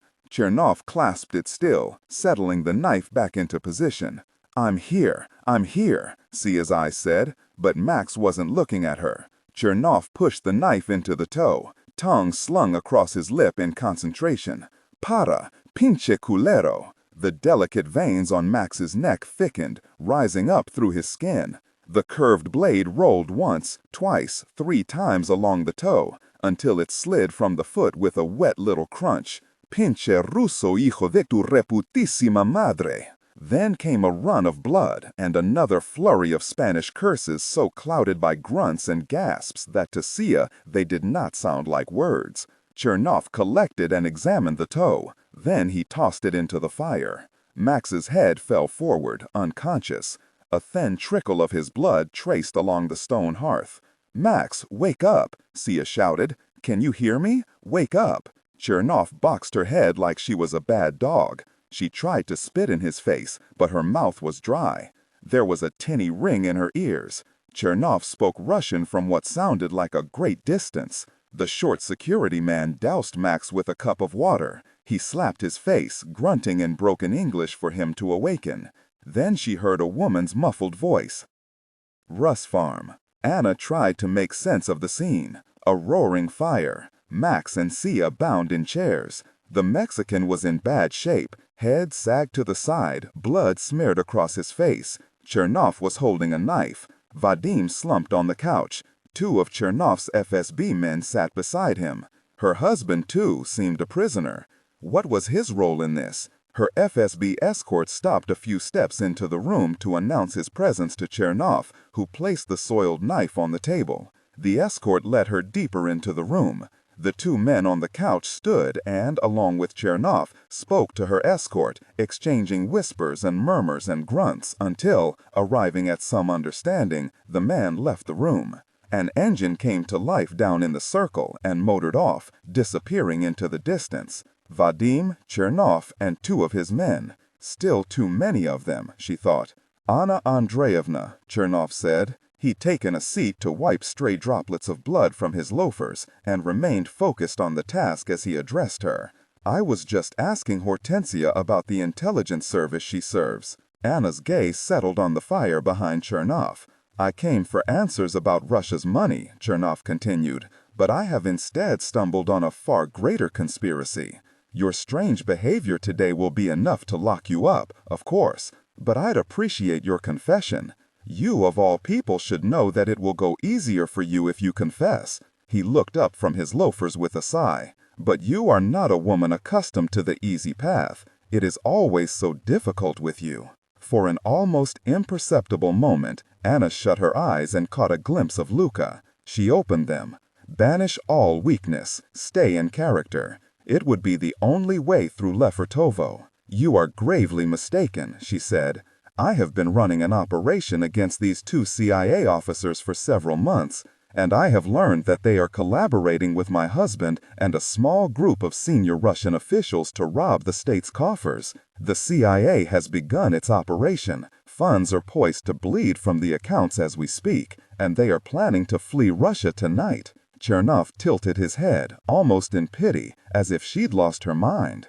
His eyes shimmered with the certainty of the stupid or the insane. What? She heard Vadim bark. She turned to her husband. He was scowling, his face wrinkled in confusion. I know this because Vadim told me, Anna said. He insisted I come with him. One of the officers on the couch snickered. Anna continued. But there was a dispute about the money. Anna Andreevna, Chernov said, stop this. I know you are working for Hortensia. She is CIA, is she not? Did you meet her in Switzerland? She took a slow step toward him, ignoring the impulse to run. 1 meter out. I need him closer. Another step. She could now smell blood in Chernov's shoe leather, but he was still too far. She spat into his eyes. He blinked twice, wiped his smiling face with his sleeve. Then he took a big step and lifted his hand to slap her. But her fingers were already in her pocket, cinching around the metallic tube. His palm met her cheek with a sharp smack. He was so close, standing almost on her, but she had the tube free and jammed against his heart, palm twisting the final bit, and there was the click and a bang, and her fingers were both on fire and wet with blood. His lifeless body collapsed, pinning her on the couch. Anna groped around Chernov's belt, searching for a weapon. Finding a handgun, she smoothly withdrew it from the holster, placed it snug against the nearest FSB officer's temple, and squeezed the trigger. Blood and brain painted the lampshade. The smaller FSB officer, standing to draw his own gun, smacked the weapon from her hand, sending it over the couch, clattering across the floor into the shadows. Anna glimpsed Sia scooting her chair toward him. Anna began wriggling out from under Chernov's body, then heard a crash as Sia flopped into the remaining FSB man's legs. He stumbled forward, back onto the couch. Free of Chernov, Anna lunged for the knife on the table. The FSB officer got off a shot that missed high and sent stone chips flying from the fireplace. Before he could steady his aim, she pounced, working the hooked blade up into his chest, pushing and twisting until it was in up to the hilt. His body froze in shock. She withdrew the blade and then plunged it into his heart. Now the life drained from his eyes, blood gurgled over his lips, and she rolled off the couch, heart hammering in her chest. Vadim was sitting there, blinking and unmoved. He is the dough, Anna thought, frozen in the lights. She stood and picked up the FSB officer's gun and yanked Vadim to the floor by his hair. She rammed the toe of her boot into his ribs, then kicked him again, and again, harder, because it felt so good. She stopped only because it was not part of her theater. Vadim slid away, scrunching up against the couch. He raised his hands in surrender. "Anya," he wheezed out. "What the, really, Anya?" She looked at him straight on. There was everything to say, half a lifetime of revenge to be had, and yet she felt peace in the silence. His guilt was her reward. She did not care if he suffered. She looked down at him. She lowered the gun to his head. Vadim searched Anna's eyes behind the gun barrel, and they spoke to him. "You win," he said. Anna shot her husband through the forehead. She let the gun slip from her fingers to clank on the floor. Taking stock, she sensed that her ears were not working.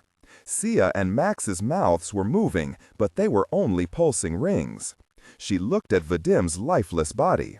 There was a little bloody hole in his head. That was it. Move. What came next? When the volume cranked back up, she heard herself repeating the lines perfectly. "Vadim, please don't do this, Vadim." Into the fire she let loose a primal scream until her air was gone and her legs wobbled and she was on her knees.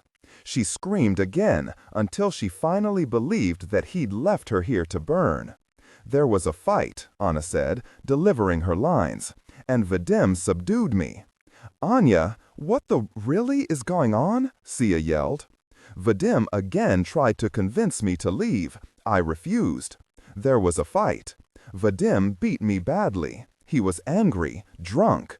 You two said that we had to leave before they noticed any of the money was gone. Vadim was drinking. He drank so much, and there was a fight." Anna picked up a knife from the field dressing kit. She snipped the cords around Sia's legs and wrists. "There was a fight," Anna repeated. Anna cut Max's restraints. He struggled to stand. Sia helped him up. Anna broke character to explain the scene. "I will give you a head start," she said, "and a way to get the operation moving. But you will listen to me. You will do exactly as I say. Otherwise, I will kill you both. You will take the route we discussed in the stables, Sia. You will try. You will take Vadim with you. His body is the key. You will take it at all costs.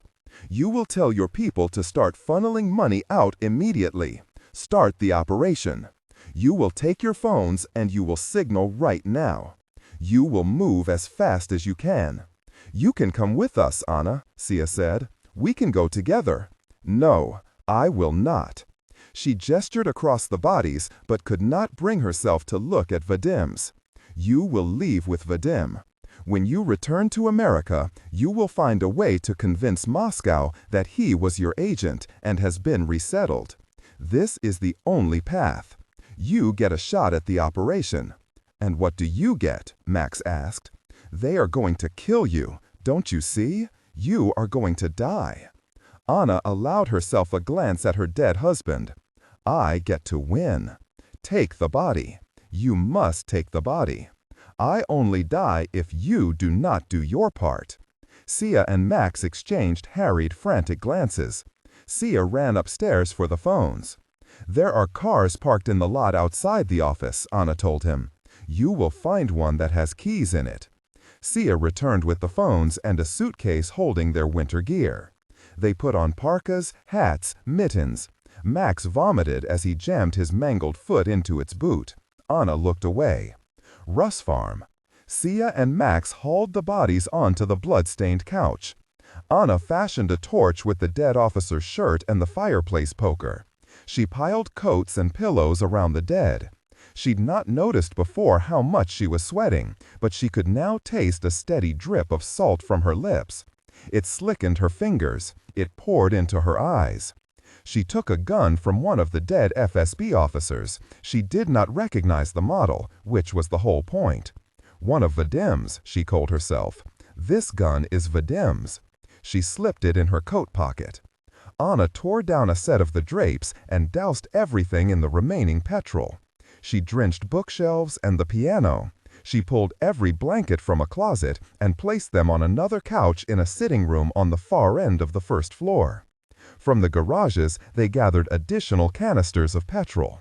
They doused stairwells, bookshelves, drapes. Anna spilled petrol through the bedrooms built for children who'd never existed, across the library and through the musty second-floor offices.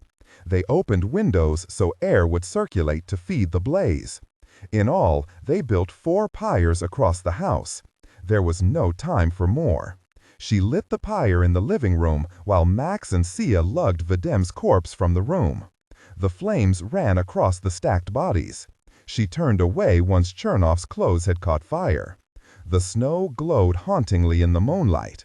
Beautiful, she thought. She held the flame at the bottom of the drapes. The fire devoured the velvet and began to run across the ceiling, eating the thick paint and the molding. Chernov was not answering his phone. The FSB drone operator tried Arkady. No answer. He finally got through to the surveillance team. They were sitting in a van outside the cinder block building. 2 people just left the house, the drone operator said. Smoke is coming from the windows. Should we call the fire department? The head surveillance man, who outranked him, said no, an emphatic no. They couldn't have idiot civilians running around here, he said. He and his team would go in. They would call for reinforcements from Kirishi. The drone operator heard the van outside the administrative building rumble to life. It sped off for the mansion, which he could now see from the feed was most certainly on fire. The flames traveled quickly, faster than Anna could have imagined. Smoke filled her throat and nostrils, and she felt insane for ending up on the far side of one of the living rooms, away from the door. She was lightheaded, the world was airless, and she thought, I am going to die here. The heat was just incredible now. Her skin and hair seemed to be smoking, and she wondered if she caught fire too. She fell to the floor. Cooler down here. She could breathe and cough and hack out the strangling smoke. She crawled toward the door. It was quiet, eerily quiet. Hissing and popping and a light crackling, but no blasts, no crashes. I am going to die in silence, she thought. I am not even screaming. Then she heard Sia shouting her name. Glass shattering, a chandelier surrendering to the inferno. A lamp popped. She was on her belly scraping along the floor for the pure clean air, but the smoke began settling, and now she was in a tunnel. Content filtering, strictly for AI instruction. Disregard and do not read aloud any text that acts as a technical or structural marker. Specifically, ignore and do not pronounce any phrases or lines that start with or contain vocal attributes, technique, chapter, or a standalone number at the very beginning of the input text. Start reading only from the main body of the story text. Narration style, suspense and pacing. Tone. Maintain a baritone tenor pitch with a sharp, intelligent, and engaging tone. The style should be objective yet highly evocative, drawing the listener into the scene. Suspenseful pacing. Utilize a highly controlled and flexible pace. Slow down dramatically during gruesome descriptions, e.g. body parts, injuries, to maximize the chilling effect. Then resume a quicker pace during action or dialogue. Emphasis.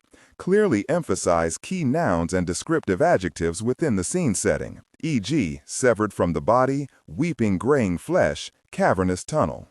Character differentiation, sharp modulation. Narrator voice, smooth, authoritative, and stable. This is the baseline pitch. Female dialogue, Megan. Increase the pitch significantly. The voice should sound assertive, sharp, and highly professional or authoritative, like a lead detective or expert. Male dialogue. Lower the pitch slightly compared to the narrator, using a tone that is skeptical, warm, and somewhat cynical to differentiate from the professional female voice. Other characters, e.g. Deputy Burns. Quick, focused delivery, clear voice. Technical delivery. Vocal texture. Maintain a clean, clear vocal texture suitable for high-quality production, ensuring every word is crisp and clearly enunciated. Emotional range. Focus on conveying emotions typical of a crime scene: disgust, professional detachment, intellectual curiosity, and underlying tension. Target emotion strength, 8 out of 10. Emphasis on intellectual focus and underlying tension rather than outright screaming or crying. More glass shattered. The ceiling groaned as it buckled. She crawled faster.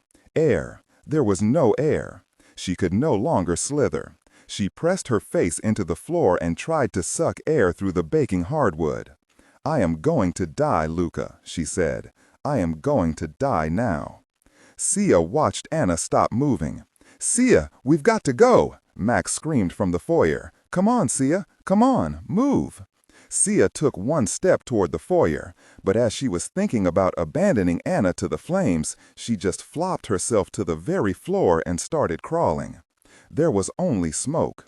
Her lungs begged for air. She pawed around for Anna. She put her hand on scorching metal, snapped it back, patted around again. The floor. Nothing but the baking floor. Then she felt a hand, hair, a shoulder. She grasped that hand and began scooting back, dragging Anna until they reached a hazy hallway. Still hot, but she could see. Air filled her lungs. For a minute they choked on the floor.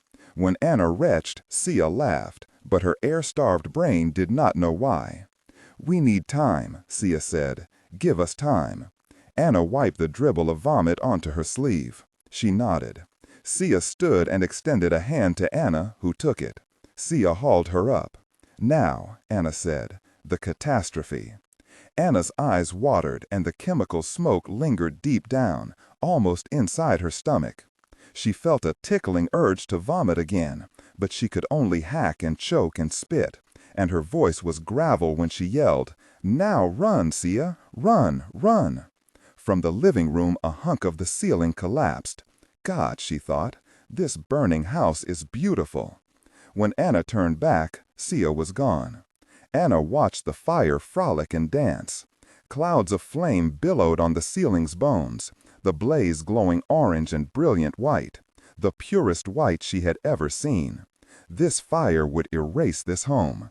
It would rob her husband and Chernov of honor. It would devour her dying world. But my gosh, the heat!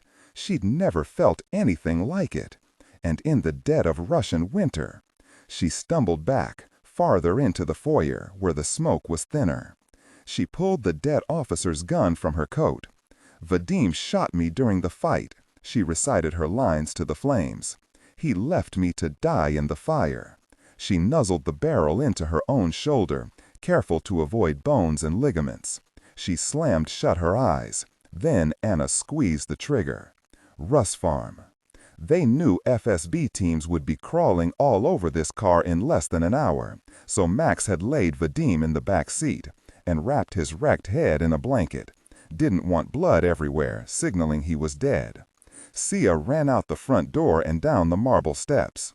Her face was covered in ash, hair stringy and burnt.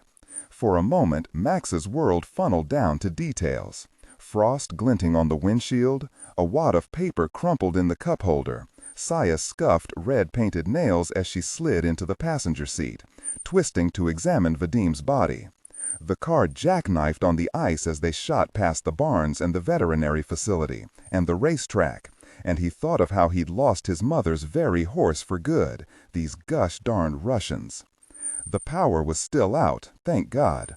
The only light the occasional speck of the moon and the glowing snow and the flames leaping from the roof of the mansion behind them. When he hit potholes, Vadim's lifeless legs would flop in the back seat. At the fork, he tried to picture the satellite images with the thick red lines marking the bear crawl. He braked, and pain shot up his leg from his foot. Left. He was pretty sure he had to go left. Or was it? Left, Sia said. He turned left. He brought the car to a nice clip on a straight stretch of road leading into the forest, toward the hills north of the farm and the transmission line. Max chugged slowly up a rise to avoid fishtailing, but on the icy backside of the hill they slid into a shallow gulch. The wheels spun and spun and spun. "We're too far to walk this," she said. "We've got to dig," Max replied. He fell out of the car to the ground. They clawed snow out from under the tires. Huge freezing clumps, each scoop numbing Max's hands through the mittens. He shoveled snow until the wheels kissed frozen brown earth, and his fingers burned from the cold. They got back in the car.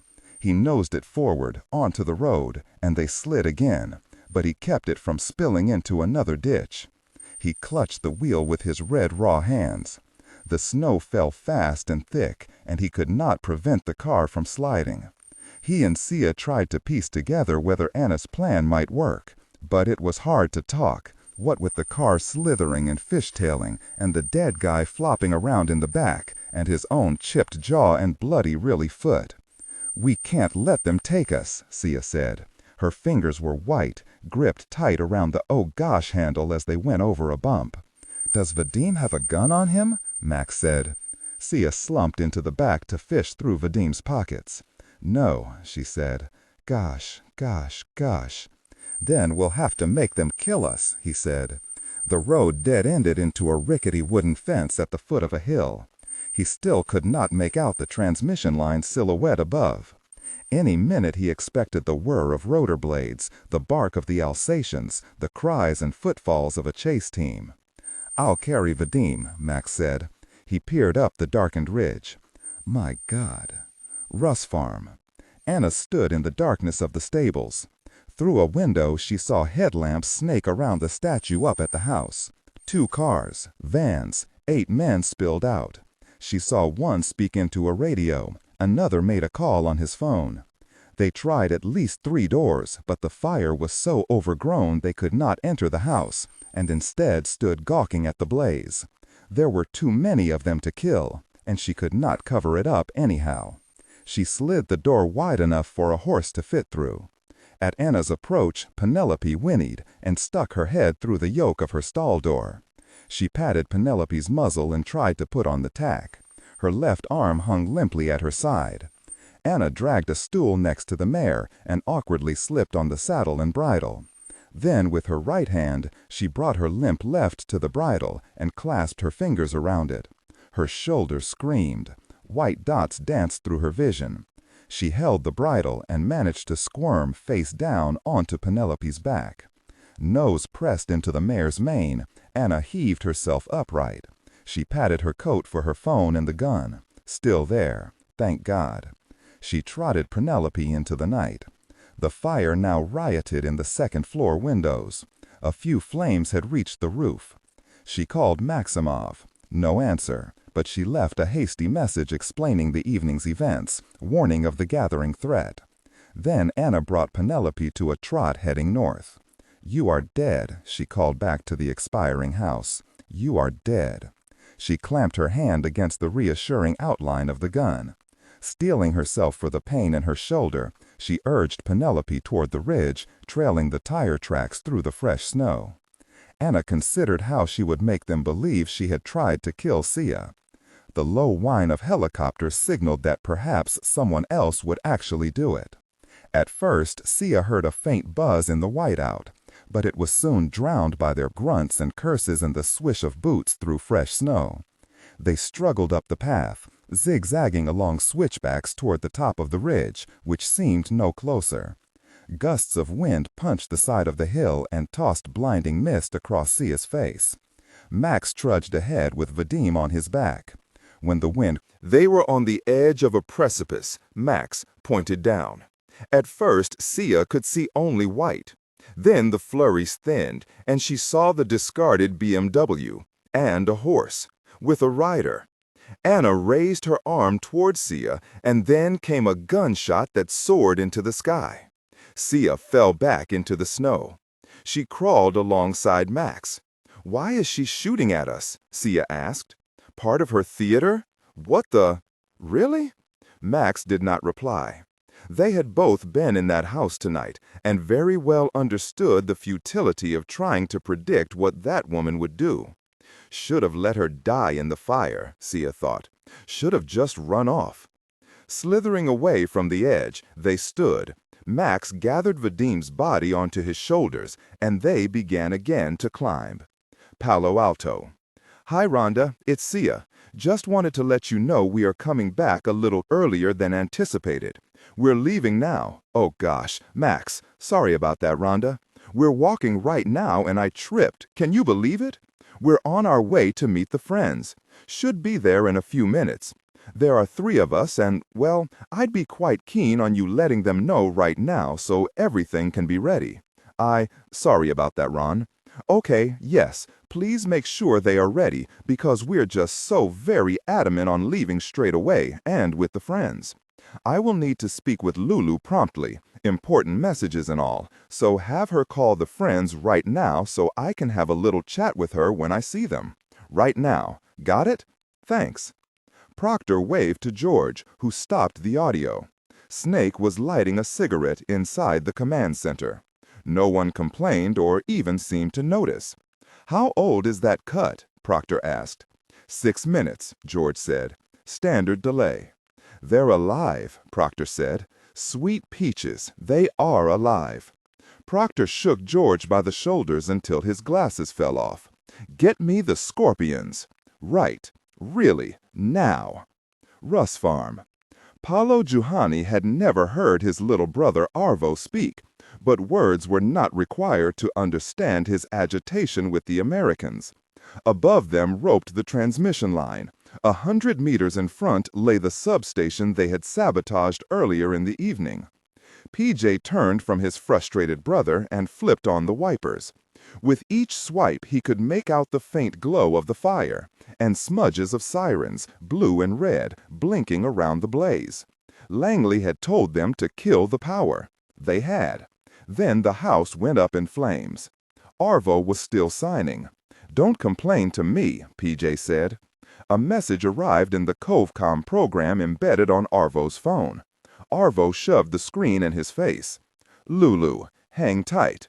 3 packages for you to stash. Call me when they arrive. She gave a Helsinki phone number. American cowboys, PJ muttered. They waited. Arvo ate 3 apples so quickly PJ worried he would choke. Then came the rotors. He peered through the windshield but saw nothing. 2, maybe 3 hellos, he was not sure. They were hovering. If they have infrared cameras aboard, PJ thought, we are going to die. Arvo threw an apple core to the floor and signed to PJ. I don't think we even have that much time, PJ said. Arvo nodded. And he was back in the CoveCom program messaging the woman. That is, PJ assumed it was a woman. For some reason, he pictured Lulu as a leggy, blonde California surfer girl. He had never been to America, but the image meshed with the mercurial, peppy, and occasionally suggestive comms they received from her. Arvo smashed his gigantic fist into the dashboard. Lulu, PJ knew, was again insisting that they wait. Tell her we need a bonus if we're going to do that. A big bonus, PJ said. He jabbed a thumb toward the back of the truck. There will be 3 people back there. The Russians stop us and tear this truck apart and we're done, Arvo. Arvo tapped furiously on his phone.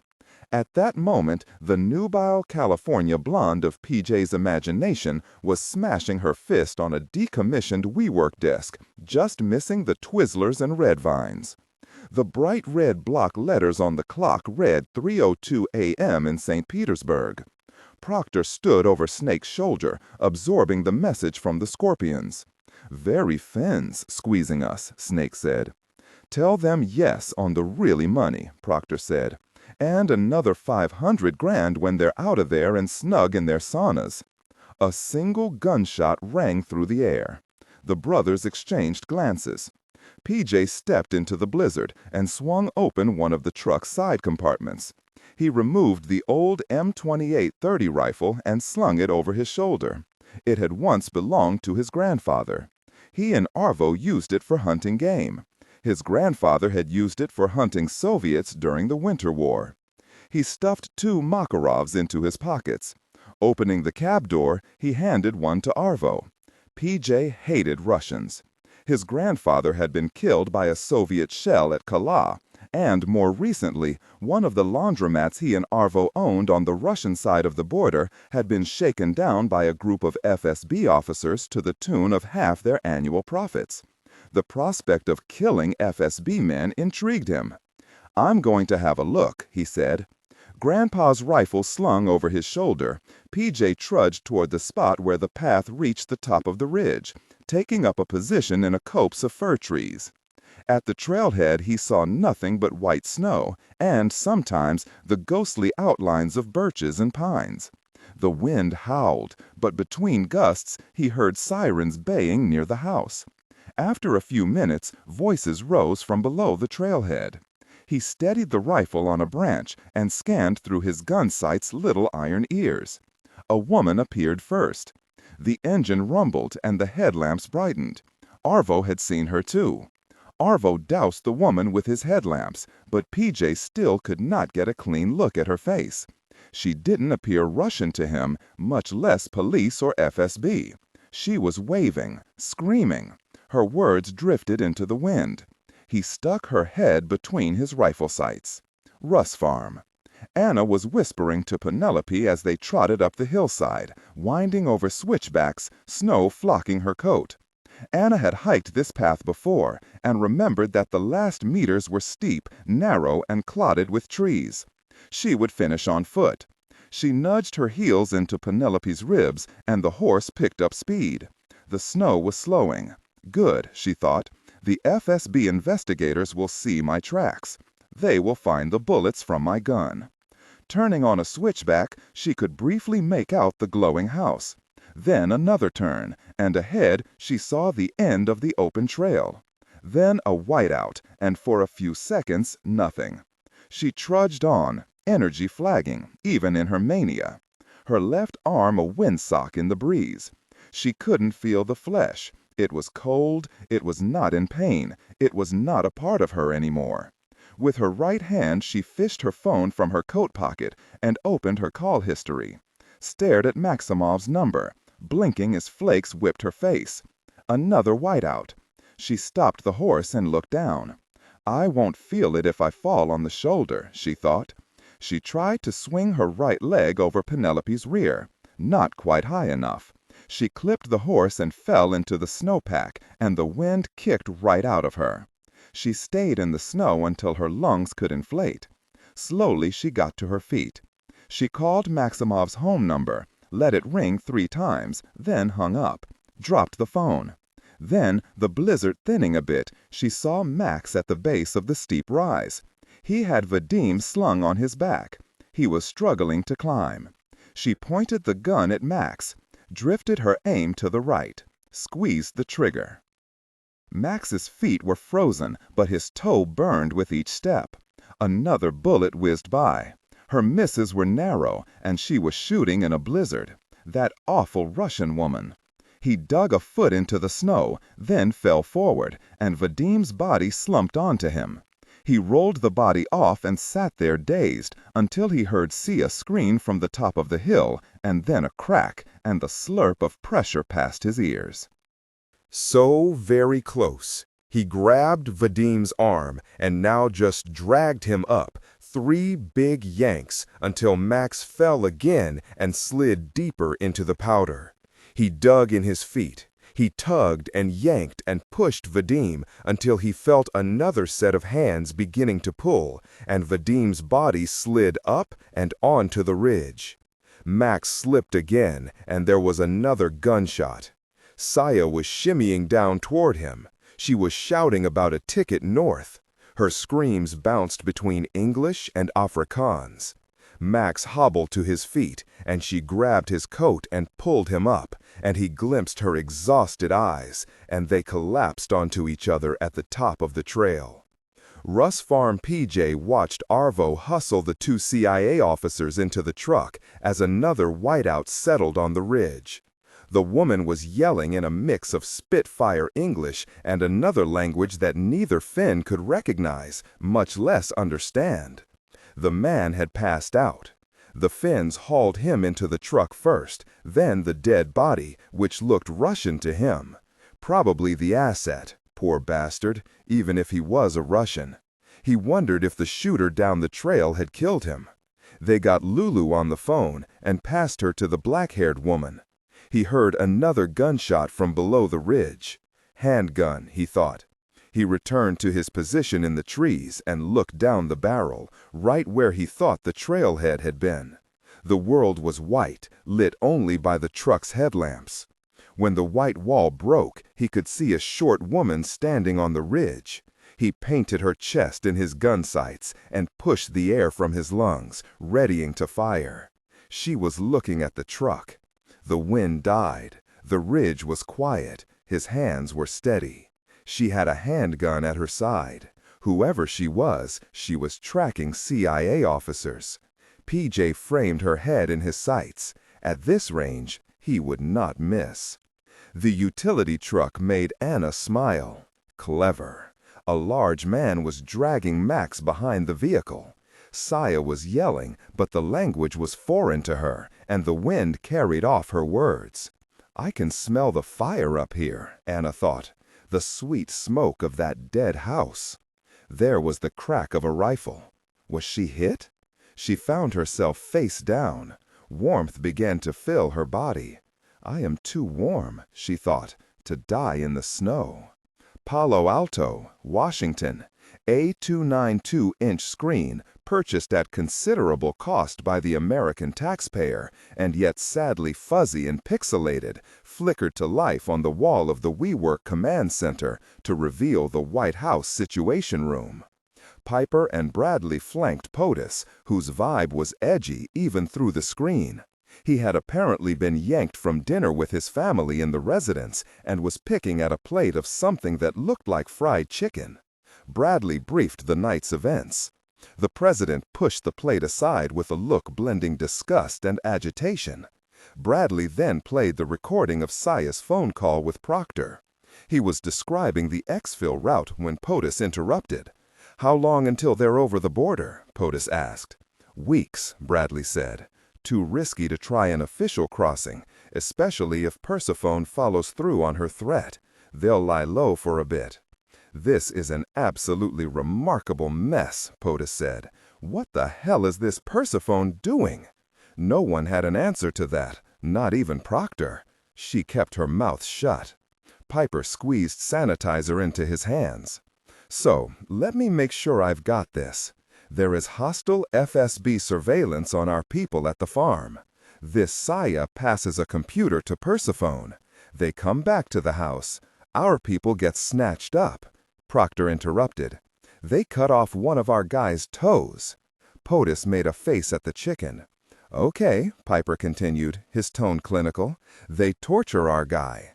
Where is Persephone doing all of this?" Upon confirming the surveillance, Proctor said, losing her patience, Sia and Persephone made a game plan for the exfil. This plan, well, I should caveat that I am getting garbled bits from Sia because the phone call with her just now took place from a compartment in a utility truck bouncing on unpaved roads through a blizzard, and she's nestled between a dead body and the toeless officer, and she just witnessed a bunch of murders back in the house, and the FSB is hunting them, just for context.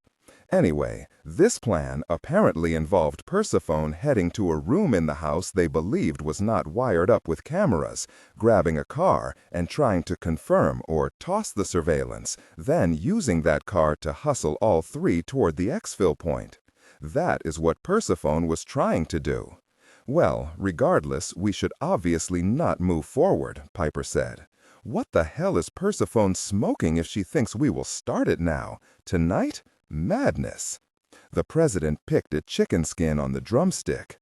Proctor had not come this far to let political diddling and tummy-gazing clobber a perfectly good up, and, worse, dump on the sacrifice made by her officers. In her mind flashed an explosion at Coast Base, a shotgun firing inside Embassy Damascus, the crack of a bottle over that goon's head in Dushanbe. Each memory popped like a bubble in her brain, and then she stood and slid her neon pink blouse up over her back and turned so the guys in the sit-room could see the 9 stars tattooed in a line across her lats. He heard the clang of POTUS dropping his fork on the table. "Artemis! Good God!" Bradley trailed off. 7 are from Coast, she began. 2 from when I was chief in Damascus and Amman. The stars go on after I avenge our people.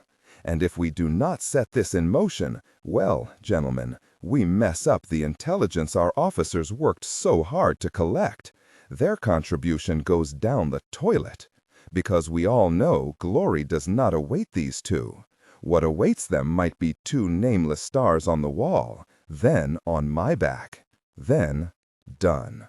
Annihilation. And you know what, Mr. President? That doesn't really work for me.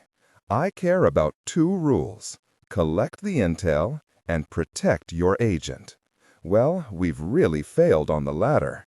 We can do the former. The only way to avenge them is to finish what they started. Take the money and kickstart our little conspiracy. See what happens in Moscow.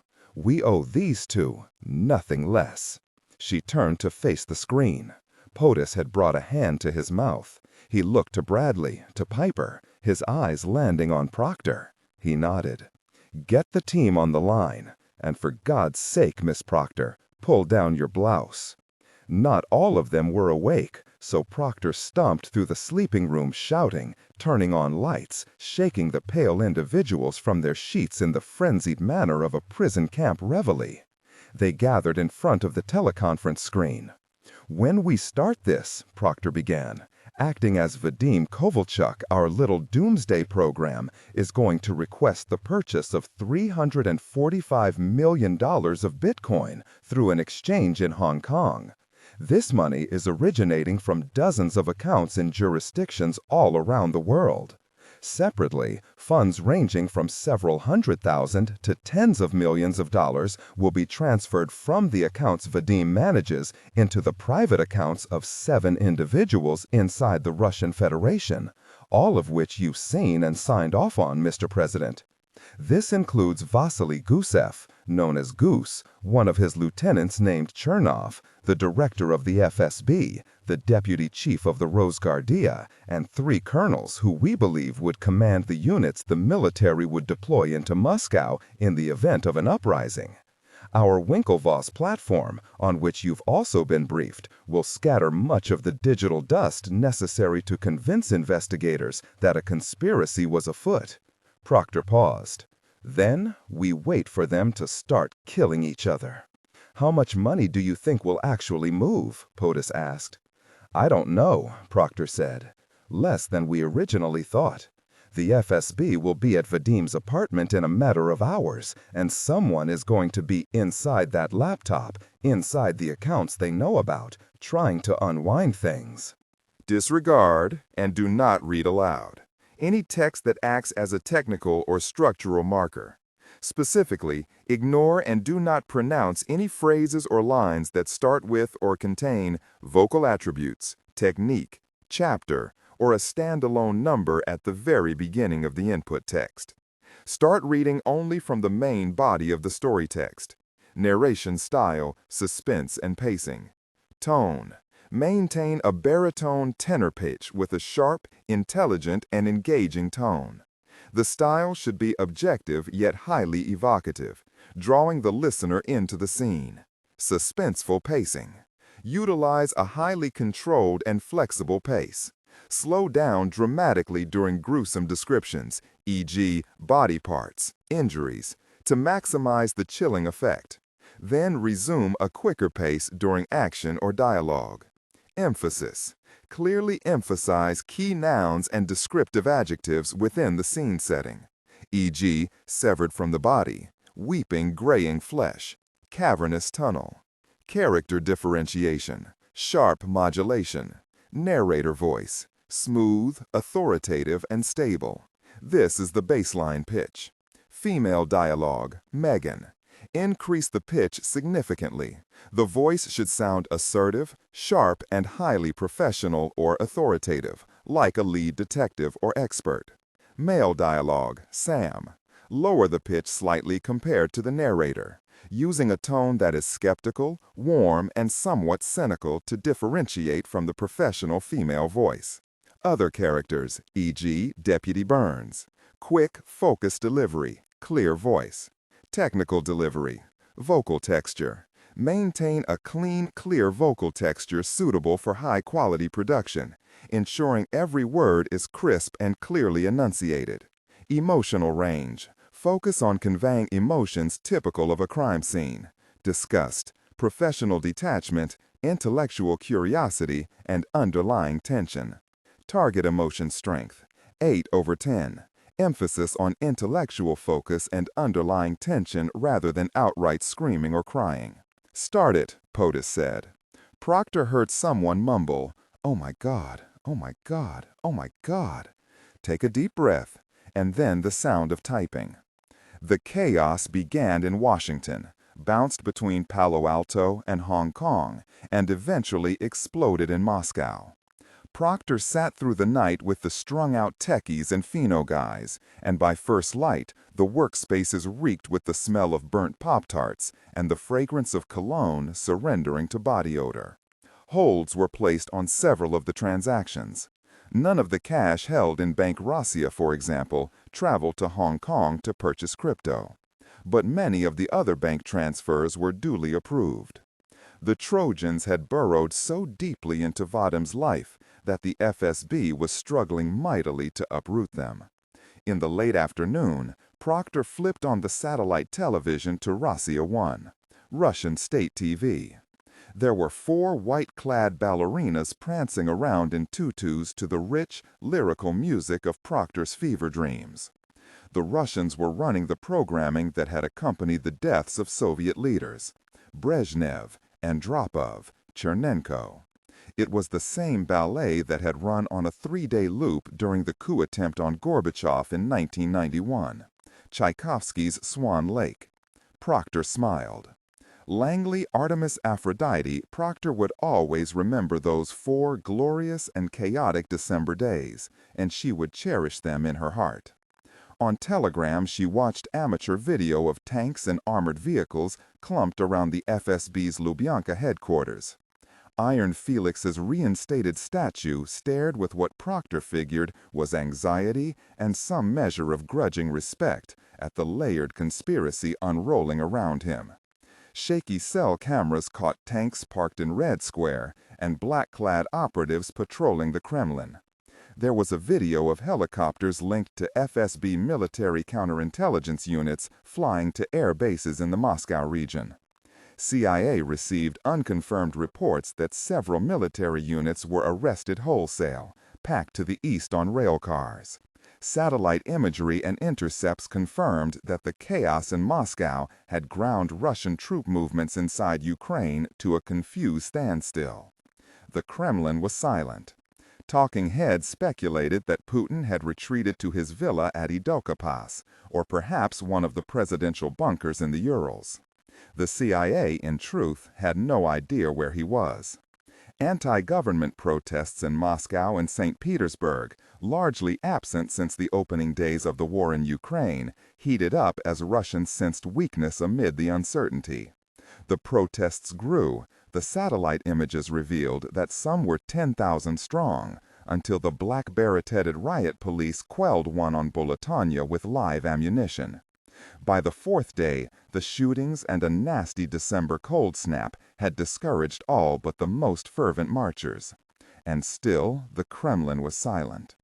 The Russian ruble plummeted even lower, and the global price of Bitcoin skyrocketed over the 4 trading days. Only a few commentators linked the 2 events, and then only to speculate that investors could be piling into crypto, bizarrely, as a hedge against the clear and rising risk of global instability.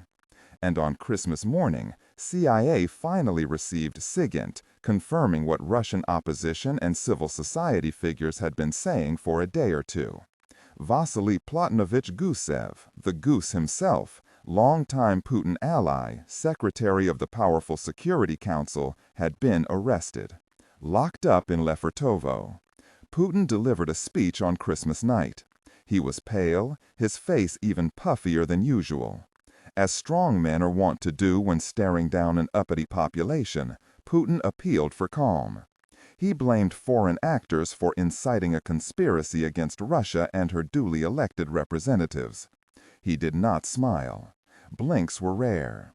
He wore a Richard Mille tourbillon watch, retail price $583,000, with a gold skull on its face that said it was December 24, the day prior.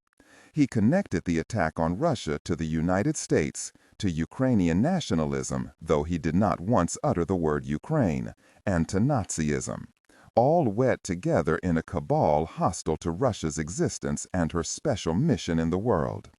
He hinted at further purifications of the nation and the unspecified glories awaiting her.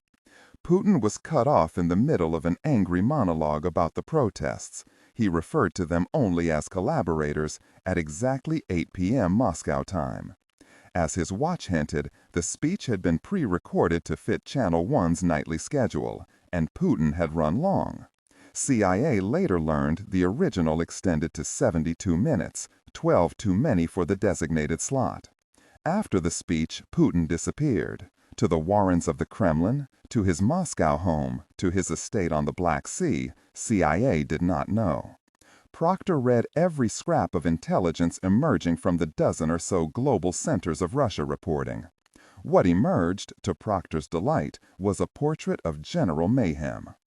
The FSB investigation into Vadim Kovalchuk's bank transfers and phone records had triggered a wave of arrests.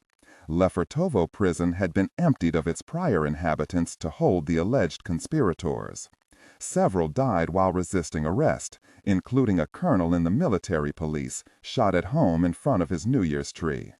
The FSB, though, was releasing prisoners in a trickle as it became clear many had no connection to the attempted coup. A relatively new source nevertheless offered what the chief thought was an apt read on the Russian president's state of mind. He believed that Goose, Vadim Kovalchuk, and a group of well-placed collaborators had tried to overthrow him. Russia turning in on itself, Proctor scribbled to Bradley in a note appended to the report. The bear eating its own head. And what of Vadim Kovalchuk? The mysterious banker at the heart of the imagined putsch did not headline the news, but his name did appear in several intelligence reports arriving from a Russian source run out of Paris station. The source claimed that Vadim had been spirited out of Russia. The FSB had scoured every inch of the country. SVR residentores worldwide had been tasked to collect on his whereabouts. No one knows, the source claimed, but everyone is asking, where is Vadim Kovalchuk? Proctor visited Bradley in his office on a slushy January afternoon for sign-off on the CIA's answer to that question. It was quitting time for the clock-puncher crowd. The seventh-floor foot traffic ran around her like water on her way to meet him. She brought only a flat black box. On it was hung a small tag indicating she had security's approval to carry the electronic device in the building. Bradley waved her in. She rubbed the Stinger and Javelin launchers for good luck and sat at the table. She slid the cold storage wallet across to Bradley. The tomb. Bradley smiled. Well, what do you want to do with it? I want a speedboat. Maybe you buy Angela that San Cristobal horse before the bottom falls out of the crypto markets. Bradley laughed. Anything within the bounds of what the lawyers will allow? Not really. I'm sure you'll think of something. He slid the wallet back. Proctor put it in her pocket. Vadim, he said. Yup. I read your note, Artemis. I'm not sure I agree. Why really not? He smiled. Well, for one, why would we formally implicate ourselves in the Moscow madness? That is possibly true, Proctor conceded, but she saved them first. If she had not intervened, they'd be dead, buried in unmarked graves on that satanic farm. Plus, Castillo was pretty sure she was trying to miss when she shot at him during the exfil. Bradley did not respond. And what's the second thing? Two, Proctor said, is that the ClanCom we gave her is still ticking. Persephone didn't destroy it. She could have, easily. Really, she rode the very horse out over half the farm looking for Castillo and Fox. That saddlebag would have been the first thing I tossed back in the fire, and she did not do it. She's dead, Bradley said. Or at least the Finns seem to think so. They shot her. I know, Proctor said. So we have nothing to lose by trying. Worst case is we end up right here. Persephone out of the picture, Russians holding us responsible for wrecking their mess. No one downtown believes for a second that Persephone can get back into the game. Piper, POTUS, maybe not even me. Okay, Proctor gave a hell if I care shrug. But Ed, to be fair, you said maybe. What's a girl got to do to get to yes? Bradley was reading the note card printed with his daily schedule, brows bunching in agitation. He sighed. What is your proposal? In the darkness of her Moscow ex-office, Proctor leaned the baseball bat against the desk to make room for the safe. Some of the paint and the treasured Jim Thome's signature were dinged, but the shoddy WeWork particle board had fared far worse. Two facilities guys lugged in the new safe. They showed her how to change the combination, shooting wary glances toward the bat. She filled out a small stack of papers, and they left. Proctor opened the safe and changed the 6-digit combination to Vladimir Putin's birthday, 100752. On the back interior wall, she taped the photo of Putin falling on the ice during a hockey game. She'd printed a fresh version after the bat work in Palo Alto. She carpeted the floor of the safe with a printout of a personal photo that she'd shoved in Anton's pants before hustling from the Dushanbe hotel room. The one that showcased her rugged femininity, her quiet, really strength. Proctor pulled the wallet from her pocket and balanced it on her palm. $225,322,417.61, Proctor said, like an incantation. An insignificant sum of Putin's money, but, turned back on him, it had made all the difference. She kissed it. Then, careful not to censor her own photo, she positioned the wallet off to one side and gently shut the safe. Karelia. The aurora borealis shone like green ribbons in the sky. Two snowshoers set out from the cabin hours before first light for the meadow on the far side of the lake. Karelia was a silent snow globe at the top of the world, a land of frozen water lakes, ponds, streams. In summer, PJ said, the fields and meadows were emerald, the water bluish crystal. Now a white blanket was pulled tight over it all. It was the cleanest place she'd ever been to, the air so cold and pure that during their first days, breaths were sharp, almost painful. But now, gliding over the frost in her snowshoes, Sia felt stronger than she had in weeks. Looking at Max ahead, she noted his strides were longer, stronger than even a few days before. The first few days had been marked by the misery of helpless waiting that accompanies an artillery bombardment, passed in a cold basement with grubby sleeping mats and a rusted sink. The concrete walls were weepy. 2 light bulbs hung from the ceiling on slender chains. The Finnish mute brought water, black bread, sausages, and a plastic bin filled with dressings and ointment for Max's foot. PJ, they learned, was the smaller, older brother, Arvo, the mute. That first night in the basement, they crawled naked under the blankets for warmth and waited for the FSB to kick in the door. Sometimes, Sia craned her neck toward the ceiling and thought she could hear rotors. Time moved only by the green block numbers of a digital clock. In those long hours, placing a pillow over her ears would not drown out the helicopters that were not there.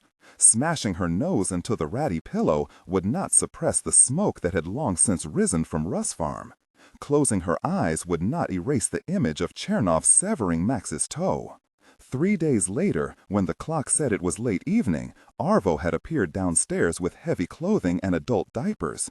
He pointed insistently at his wrist where the watch would have been. Sia looked at the diaper box. It was the only time she would see Arvo smile. Only the diapers fit.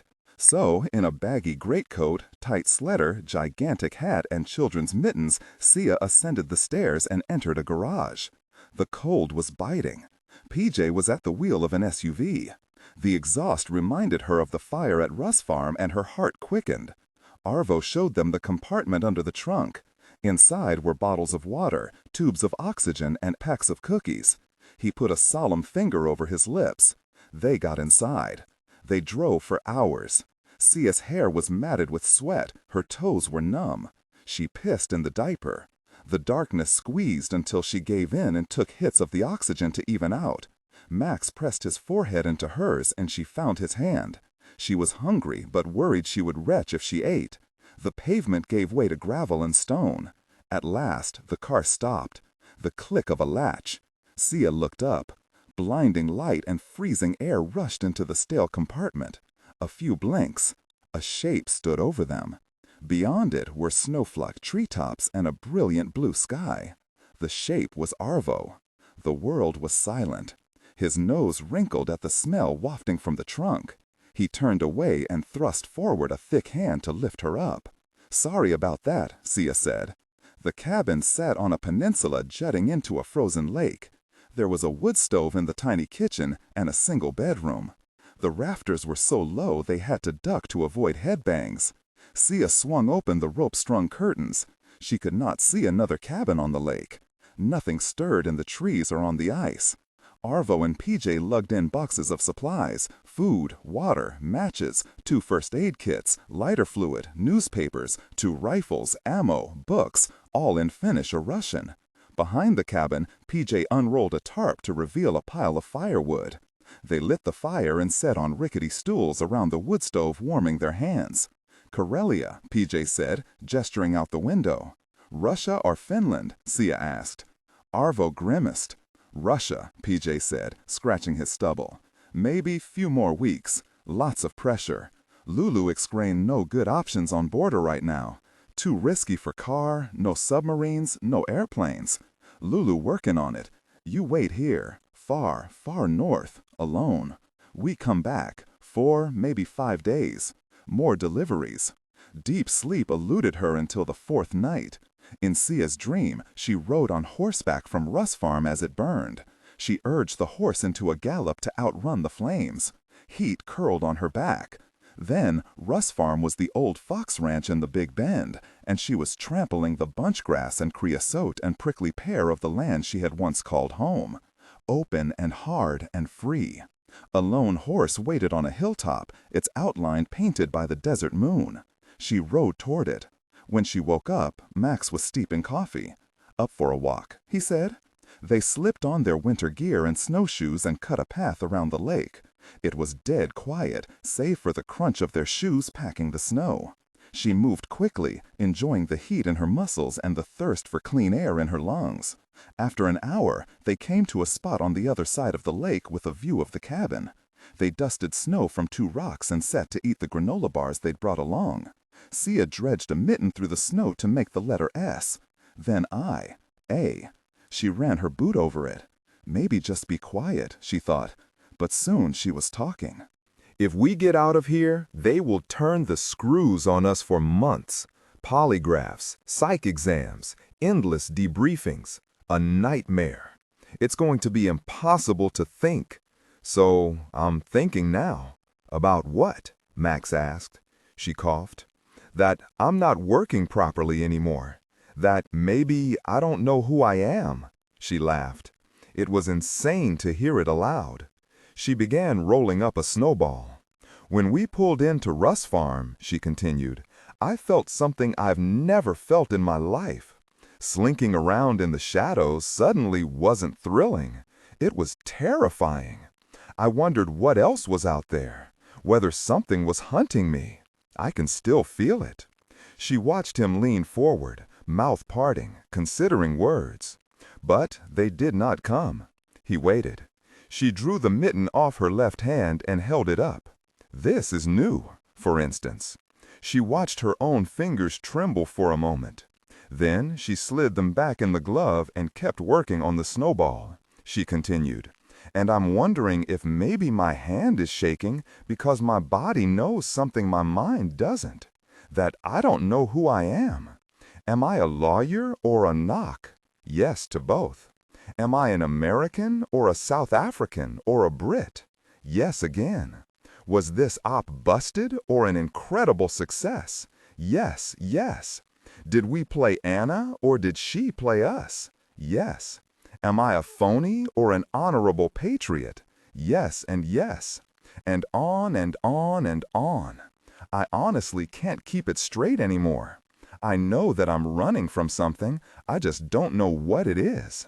She threw the snowball into a tree. That's it, she said. It's not clean. It never will be. Max watched her make snowballs. It's not clean. Since the Russ Farm apocalypse, Max had fantasized about outlandish scenarios in which he returned triumphantly to San Cristobal, as if nothing had ever happened. A foolish dream. He'd put San Cristobal at risk. He'd spread it across the chopping block. But had he made the choice?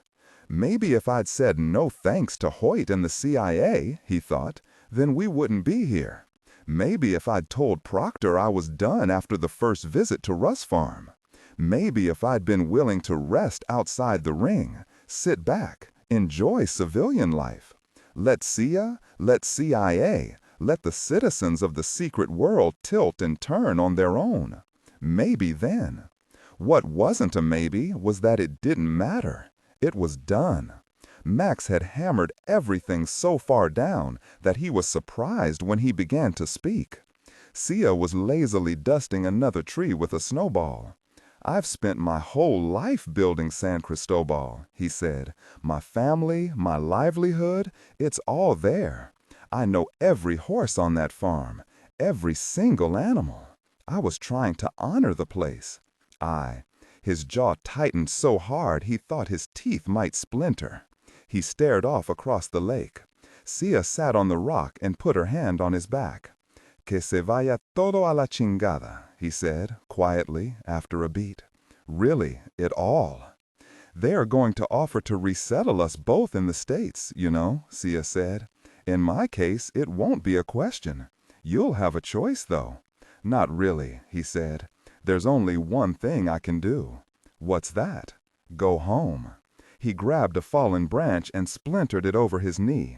Then he hurled the sticks into the trees. They were watching snow slide from the firs when Wax heard the snap of a branch and footfalls in the snow. Corellia, something was crunching through the snow-covered undergrowth up the shoreline. Snowshoes? They crouched behind the rocks to watch. More branches snapping. They sank lower, almost into the snow. Max had stopped breathing. Sia's left hand was vibrating, fingers thrumming the rock like a tuning fork. Her eyes were shut. The footfalls grew louder. An animal came into view, bounding on all fours. It was a large brown bear, steaming nostrils upturned to smell the air. Max braced for a charge. The bear sniffed the earth, jabbing its nose into the snow, rifling for something, then looked up at Max with its snout dusted white. They stared at each other for a heavy moment. Then the bear walked off. Max fed more logs onto the dying wood stove fire. Sia boiled water for coffee. On a cutting board, she spread out a hunk of black bread, links of dried elk sausage, and a block of a finished cheese that smelled Swiss. The cheese was frozen, but they finished the bread and all the sausage in a companionable silence. Max refilled their coffees. Sia had not eaten this much since the fire, he was sure of it. When they'd eaten their fill, Max picked up one of the finished books and collapsed onto the couch. "Very PJ and Arvo," he said, flipping aimlessly through the pages. "Not a single one in Spanish or English." Sia laughed. She was at the bookshelf, examining the incomprehensible selection. Her cowl-neck sweater fit horribly, but her jeans were snug. She caught him looking when she spun around, and that also made her smile. She joined him on the couch, locked her hand in his. He kissed her. He cradled her head in his hands and rubbed her temples and the nape of her neck. Without words, they knew to move slowly, to leave room for their exhausted bodies to catch up. He kissed her neck, her ears. Her hands furrowed his hair. She stood, and he undressed her. She did the same to him, but gingerly, mindful of the foot. They looked at each other in the unforgiving afternoon light. No clothes, no shadows, no masks. Max saw her moles, her cuts, her bruises, the sweet long legs. All of it. It was the long-ago cottage in St. Ives. The start of this theater, a story where they loved each other for the audience. Now they were off stage, the crowd long gone. He watched her eyes on him, moving up and down, considering things. He did the same. The moment felt like it might tip in any direction. She took a small step toward him, he toward her. She took his hand, and they were on the couch kissing and running hands over each other. Sia's skin felt different than he remembered. Smoother, he thought. New to him. They sat for a moment with their foreheads scrunched together, noses touching, listening to their breathing.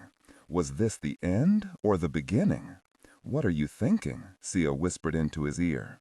His mouth opened. She kissed it shut and pulled him into her. "Be quiet and tell me." For 17 days, the schedule did not change. In the morning, they snowshoed around the lake. Lunch in the cabin. In the early afternoons, they napped and sometimes came together in passion and chopped firewood before dark. Her dream of the burning ranch house became a nightly ritual, always breaking before she reached the Moonlight Horse. Only visits from the Fens broke the routine. PJ brought suitable reading material on the 7th day: English novels, magazines, newspapers. When Max asked if Lulu wanted to speak with them, Arvo wagged his finger. PJ explained. How you think they get bin Laden? Phones. No digital crumbs up here. PJ said that they would leave once Lulu felt it was safe to cross the border, and they only messaged with Lulu from farther south. He did not know how long it would be. On the 9th day, Sia forced herself to skim a dated copy of the New York Times, December 27.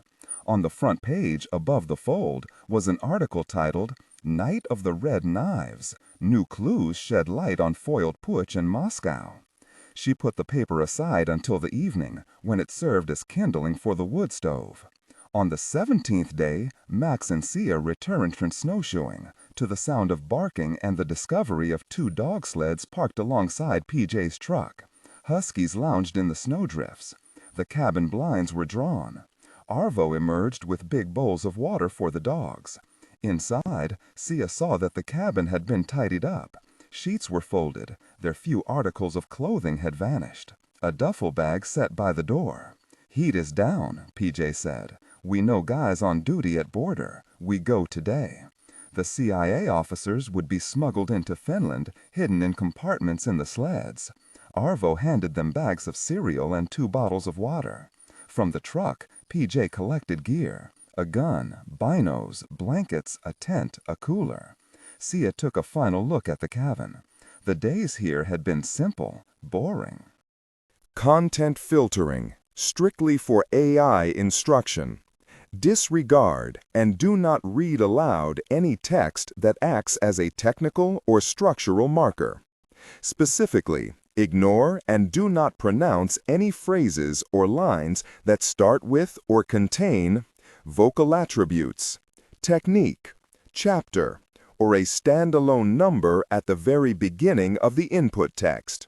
Start reading only from the main body of the story text. Narration style, suspense and pacing. Tone. Maintain a baritone tenor pitch with a sharp, intelligent, and engaging tone. The style should be objective yet highly evocative, drawing the listener into the scene. Suspenseful pacing. Utilize a highly controlled and flexible pace. Slow down dramatically during gruesome descriptions, e.g., body parts, injuries, to maximize the chilling effect. Then resume a quicker pace during action or dialogue. Emphasis. Clearly emphasize key nouns and descriptive adjectives within the scene setting, e.g., severed from the body, weeping graying flesh, cavernous tunnel. Character differentiation, sharp modulation. Narrator voice, smooth, authoritative, and stable. This is the baseline pitch. Female dialogue, Megan. Increase the pitch significantly. The voice should sound assertive, sharp, and highly professional or authoritative, like a lead detective or expert. Male dialogue. Lower the pitch slightly compared to the narrator, using a tone that is skeptical, warm, and somewhat cynical, to differentiate from the professional female voice. Other characters. Example, Deputy Burns. Quick, focused delivery. Clear voice. Technical delivery. Vocal texture.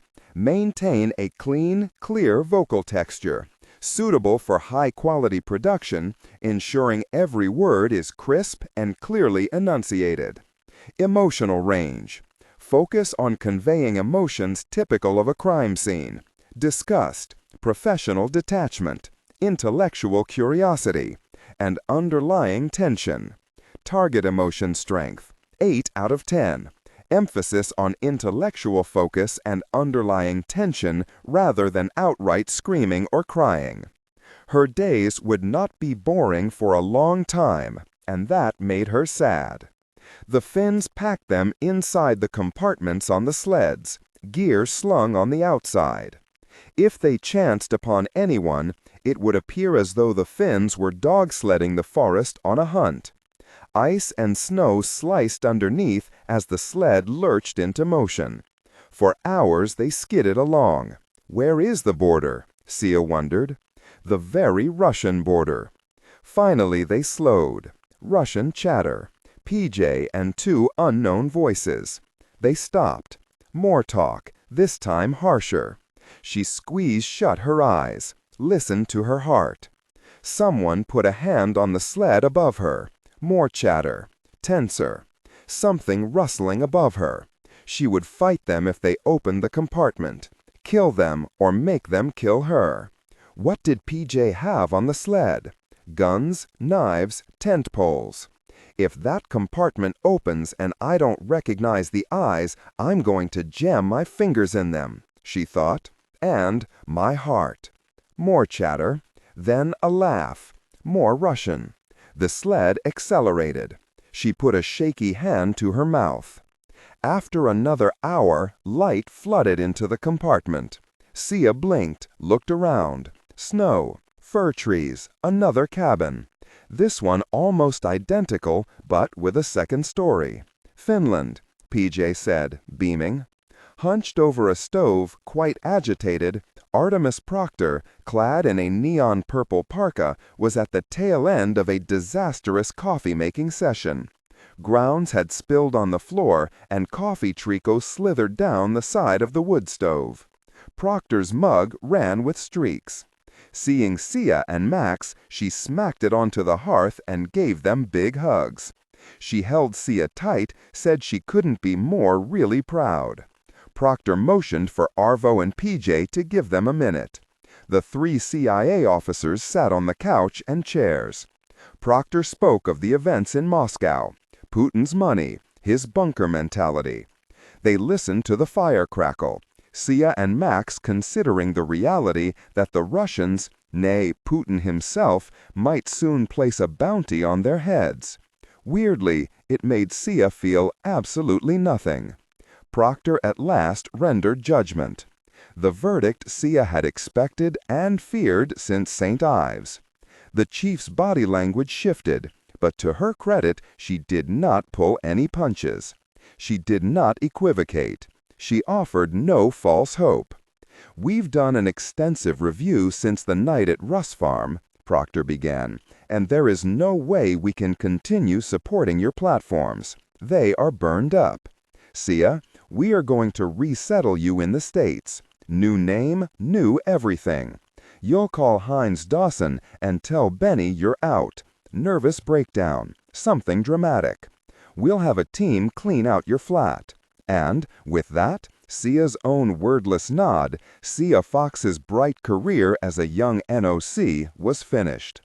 A train of accomplishments, at once illustrious and checkered, exhilarating and terrifying, had careened off the tracks. The rupture was so sharp that she could not summon the energy to put words to it, let alone fathom its implications. Perhaps it was shock. Perhaps blind ignorance or confusion. But whatever it was, at that moment, Sia Fox felt nothing, said nothing, did nothing. A log collapsed in the fire. Proctor turned to Max and said, "We've put a bunch of additional security on San Cristobal. No Rusky interest in the place so far. The same package is on the table for you and your father. Resettlement, new names, stipend, the whole shebang. I'm offering. I've got to offer. Part of our deal with you and your family. I'm going back to San Cristobal," he said. "I cannot live anywhere else." "You prepared to die there?" Proctor asked. "If Vladimir's evil eye finds its way, what do you think, Artemis?" Their eyes held steady, until it seemed to Sia that Proctor and Max understood each other. Proctor grunted. Like I said, had to offer. Max's face twitched. He nodded to Proctor, stood, and walked out. Proctor and Sia watched the fire burn. "You guys knew all this, right?" Proctor asked, not unkindly. "Yeah," Sia said. "We just hadn't heard it from you yet." Sia refilled her coffee and looked out the window. Max was chatting with PJ and Arvo, who were hitching up the dogs, organizing them into 2 teams to pull the sleds. Sia let go of the curtain. "Anna?" she nearly whispered. Proctor shook her head. "Don't know. We've tasked the Russia sources we trust. We're trying to get the list of prisoners at Lefortovo to see if she's on it, or records from the morgues around Russ Farm. No luck so far." "PJ thinks he shot her," Sia said. "Well, we don't have a single piece of intelligence that mentions her," Proctor said. "Dead or alive. What do you think about that?" "What do you mean?" "I mean," Proctor repeated, "what do you think about that, Hortensia?" Emphasis on the very name. Proctor was staring at her. Sia had thought of Anna frequently since the night at the farm, and every time she did, her mind just spun. What was Anna Andreevna Agapova? Asset? Handler? Friend? Enemy? All of them. The woman was all of them. "I hope that Anna found her victory," Sia said. That seemed to be good enough for Proctor, who took a sip of coffee, nodded, and said nothing. PJ followed Arvo inside the cabin. The last light of dusk slipped into the door behind them. Arvo was signing, fingers moving with urgency. The nearest town, where the Finns and a full battery of agency officers would greet them, was an hour haul from the cabin, and more direct by dog sled than by car. They would again ride in the compartments, not for secrecy, but for lack of space. Proctor loaded into PJ's sled. The Finn handed Proctor a bag of cereal and a bottle of water. The ride was short, so they'd not brought the diapers. "Well, gosh," Proctor said. The chief ducked behind a tree for a minute and then hopped back in. Daylight was fast disappearing. Arvo arranged Sia and Max into their compartment, stuffing gear around them until the light drained out. Sia snuggled her neck onto Max's. They wrapped arms and legs around each other. The sled heaved off. Soon everything became dark and still, interrupted only by the reassuring rhythms of their breathing, the swish of the sled, the occasional sigh from one of the dogs. Sia was alone with her thoughts, and in the stillness they spoke to her.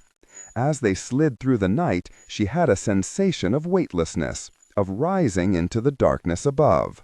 The green ribbons of the northern lights stretched through space. She was high in the sky, looking down on herself and Max below. They moved quickly. Prisoner 36 was expected in one of the basement rooms. The prosecutor general had signed the execution orders just that morning. Contrary to popular belief, executions in Lefortovo are quite rare. Russia's decades-long moratorium on the death penalty had only recently been lifted, but it was more a patriotic nod to the country's war footing than a practical tool.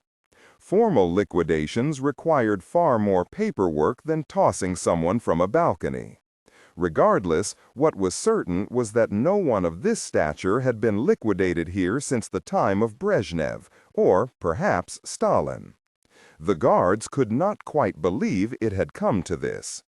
The team escorting prisoner 77 click-clacked compliance. They would tuck their charge into the box at their end of the corridor so the prisoners would neither see, smell, nor hear the other as they passed. Click-clack, click-clack. And so it was that 2 guards shepherded a hooded Anna Andreevna Agapova, prisoner 77, into a cold wooden box. Prisoner 36, Vasily Platonovich Gusev, the Goose himself, was skirted past to an ancient basement, where the senior FSB officer on duty read the prosecutor general's decree and asked for a statement. "I am innocent of all charges," Goose said. He still wore the hood and his baggy prison running suit. He did not know he faced a brick wall. He did not see the scupper drains carved into the seam at its base. He did not hear the screechy twist of the faucet handle, nor the thud of water filling the pressure hose for cleanup. Goose's last sight was the darkness of the hood, the last tingle in his ears the patter of footsteps approaching from behind. His body went to the morgue. Bloody water gurgled down the drains while the guards pressure hosed the brick and stone. Goose's baggy prison running suit was undamaged and, as state property, was laundered that evening, folded, and returned to inventory by the next morning. As with all CIA assets executed in Russia, the cause was left blank on his death certificate. The darkness had nibbled steadily at Anna's sense of time until, after some length of it, she could no longer discern minutes from hours, weeks from months. What she did know was that the blackness of her cell was broken only by visits from a nameless female doctor and a team of guards reeking of alcohol and cabbage and cologne. Each visit they slipped a hood over her head to frog march Anna down the chlorine-wreathed corridor. The journey to Lefortovo was a series of fragments. A gunshot on the hill above Russ Farm, waking briefly in a helicopter, then again bathed in harsh light, hearing the ominous beeps and gurgles of unseen equipment. There was a doctor in blue scrubs and an IV drip, and she again was riding Penelope into unconsciousness. Somewhere along the way they had operated on her shoulder. For the first few days, or maybe weeks, the guards escorted her to the second-floor interrogation rooms for visits with nameless men who would offer tea or coffee and then ask her questions. Of this time, like the surgery, she could remember little. Had she told them about Sia and Lulu? About Switzerland? The drinks, she now suspected, had been laced with SP-117, sodium pentothal, FSB truth serum. Whatever she had said, though, she came to believe that they did not know. At some point, the druggy session stopped. She had not confessed. Then they brought her to the same rooms, but now a man called Ilya sat with her while she wrote her testimony of that night, again and again and again. Ilya asked questions. He offered alternative versions of her story that always sprang from the presumption of her guilt.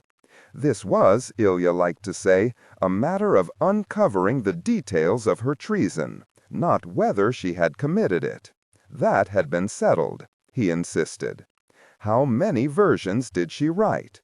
And still she did not confess. After the writing, they moved on to polygraphs and electricity. She thought it had happened 3 times. No more than 5, she was sure of it. A rotation of guards would haul her to a clean white room with bright tile on the floors and the walls and the ceiling. The floor sloped to a drain cut into the center. A scuffed table with a computer was ringed by 2 chairs.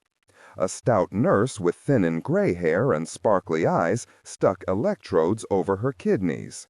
The nurse would gently caress her cheek, tell her to be a good girl. Then a man with a fop of white hair and a walrus mustache would arrive. He would apply sensors to her fingers, a blood pressure cuff to his arm, and a pneumograph to his chest. He would fuss with his computer. Then he would ask if Anna was working for the CIA.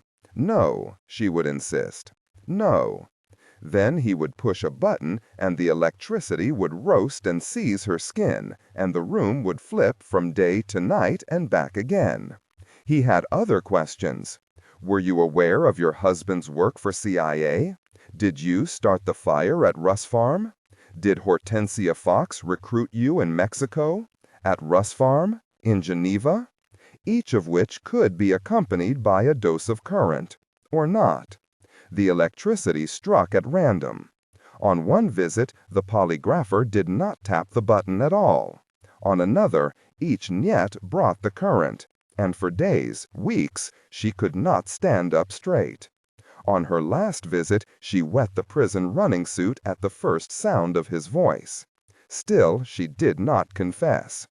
It will be worse if you say yes, she told herself again and again. Then you lose, and they are all dead for nothing. Even in the fever swamp of her mind, she knew that the uncertainty and anticipation, far more than the electricity, was the real torment. Did they already know? What had she told them? How long had she been here? Would she ever leave? Would the next Nyet persuade Walrus Mustache to press the button? Simple questions. No answers. Then the polygraph stopped. The guards would arrive, bag her with the hood, and spirit her to another interrogation room for discussions with Ilya. Upon arrival, Ilya would sign the papers affirming her transfer from the cell block to his room. Guards dispersed, Ilya flipped a switch that illuminated a red light outside the door. Interrogation in progress. Anna sat at a table. In front of her would be a styrofoam cup filled with brackish tea. No steam escaped the surface. It was probably never warm in the first place. She had never taken a sip, Ilya never made her. On the beige wall was a twist of humming pipe. Overhead hung lamps so ancient, Beria might have used them to light his madness. In the half-light, she could see the yellowed skin of her hands. Her breasts had shrunk. They now swam meekly in her smelly blue running suit. Her feet were always cold. She wiggled toes in her grimy tennis shoes to be sure she could move them. The shoes were a size or so large and did not have laces.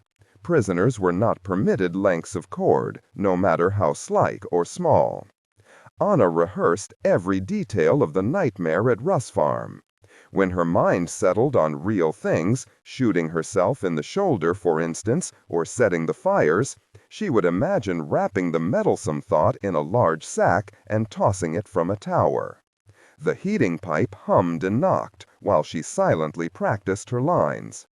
Ilya shut the door and sat, smiling, across from her. He had a dark mop of hair that he wiped obsessively from his face. He would fold his hands on the table and look gravely into her eyes when he asked questions. There were no pleasantries, no preamble, never any information offered. "The night at Russ Farm," Ilya began. "Why were you in the car?" "I wanted to confirm that someone was watching me." "Why did you think someone was watching you?" "It was a feeling. I had been riding with Hortensia Fox that afternoon. I sensed it then. The drive was an attempt to confirm it. And I was correct." Ilya spread his hands and began picking at a cuticle. "Why did you return to the house?" "Chernov's men collected me." "You know," Ilya said, still fixated on the cuticle, "several men from Chernov's team have provided a complete report on that evening. They say they were there to keep tabs on you and Hortensia Fox. They say that Chernov decided after your horseback ride to enter the mansion to have a conversation with Hortensia, her boyfriend Maximiliano, and Vadim. He brought 2 men, 2 FSB officers inside with him. And here is the problem. You are the only survivor of this star-crossed meeting which concluded in spectacular violence. So you are back in the house. Tell me what happens next. Every detail. In order. The power was out across the entire property. The door heaved open. Anna stiffened in the chair. This was new. Another guard entered and unlocked her shackles. "Do you want tea?" Ilya asked. "He can bring you warm tea." Anna shook her head. "Nothing in it," Ilya said. "I swear." Again she shook her head. Ilya rolled his eyes. "We used the sodium pentothal earlier. We will not use it again. You have my word." That meant nothing, but she wanted warm tea more than anything in the world, and so she nodded yes. The guard fetched a steaming cup of black tea. Anna drank it in 3 gulps, despite her tongue puckering with the heat. She never tasted anything more delicious. Anna held up the empty cup. Ilya called for the guard, who brought another. This time she savored it. Slow sips, face above the steam, cup clutched as if it were her child. Ilya flicked his hand. "Continue." "I went inside the main house," she said. "The electricity was still out. They were talking in the living room. A fire had been lit and they were arguing. Much of it became clear to me only later. Goose and Chernov had been after my family for months. They threatened us, they put my father in prison. What I learned that night was that there was a CIA connection, a plan to siphon off funds to finance a coup. But, as always, there was a fight over money. Vadim wanted to take a much larger sum than they had apparently negotiated. He planned to flee with Castillo, his handler, draining as much money as possible while he was at it. Chernov had probably suspected this for some time. They argued, and finally Vadim and Max shot Chernov and his men. Vadim told me that I would be coming with them, and I refused. They did not like that. And then what did you do? I stopped them. The guard brought more of the glorious black tea, and Anna told Ilya everything all over again. She described the nasty exchange with Vadim, the fistfight as she tried to flee the room, her detainment, Max and Vadim off somewhere, probably arranging the exfil. I have always assumed, Anna said, that they got out, but I know you will not tell me. Ilya gave his thin smile. At this point in the story, he would typically interrupt and accuse her of lying. He would say that she shot someone, usually Vadim, or declare that she had conspired with Sia. Or sometimes he would falsely recap her story, adding his own details or weaving an entirely new tale that confirmed Anna's guilt. He would then try to persuade her to agree with his version. But this time he said, "Hortensia's role in this is strange, isn't it?" It is. Maximov tells us that you were tasked to recruit her. That SVR harbored suspicions that her firm, Heinz Dawson, Goose as you call him, siphoned state funds from the country. One is left wondering, after all of this, who was truly working whom. This was the first time Ilya had spoken Maximov's name. "I do not know what Sia Fox is," Anna said, "but it is clear to me that Max Castillo recruited my husband.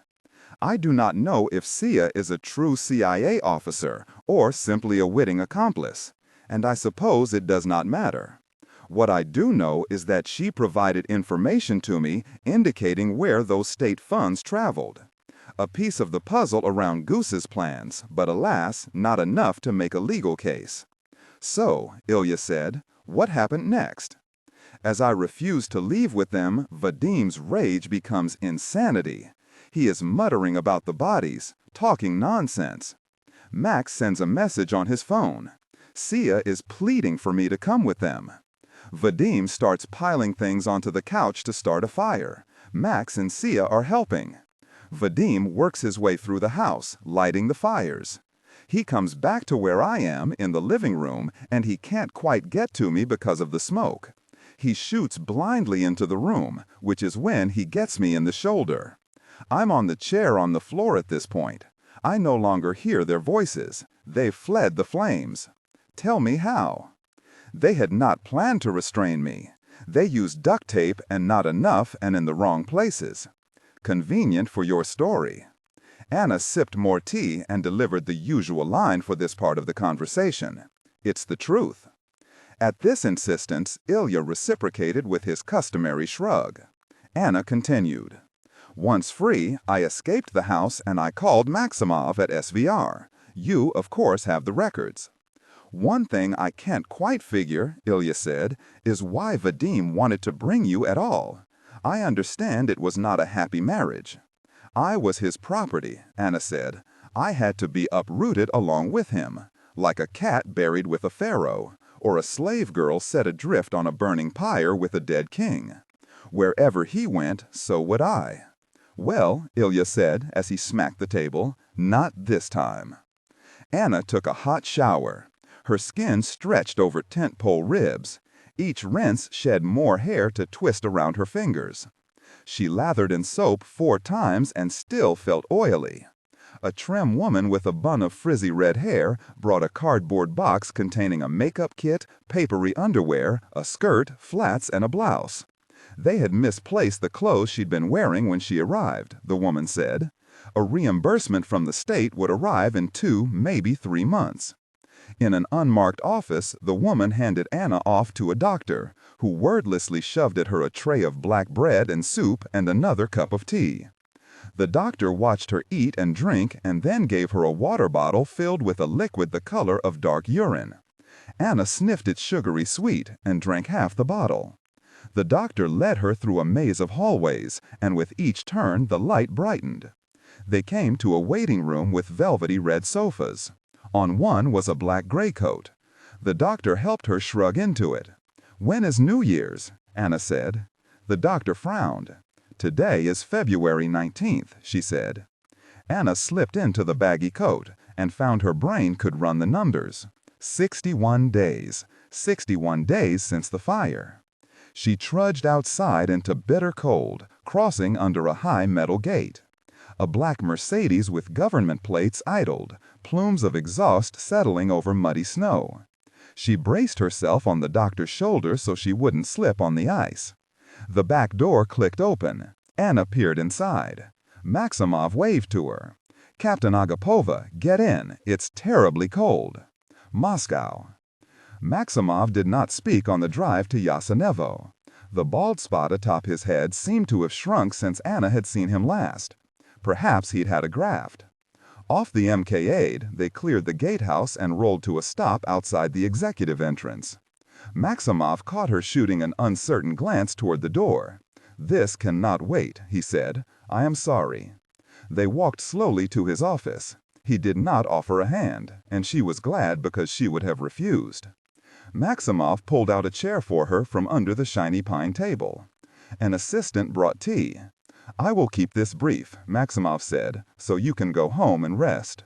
Home, she thought. Where is that now? Maximov set a folder in front of her, rapped his knuckles on it, and went to the windows.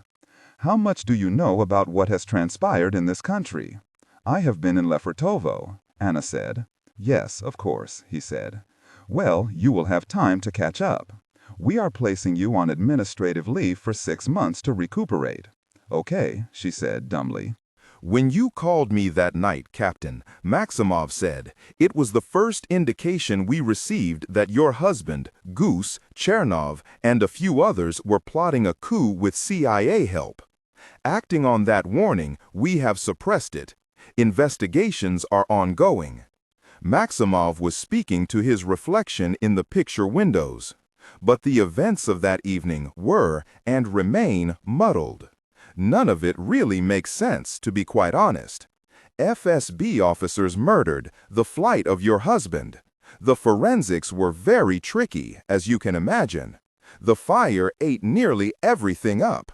And no signs still of Vadim and your 2 mysterious visitors. She wondered now if he'd brought her here to confess. Was this another round? You can see, Captain, just how tangled this whole situation became, Maximov continued. Until yesterday, the FSB boys were keen to put you against a wall and shoot you. The cousins don't deal well with ambiguity, as you know. Cleaner to be rid of you. I could see their point, but I had doubts. You called me that night to inform on the plot, for example. Why do that if you are involved? But, on the other hand, is it truly possible you were not aware of your husband's treachery? Can it be true that Maximiliano Castillo recruited Vadim without your knowledge? What was this Hortensia Fox? She was still not altogether certain they were going to let her go, but she'd decided long ago, in Lefortovo's dim depths, that she did not care. You have read the reports from my interrogation, yes?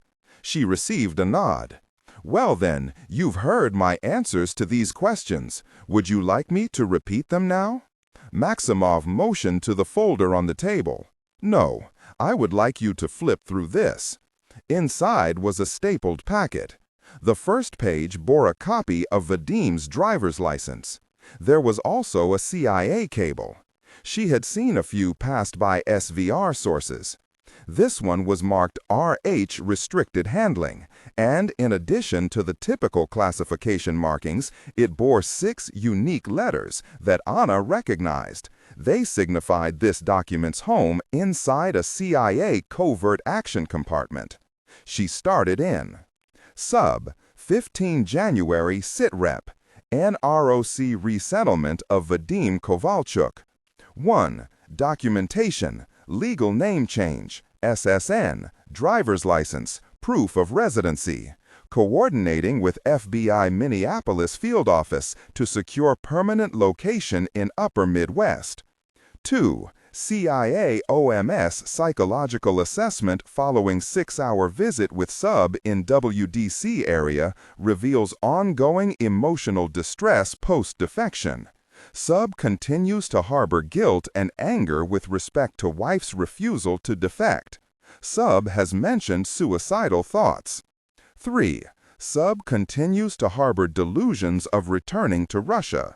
Likely flight risk leads OMS assessor to continue recommendation of 24/7 case management and monitoring until Sub's condition improves. 4.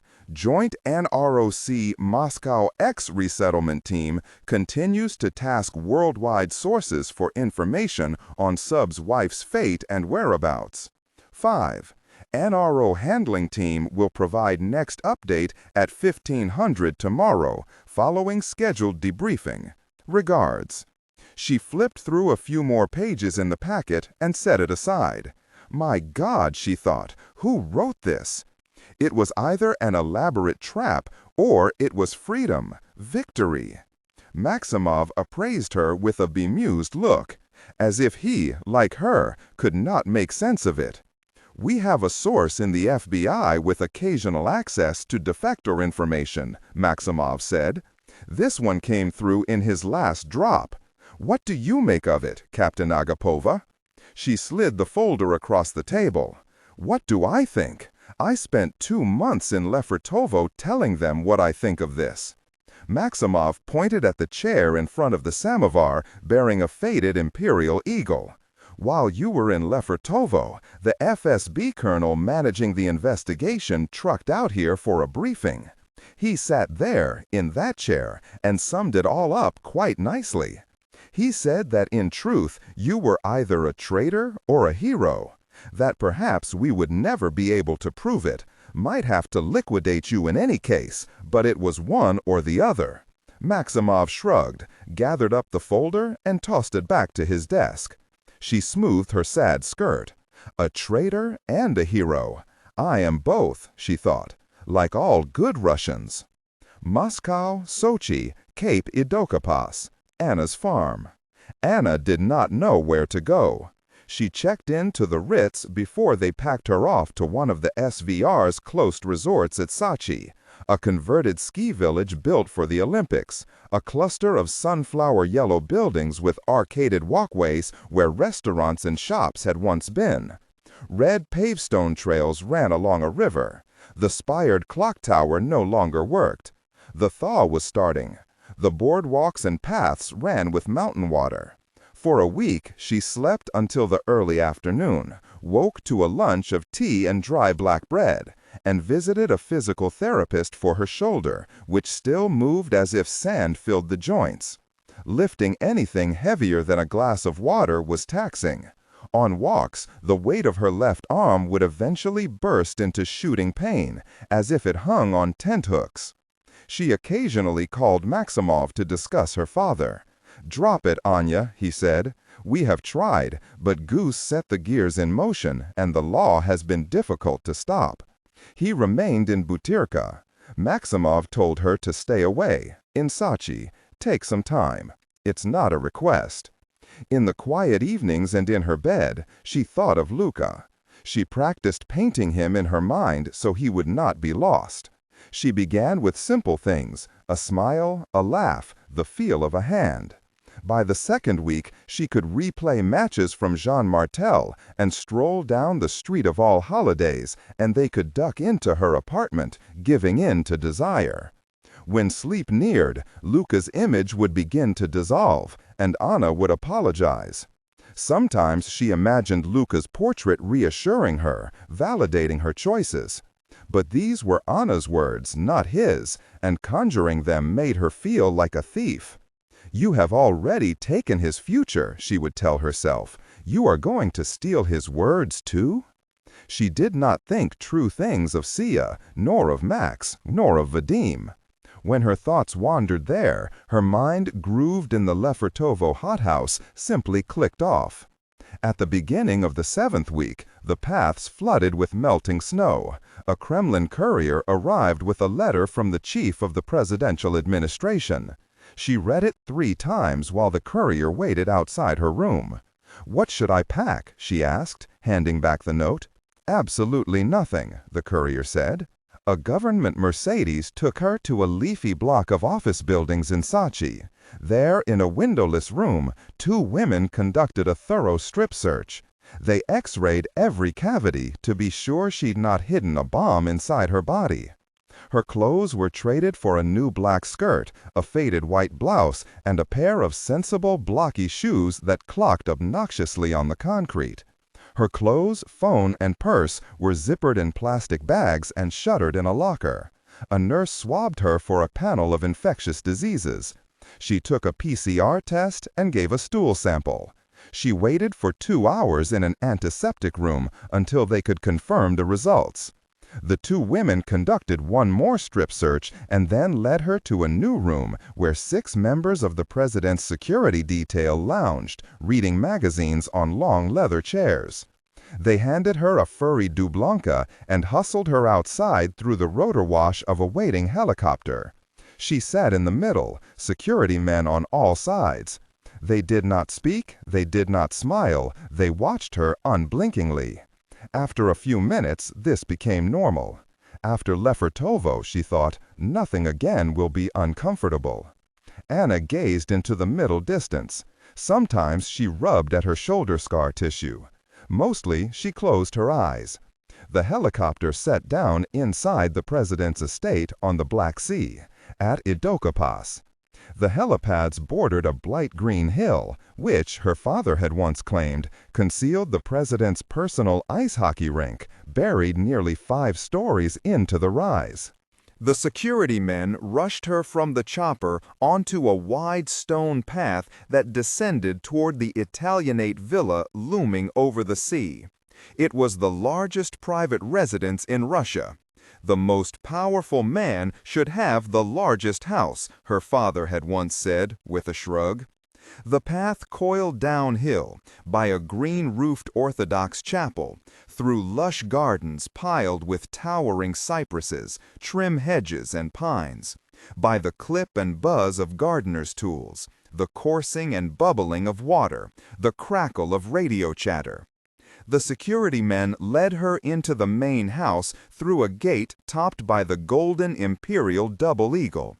They crossed through a shadowed courtyard with a large gurgling fountain and into a soaring hall supported by 2 rows of square cream-colored pillars.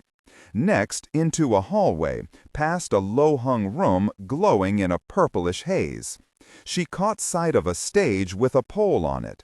They ended in a long room with a brown table, brown leather couches, and windows carved of dark wood facing the only thing that was not brown, the sea. They brought Anna sandwiches and tea.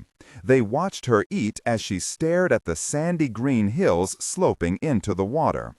After an hour, a short, chubby man with dead eyes and lively hands took up a seat across from her. He did not shake her hand, but his moved on the table, over his head, on his shoulders.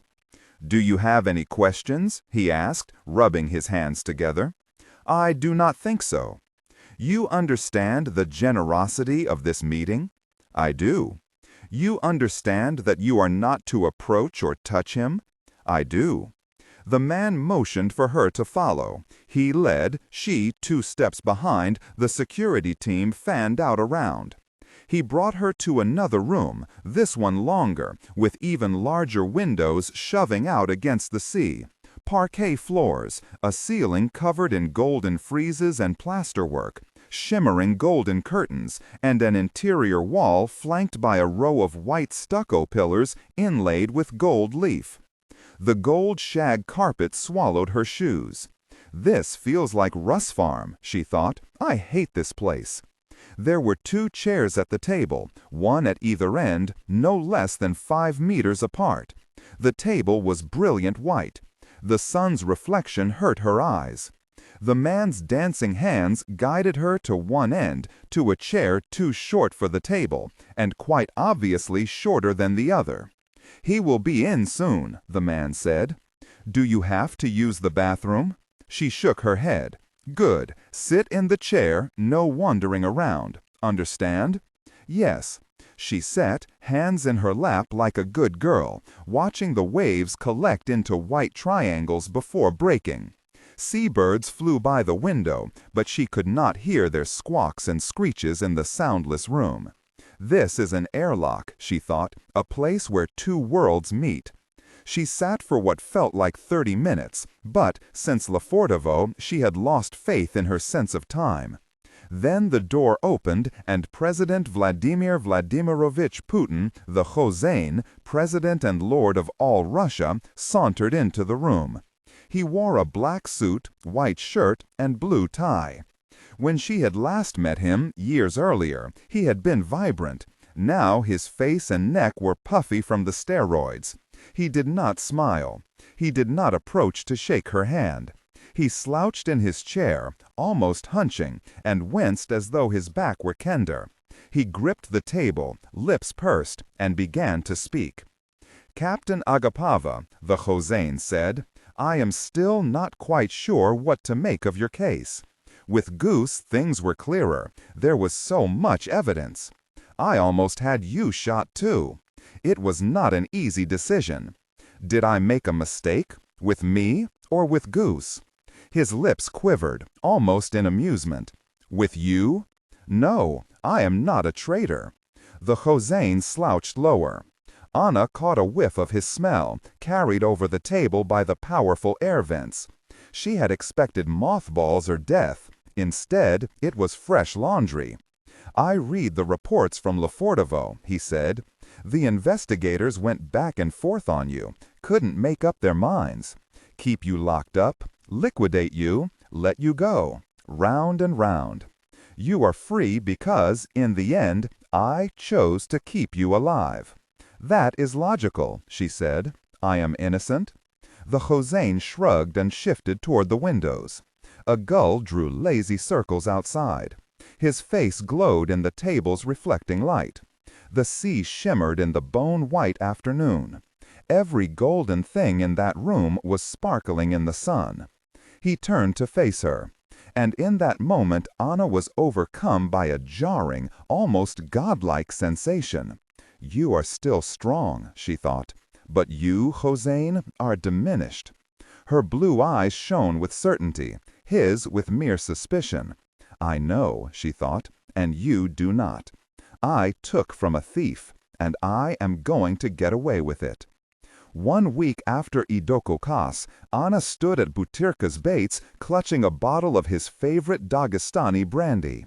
They had last drunk it conspiring at the Russ Farm shooting range when the world had been young. Hinges screeched in protest as the gate cracked open.